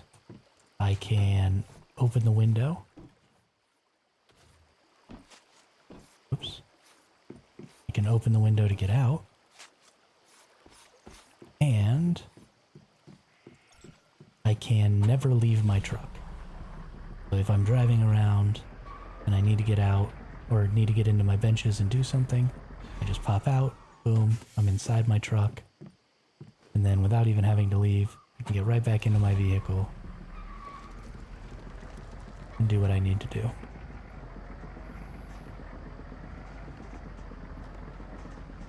Once I get the bookcases that I want, so that I can fill the inside area in between the two walls with bookcases, I'll just mash tons and tons of bookcases in there, and they will provide a little bit of defense. I might actually put vending machines in the front, because vending machines provide even more defense. They're 500 defense. So if I flip over some vending machines in the front area,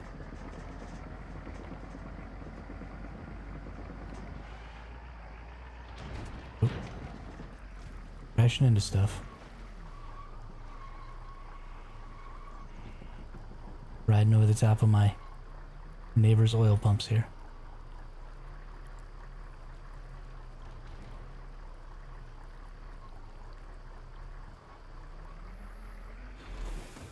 Okay, well, screwed the pooch on that a little bit.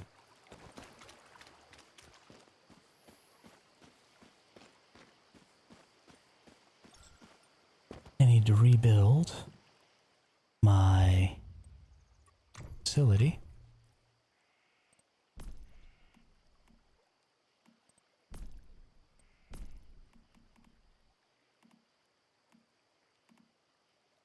Large garage.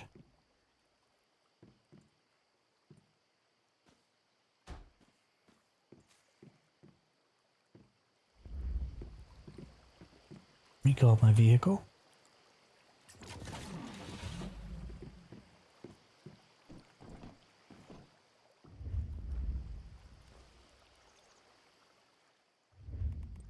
Let's get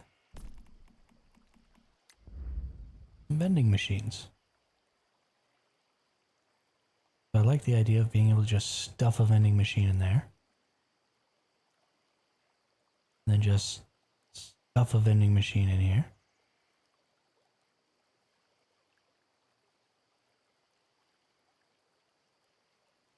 And those each have 500 hit points, which is not the 1,000 of these, but they're much more difficult to hit. And so you'll likely need to take out these walls first, although I think I have these protruding. If they're protruding, they probably will get hit. Or, so let's make them flatter.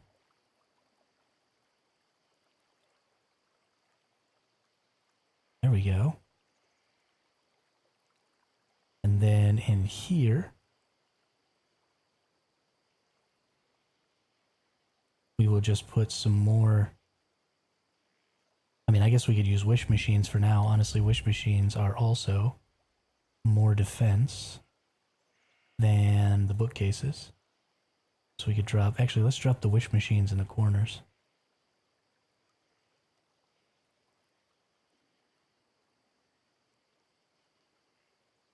Boom, wish machine.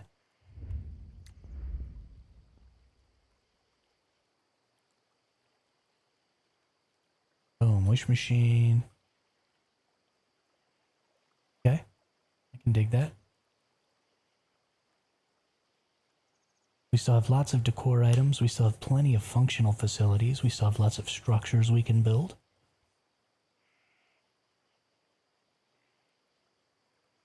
So, up here,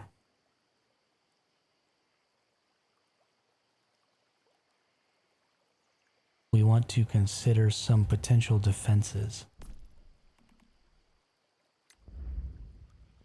A couple of turrets is the easiest way to go about that defense.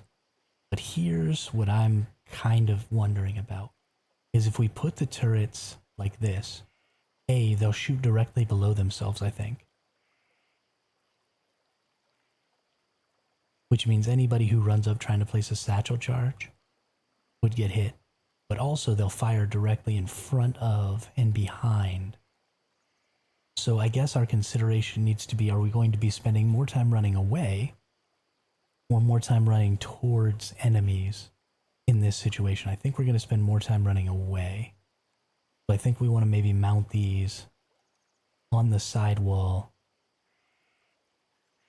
on the sides like this, so that they can turn to face backwards, and so that they can shoot directly below, so that people can't just run up to avoid the turrets and start placing satchels and stuff like that. Now, turrets aren't extremely powerful, but something I think I can do from in here that I haven't tested but I will test is I think I'll be able to throw those explosives that allow you to make turrets do more damage. And if I can do that from inside and it'll just radius out and hit those, then I can get those to do more damage and do that power surge effect without actually having to leave the inside of my base. Then I guess that means we also need a power generator, which I don't have any room for.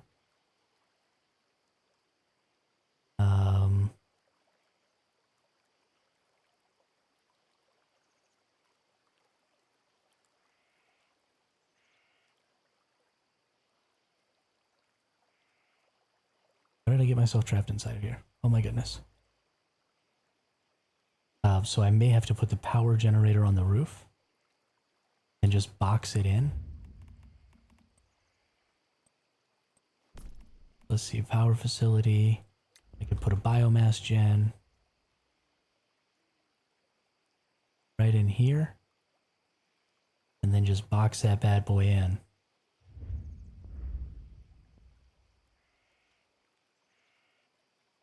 Power up these turrets. I don't really need a biomass generator for this.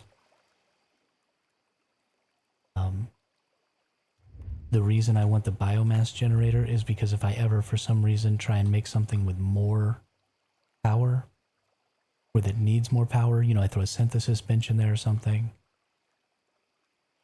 could be interesting. And then we're just going to take some structures, and we're going to build a wall around this bad boy.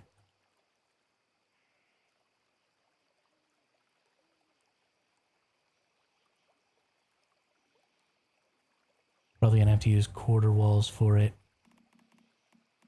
Not ideal, not what I want.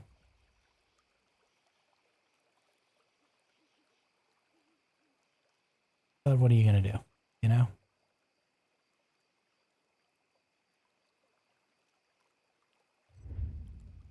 And then we place quarter ceilings over the top. Now our generator is relatively protected. I mean, we could go even more with it we could put another layer here. Maybe.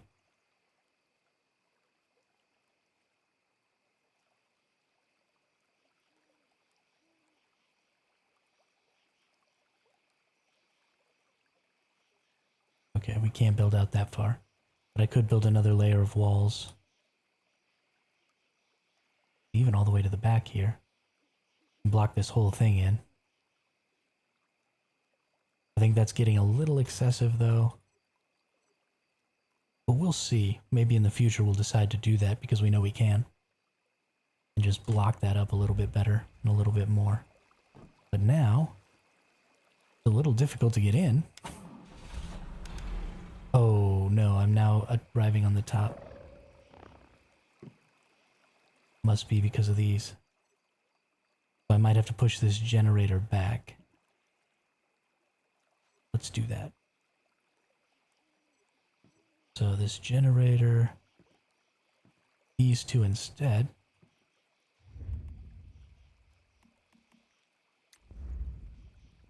And I think actually because of that, I can get a full wall there. Full wall there. I half split that full wall. Yes, I can. Half split that wall. And can I get a full wall here? Yes, I can. So that is even better defense. With those full walls. Now we just put a couple of little ceilings on top. And bammo. As janky as all heck. But hopefully that keeps us from losing our ability to get into our truck. No. What is happening?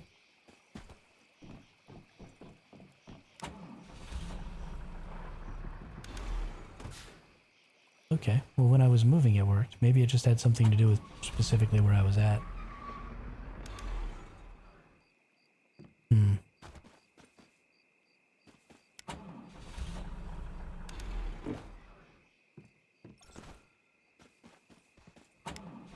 There's some shenanigans going on here. Let's see if I'm moving. Okay, well it seems like for sure when I'm moving, I pop out the way I want. Does it have something to do with maybe the way I was turning? No. What if I'm turning the other way? Going? No, I still pop out inside.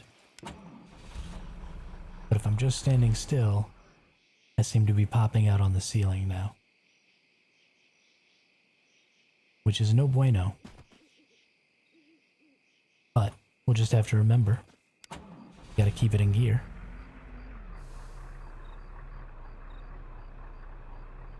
If I want to pop out inside. How fast do I have to be moving? What about this? Okay, that's not fast enough.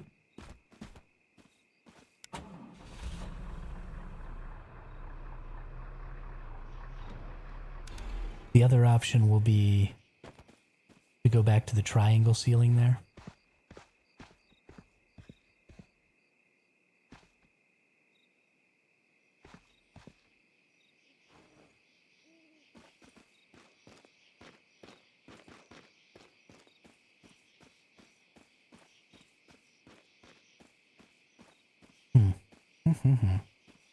Okay. I'm pretty happy with how that's turned out. We also will need to be considering, so you can only have 2 turrets, and that includes Gatling cannons for manual operation. So we will also have to consider, you know, if we have some friends along,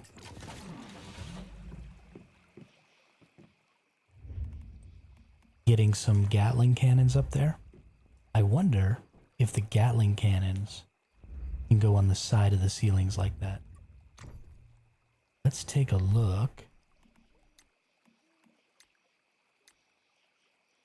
Okay, we have to remove one of these first. Oh, I haven't.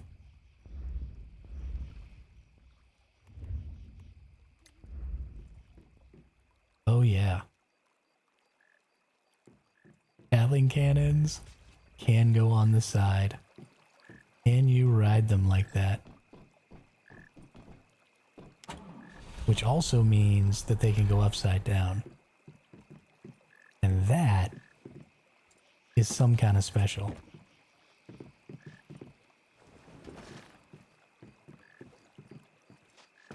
Please let me get on.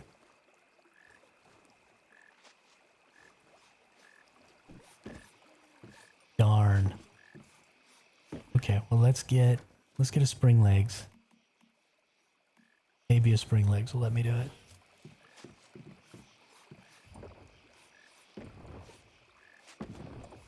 Nope.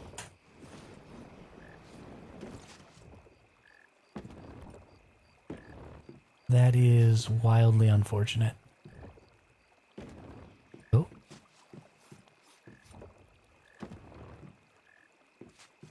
Dang it. Okay. Well. At least good to know.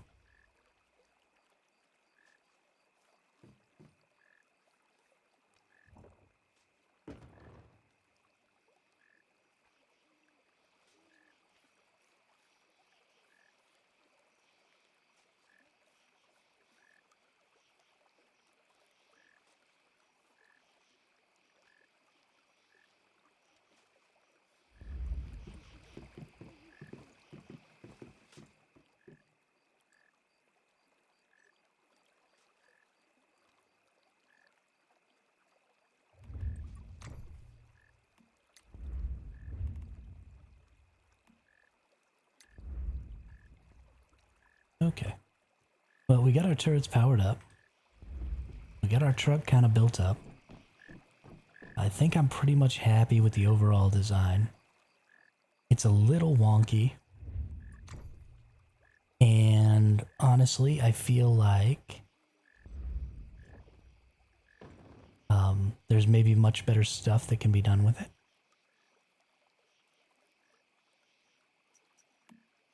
But battle tank. We're going to call this thing the battle tank.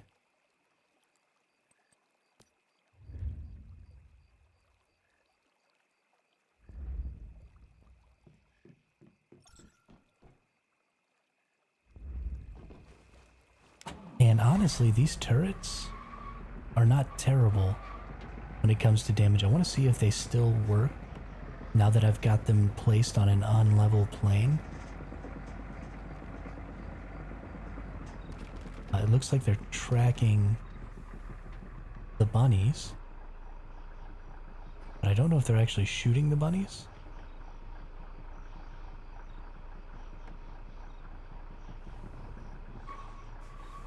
Let's maybe go see if we can find some actual enemies.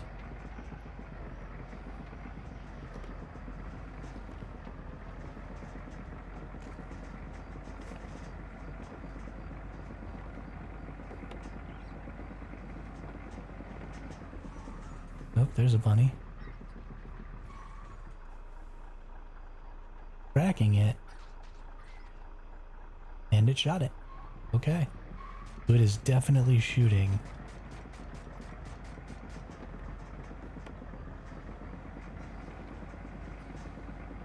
Yeah, I connected him to the power spud. For sure, for sure. They're doing their little swivels. You notice they get really jacked up and they start pointing in like multiple directions. And they're not, like I said, turrets are not extremely powerful in PvP. They're not going to be great for that. They're going to help a little bit in PvE if something happens, for some reason you die. And you need to, you need to retreat, or you're dying and you need to retreat. These turrets could potentially help you as just sort of a mobile defense station. Just for a little extra oomph. When it comes to normal enemies, they are fairly strong. They will get normal enemies down pretty well. But any elite enemies or any of the stronger normal mobs, they really just don't do very much work on. But let's go take it over. There's a little place we can go to.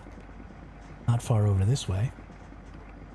We'll just see if we can't aggro something and then just take it, drag it along behind us.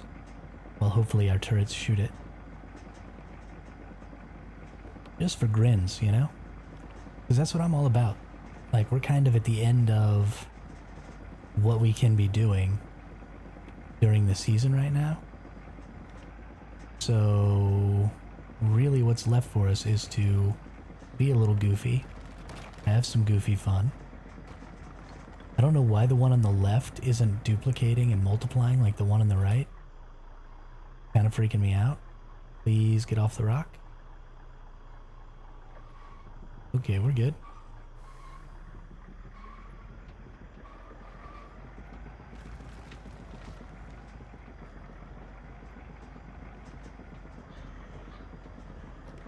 And we're just gonna grab an enemy or two over here. Just piss something off.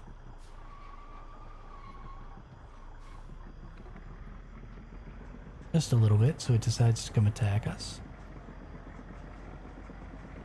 And then see how the turrets do.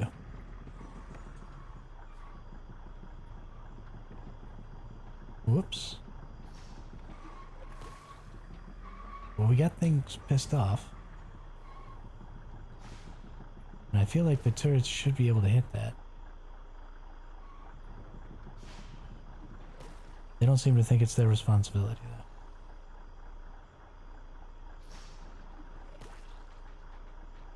Oh, now they're shooting. Now they're shooting. Let's see how long is it going to take to kill this thing.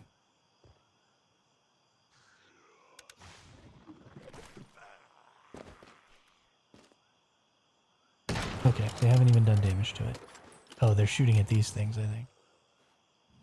And they don't appear to be able to hit them when they're directly down below them like that. Well, that one's doing a pretty good job.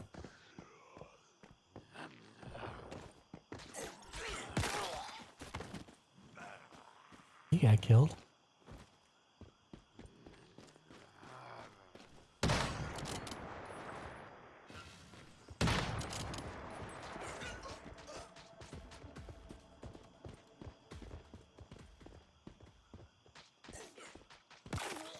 Okay, so their ability to shoot from that perspective is pretty limited.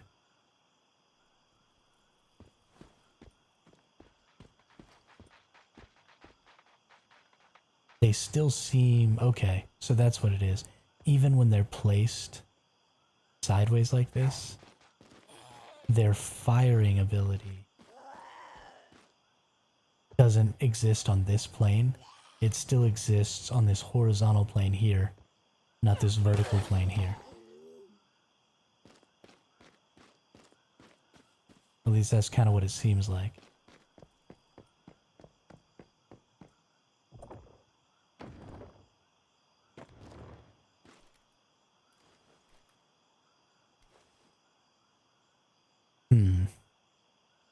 I don't know.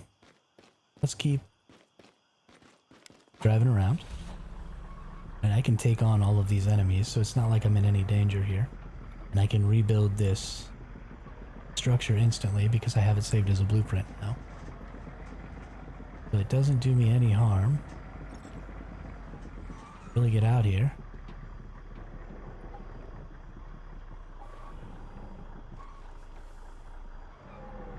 And okay, we got some things chasing me, so now let's go really slow. Let them keep chasing behind me. If my turrets will take them down.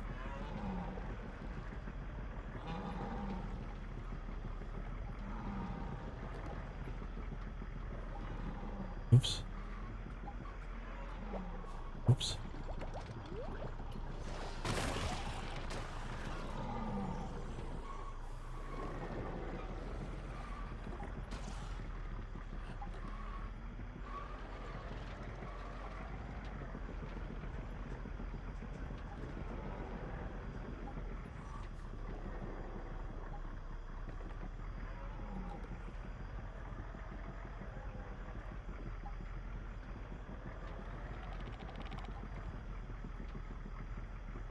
Okay, we've yet to kill any of these nerds. I feel like when I came over here and tested this a little bit yesterday, things went way better. Damage output seemed way higher before. Or maybe the accuracy was just better yesterday. Maybe it's something about the plane that I have them placed on right now.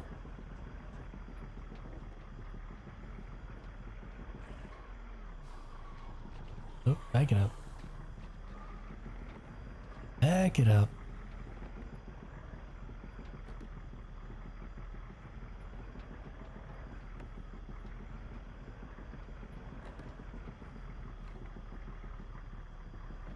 Did the two helmet dudes die? It looks like maybe the two helmet dudes got nuked.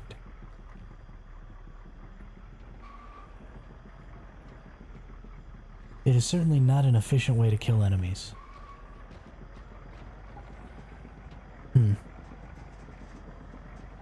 These are the weakest version of the turrets. I don't have the mimetic specialization that improves them. And I don't have the explodey things. Oh, great. Oh, now I'm just stuck all up inside somebody's base. That's cool.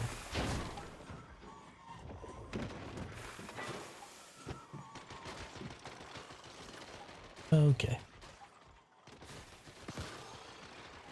Let's just teleport back here. And let's see about just bringing this thing back here.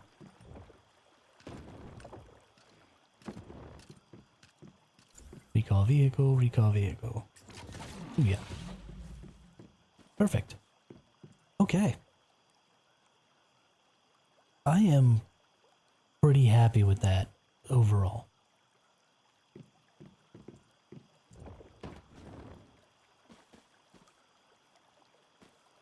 I definitely think that if your biomass missiles can do damage to player vehicles, that Gatling cannons are a better option.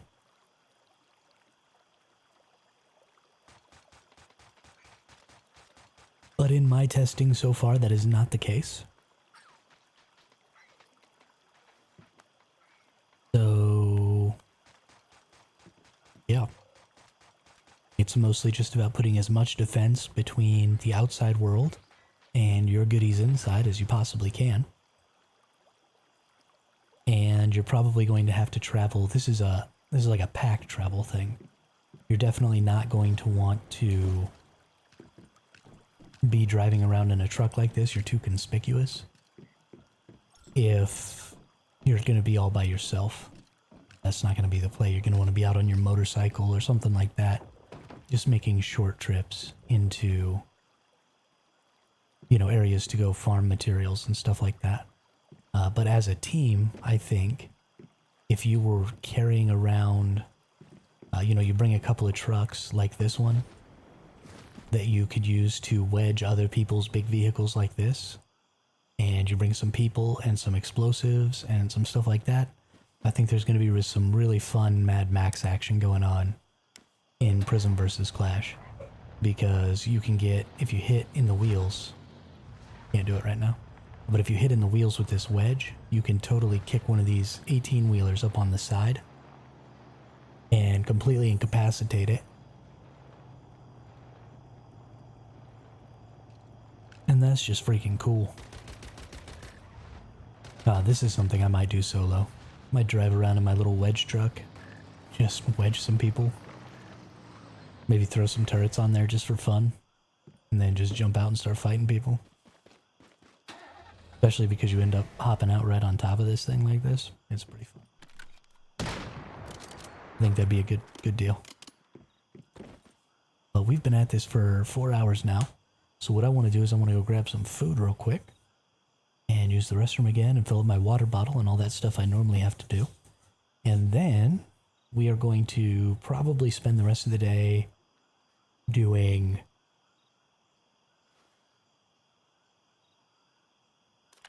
sorry, I had to yawn. Doing high-risk crisis events and maybe getting some more S-tier creatures and some stuff like that. We'll just see what's going on. But we definitely learned some cool stuff about building on trucks today, so I think next season is going to be a heck of a lot of fun because of it. What did we get in our rewards here? Canned meats. Ooh, yay. Don't have anything there. Okay. But yeah, so if y'all give me just a couple of minutes here, I'm going to go get some food, and I'll be right back.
Alright, I'm back. Still gotta put down my rice. Heat it up. But, I'm here.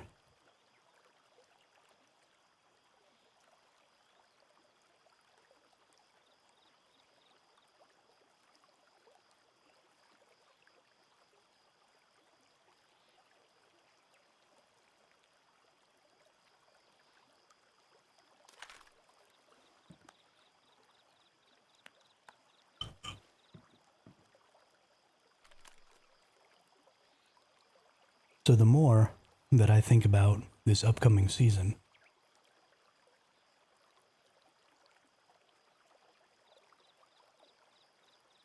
the more excited I am for it.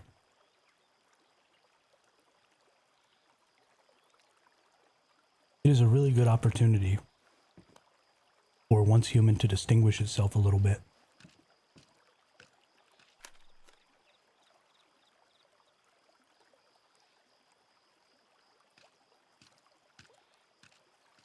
Most PvP shooter games that have vehicles have very specific vehicles. Right? There's, a helicopter, but it's always the same helicopter. There's a tank, but it's always the same tank. And so, if they give us a little more versatility with the things that we build on our vehicles, vehicle combat would be really, really interesting in this game.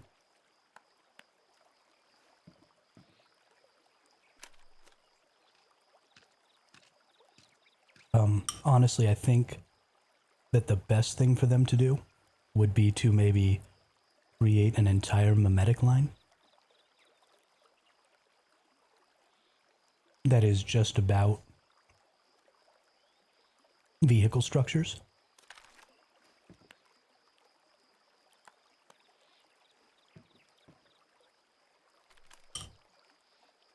And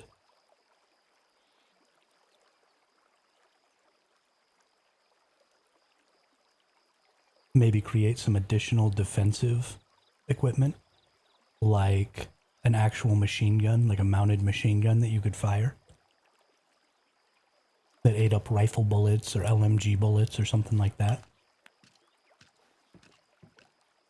Or,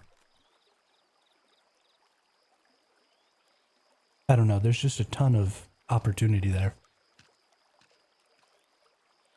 Yo, Ayub, what's up? How are you today?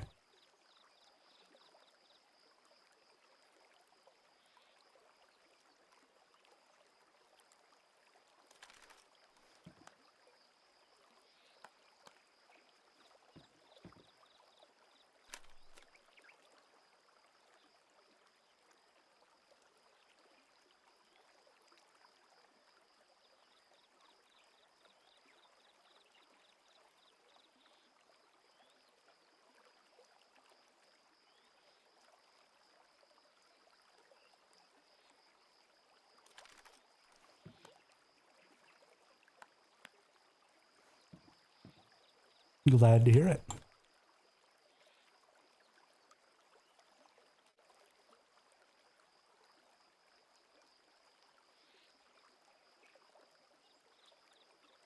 Having specifically a vehicle mimetic line could maybe be a good way to prevent some of the spam and black felon stuff too. Because if you created a mimetic line where you had to go down to a certain degree to be able to even put a vending machine on your vehicle, I think less people would waste the mimetic points on that. And then if their vehicles got destroyed or something like that, then if they had unspecialized, they'd have to respecialize and rebuild it and do it again.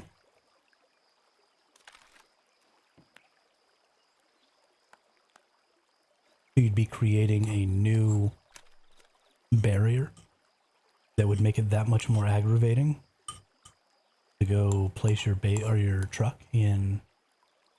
Just saw a preview of a potential OP PvP build using bounce. You just shoot at the car of the enemies and bounce aimbots the weak spot. Oh my goodness.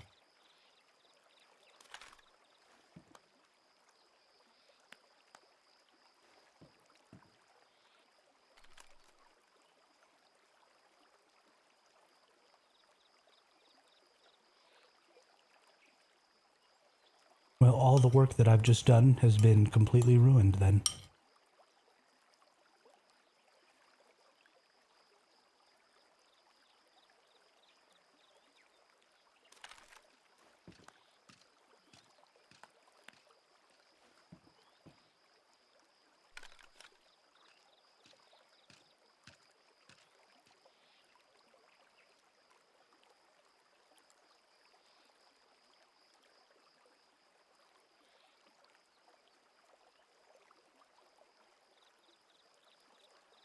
Yeah, I've literally spent the last 4 hours working on this truck and finding ways to fill it with as much stuff as possible and make it so that while I'm driving around, when I'm in motion, I press F. Oh, wasn't in motion fast enough. But because these walls are in the way and I can't jump out to the side, then when I'm driving my truck and I'm actually going a little fast, and I press F, I actually appear inside my truck. But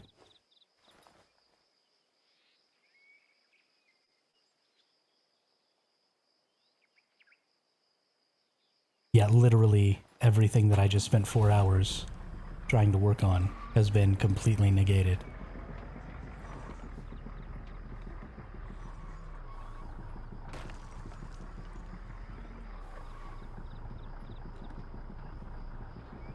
But that's not just inside your vehicle.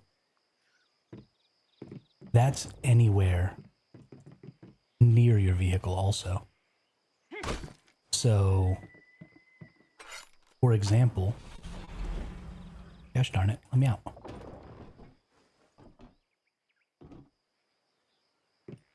I created a small truck that is also a wedge. Where'd my wedge truck go?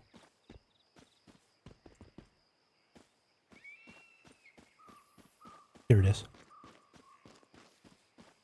So I created this wedge truck also. So you could roll up on somebody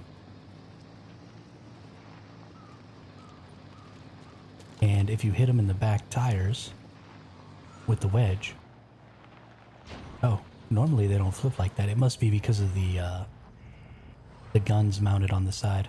That's interesting.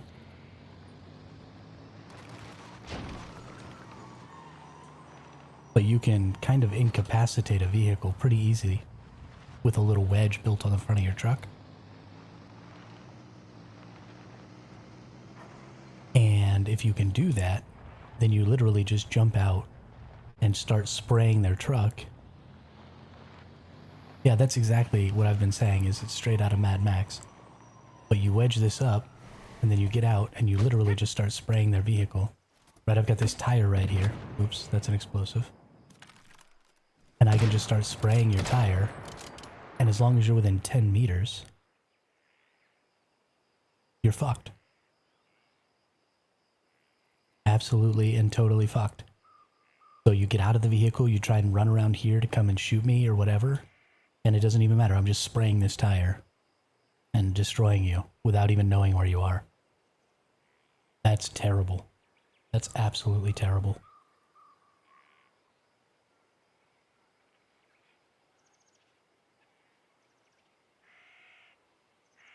So the game already doesn't recognize dummies as enemies.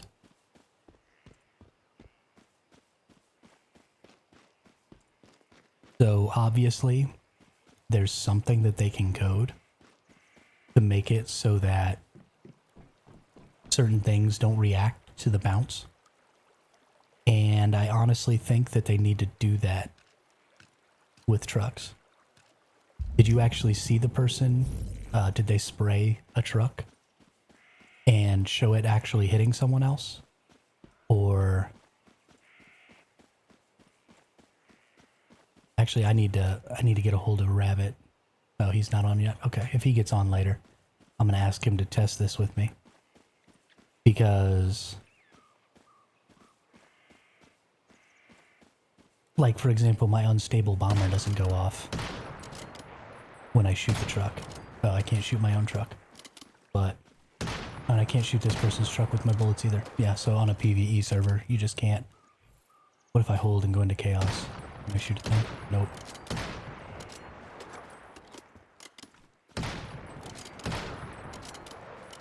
Yeah, so I just have to be on a PvP server to test that stuff. I wonder if I can test it in my Eternal Land.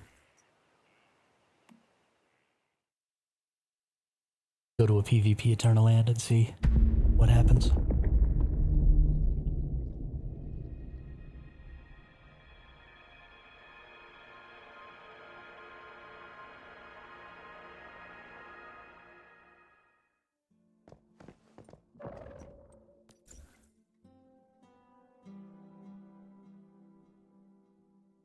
This is the wrong Eternal Land.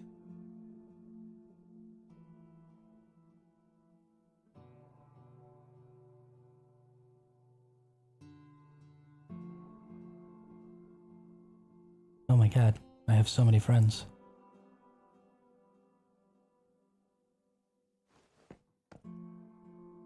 There we are. Enter Survival Hermit's Eternal Land. He was shooting randomly at the Dodge looking like cars.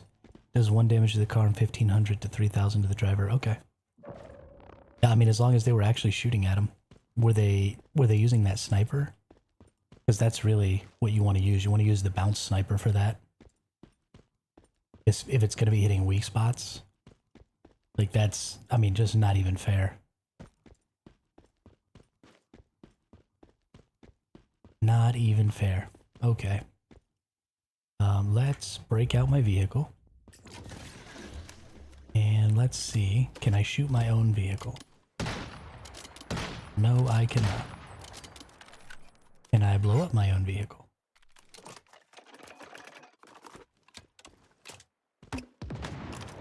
Yes, I can. Yeah, I mean, the MP5, the Kumawink would be cool for that. But if you pulled out the sniper rifle with it, I mean, let's just go take a look for a second. Because you can murk people from downtown with a sniper rifle. 80% chance to trigger bounce with O when hitting a weak spot. Okay. Okay, so you can't hit a weak spot on a vehicle.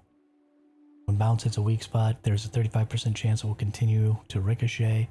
If bounce does not defeat an enemy or there is no target, weapon damage plus 20%. For the next one bullet, up to 5 stacks, bounce will prioritize enemies with higher HP. Okay. So you actually have to hit a weak spot to bounce with this, so you can't use it.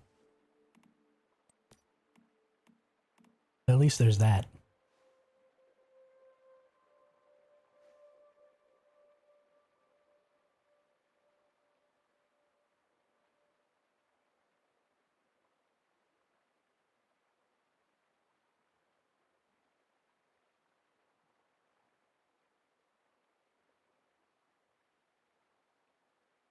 I actually think this would be even better for it. Because, well, I wonder if you can crit hit a vehicle. I don't know. If you can crit hit a vehicle, then I think this is better for it.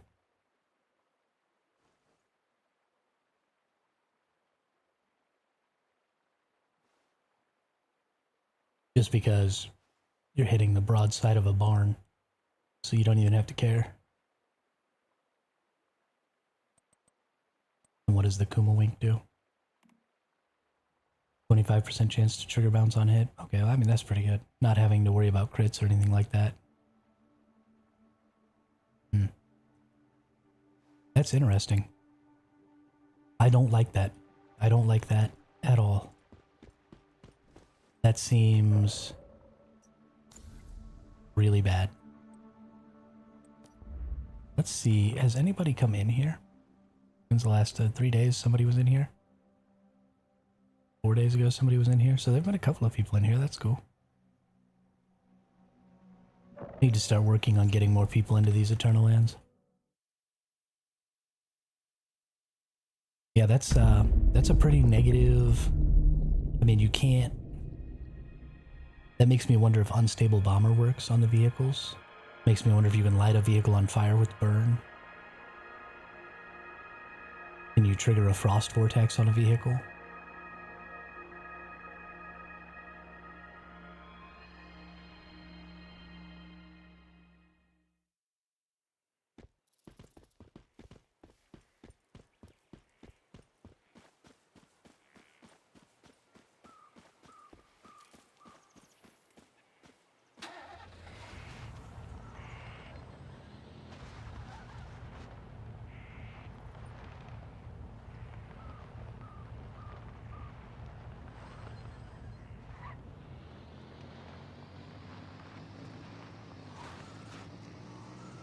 I mean, just because of how prevalent using vehicles is going to be.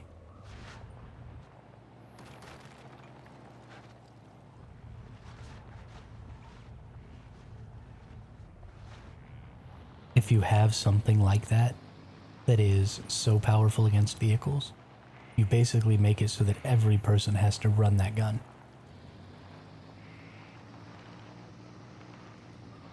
Because, as far as I know, you're not going to be getting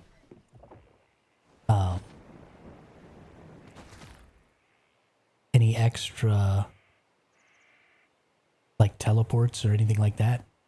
So you're not just going to be able to teleport around like you can now. So you're going to have to be driving places.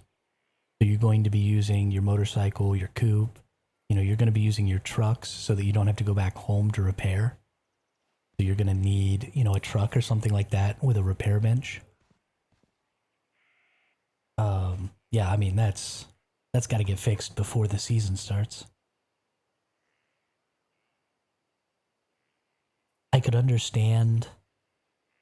No, I mean, they can't trigger. You can't let shooting a vehicle trigger any of the weapon effects.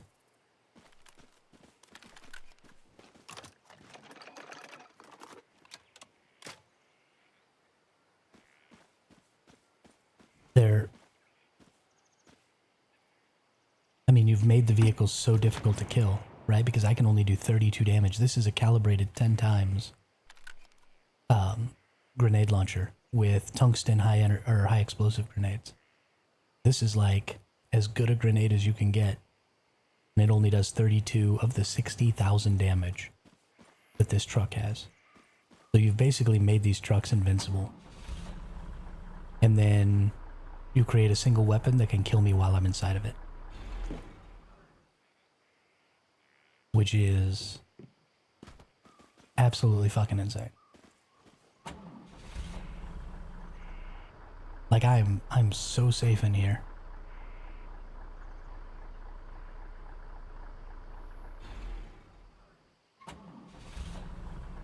But if you've got a Kuma Wink, I'm just dead.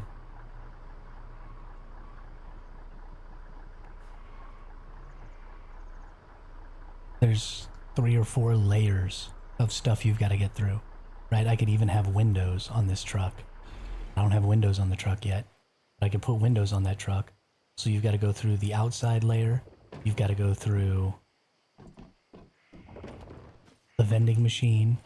You've got to go through another layer, and then you've got to go through the freaking window before you can even hit me in my truck. 4 layers of armor, completely negated by the Kuma Wink.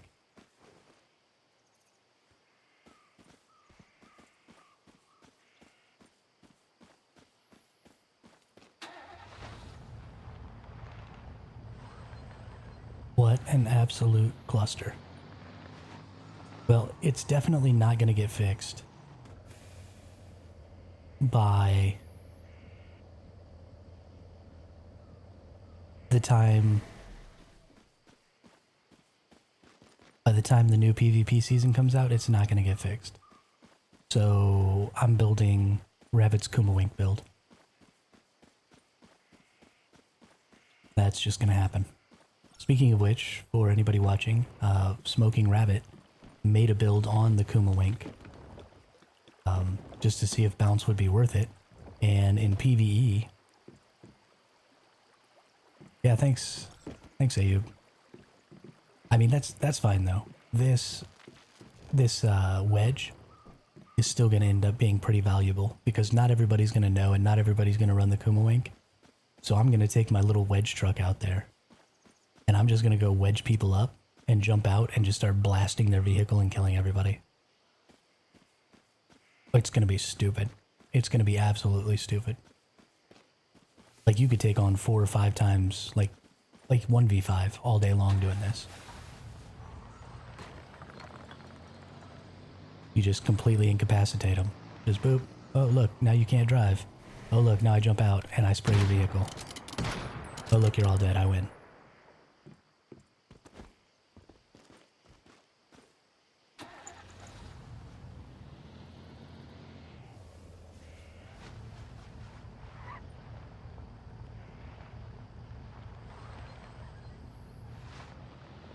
That's real dumb. I'm kind of upset about that. That kind of makes me not want to play the Prismverse Clash season.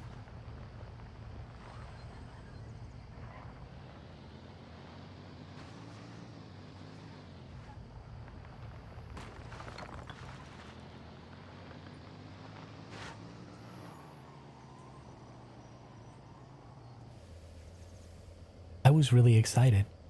Like, we were going to have some legit Mad Max stuff. You know, it looks like, unfortunately, biomass missiles don't do damage to vehicles, although potentially they do damage to structures, but I'm not sure.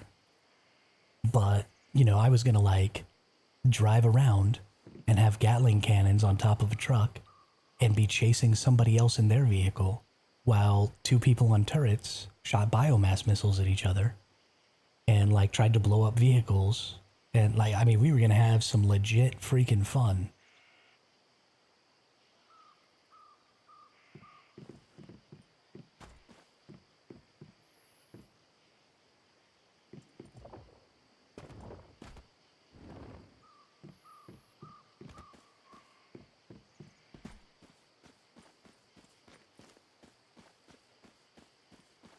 That's so depressing.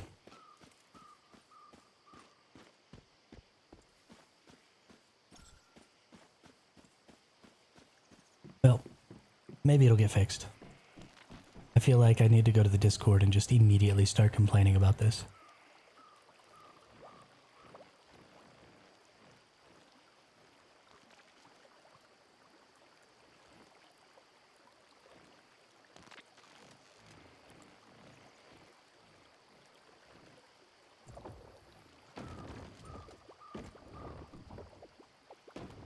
But it was gonna be so fun, Ayub.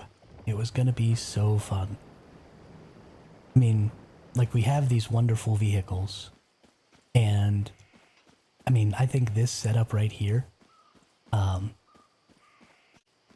if you get rid of these 2 turrets in the back, right? And instead turn those into Gatling cannons on the top, and just get rid of this whole top structure that is currently housing the generator. Because these turrets kind of suck anyway, but you put a couple of Gatling cannons on there, and then these things are super slow. So you get, you know, 3 people manning the truck, you get a driver and 2 people on the Gatling cannon, and then you get, you know, 3 or 4 more people. So you get your whole hive, your 8-man team, and you get them in these trucks with these wedges, and you maybe even put them in 2-man teams, because you could put a Gatling cannon on here too. And you could actually put 2 Gatling cannons on here, but I wouldn't. I would just put 1. And I would make it super small and thin, just like this, and you make a wedge. And so you get 3 or 4 people with wedges on their trucks. Or even, you know, two wedge trucks and an 18-wheeler. And 4 Gatling cannons for biomass missiles. And then you go out like that, and you look for other people driving around in 18-wheelers. And you just go chase them. And the truck is faster than the 18-wheeler. So your trucks are going to go out and kind of take the lead while your 18-wheeler is just trying to kind of keep up and shoot. And you take your little trucks out there, and you go track down an 18-wheeler, and you try and come at him from his side, and you try and get him, you know, just tipped up like that. Or even if you don't have a wedge, right, you just slam into them. You could bring Jeeps with you or something like that so they're even faster, and just slam into them and try and throw them off, knock them into trees so that your 18-wheeler can catch up. Actually, that's probably an even better trick than the wedge. So maybe you just bring one wedge and then like 2 or 3 Jeeps, and the wedge is just going to be there so that when you finally get them stopped, you can just wedge them up so that they can't leave and they're trapped. Then you just take them down, take all their stuff, and it's like this crazy dystopian Mad Max super fun PvP experience that is completely negated by the Kumawink. If I ever see, I'm gonna carry a Kumawink, and if I ever see anybody coming at me in a vehicle, I'm just gonna swap to it and just start spraying.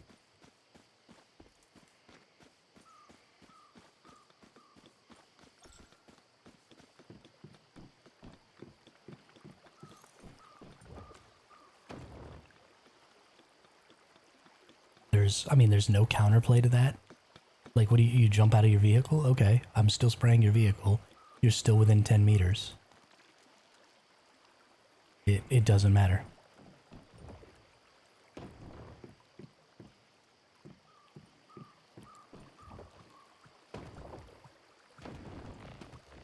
That is horribly broken.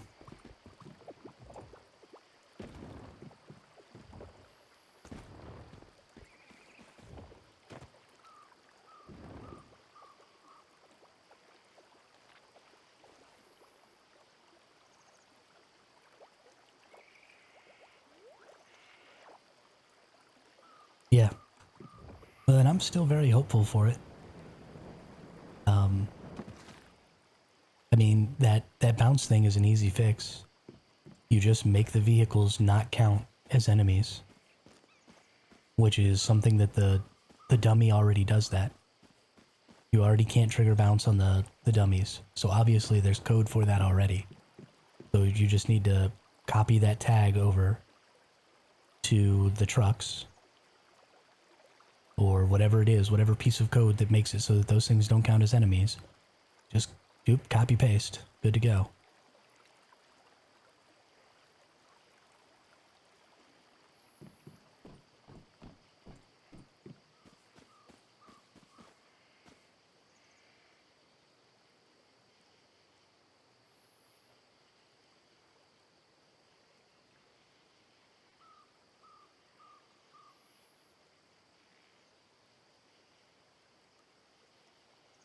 And the lag thing, I mean, I don't know how to deal with the lag thing.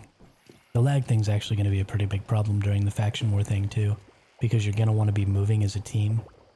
And if you move as a team, you're going to end up creating your own lag, because the game lags out anytime there's about 7 or 8 people around. So it is going to create some problems if they don't do something to help mitigate that. But we'll see. We're going to play it still. We're going to see what happens.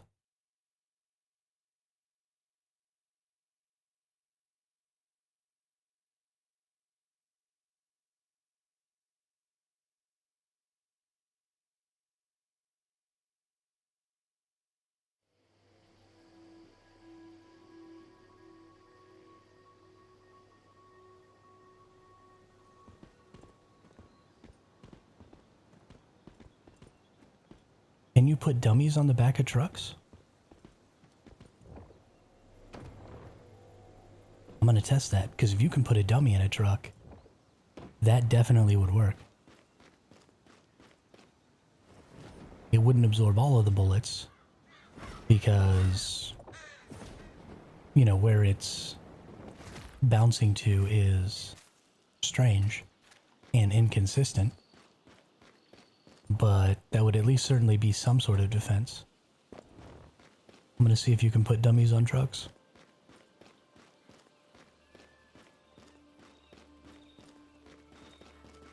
Yeah, if you can, that would work really well. That is a good idea.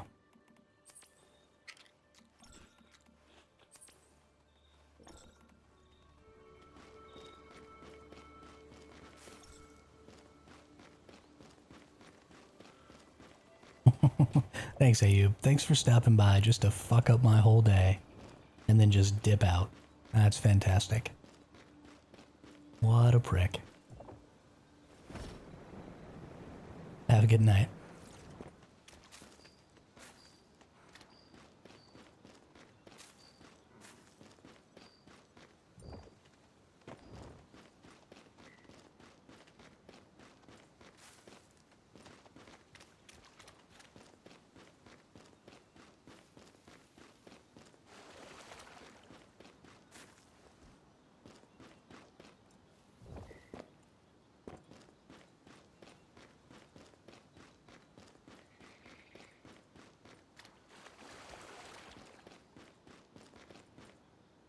Black. I just want to cry now. Grow up in a little ball and cry.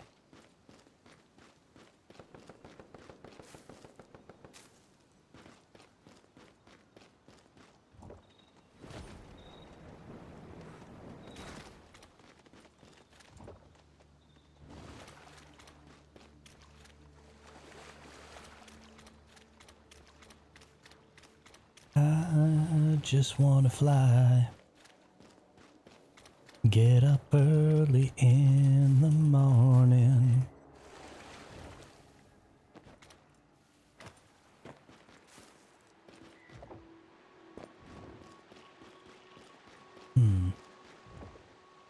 Can I please have mushroom? I can has mushroom.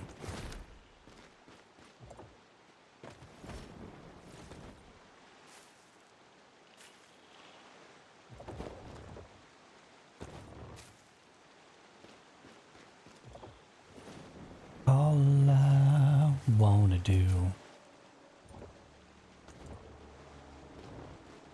I wonder if they're baby capybaras. I don't think I've seen any.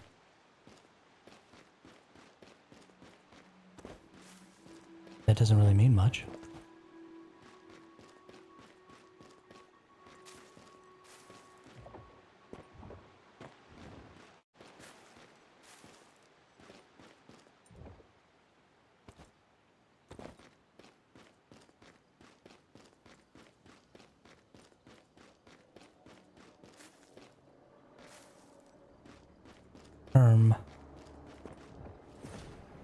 Where's the kaboom? There's supposed to be an earth-shattering kaboom.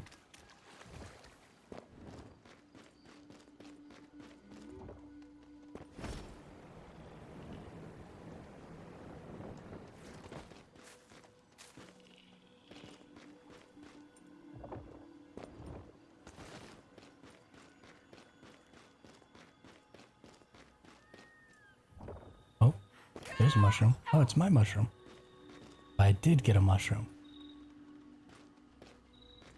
that I now can't seem to get.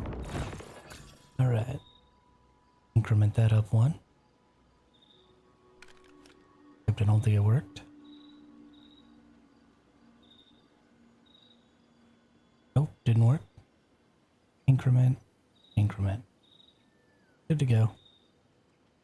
Good to go. And we got ourselves another totally useless toadstool.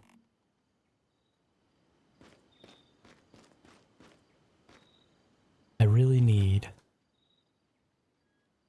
to get a blue one. I don't know why I don't have a blue one. I really want a blue one. Please, game, let me have a blue one.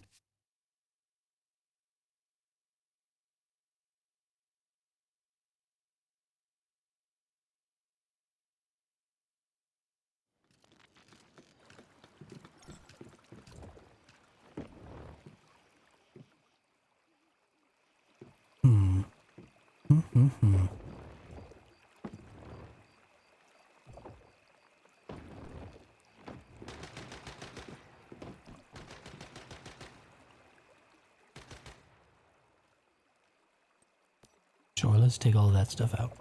And let's see, where do we build the store or the dummy from?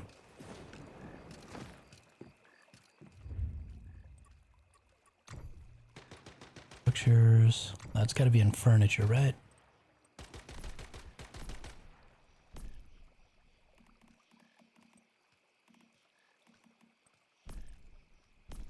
Little lifestyle item.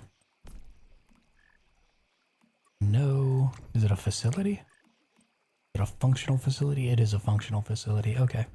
Well, you definitely can't put the mannequins on the trucks then.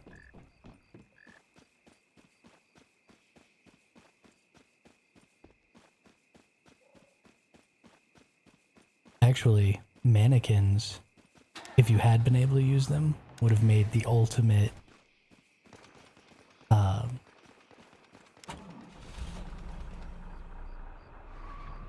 defense, because they would never have taken any damage because they always repair or whatever. They don't have a durability, so you could have placed them in places that needed like infinite defense.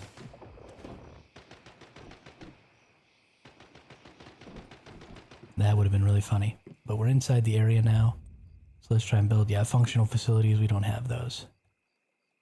But what if, so now we need to start considering. So your bounces go to people, but what other things could bounces maybe go to? Could they maybe go to these mailboxes? Right, so could I drop, oh, I already have 2 vending machines, okay, and 2 wish machines. Could I put, you know, this light in here to do it? Are they already going to be automatically attacking my vending machines and stuff like that? Will it target that stuff instead of just me inside the cab? We got Paradise Lost event, high risk, need to go to that. That's some information that I really need to test because I need to find a way to counter that strat. Because it is going to be extremely prevalent, because I will join one of the first servers. You know, a lot of the really hardcore sweaties are going to be in those servers. And so you just have to,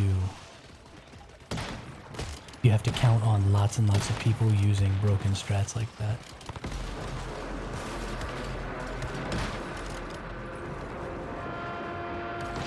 Oh. Okay, event over. Cool. That was real hard. Let me tell you. Targeted strike bullseye, first electrocution. That's all I got. Too bad. Too bad. It is first electrocution. Is it a mask mod? I bet you it is. Delayed blast. Before the bomb explodes, for every 5 hits taken, the bomb's ultimate damage plus 25%. Yep. Yep. Enemies without power surge status, power surge ultimate damage plus 30%. Power surge trigger chance, power surge damage. Targeted strike. When hitting marked enemies, crit rate. Nope. Bad all the way around. Can I teleport back to my base yet? Nope. Just stuck out here.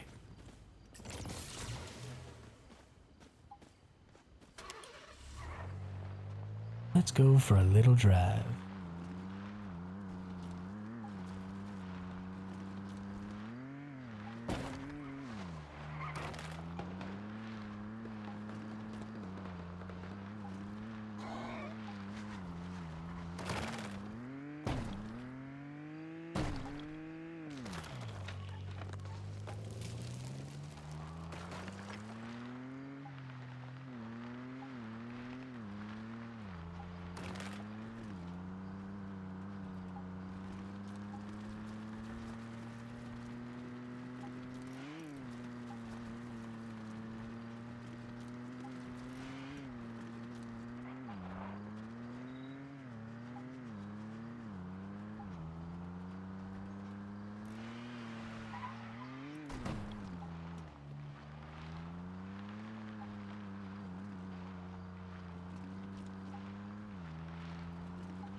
Trying to see if I can drift this thing.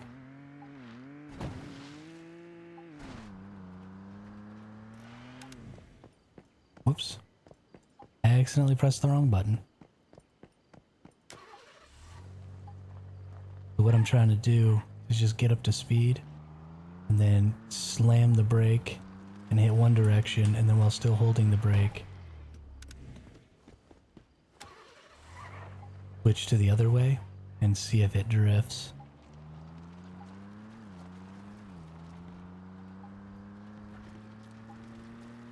Slam on the brake and go this way, then we hold this way. Yeah, it kind of does.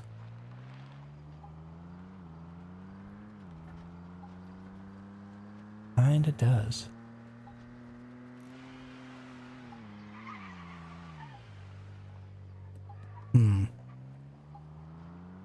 It's pretty complicated to do button-wise because my hands aren't used to it.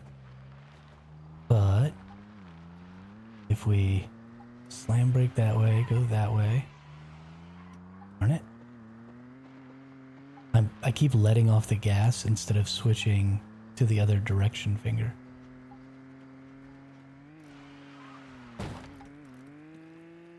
Whoops.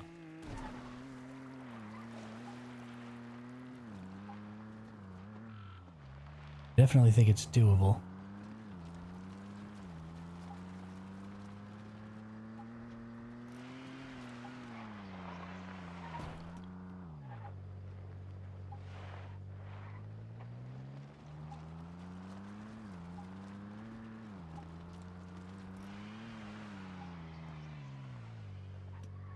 Then I gotta get off the brake. Okay.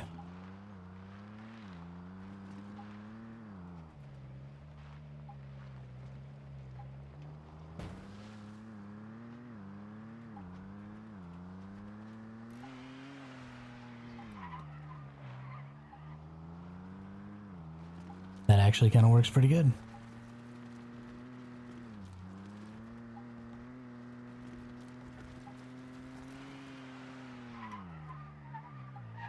Oh, got turned around a little too far.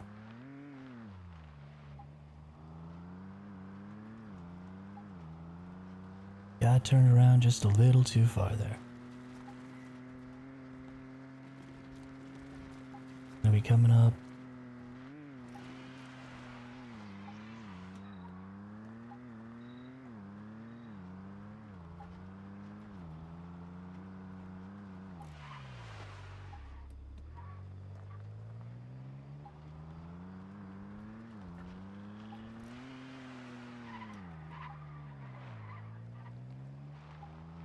I don't know. I imagine somebody who's better than me at clicking buttons could probably do that better. But it's still kind of cool that it seems like it would work.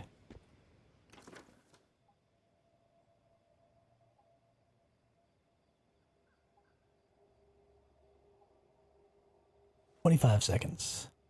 Then I can go back."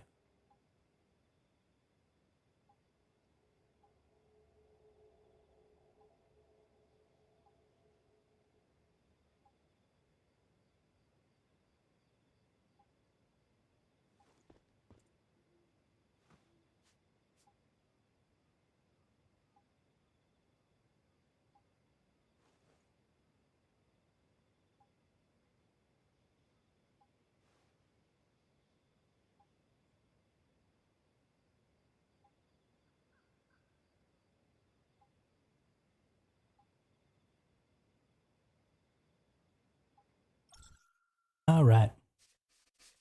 Well, we've been going for about 5 hours now, and I was gonna kind of stream for a little longer, but honestly, the wind's been taken out of my sails, and I think the wind's been taken out of chat's sails a little bit because of some information about being able to use the Kumawink to just literally bypass everything we did today. So I think I'm gonna call it there, and we will pick it up again tomorrow, hopefully with some new information from the devs about what's happening in the next season, in the next PvP scenario. So thank everybody for coming out. Thank you anybody who followed or subscribed over on YouTube or Twitch. And thank you especially everybody who was in the chat or who lurked the stream. I really, really appreciate that stuff. It really helps the channel grow. So I will be back bright and early at 11 p.m. Pacific or 11 a.m. Pacific time tomorrow. And we will do some more stuff. Probably not any more building on the trucks, just because I think we're kind of done with that now. We're at a point where I like what's available and I like what I've got. And if the Kumoik fix gets fixed, then I think we'll probably be good to go.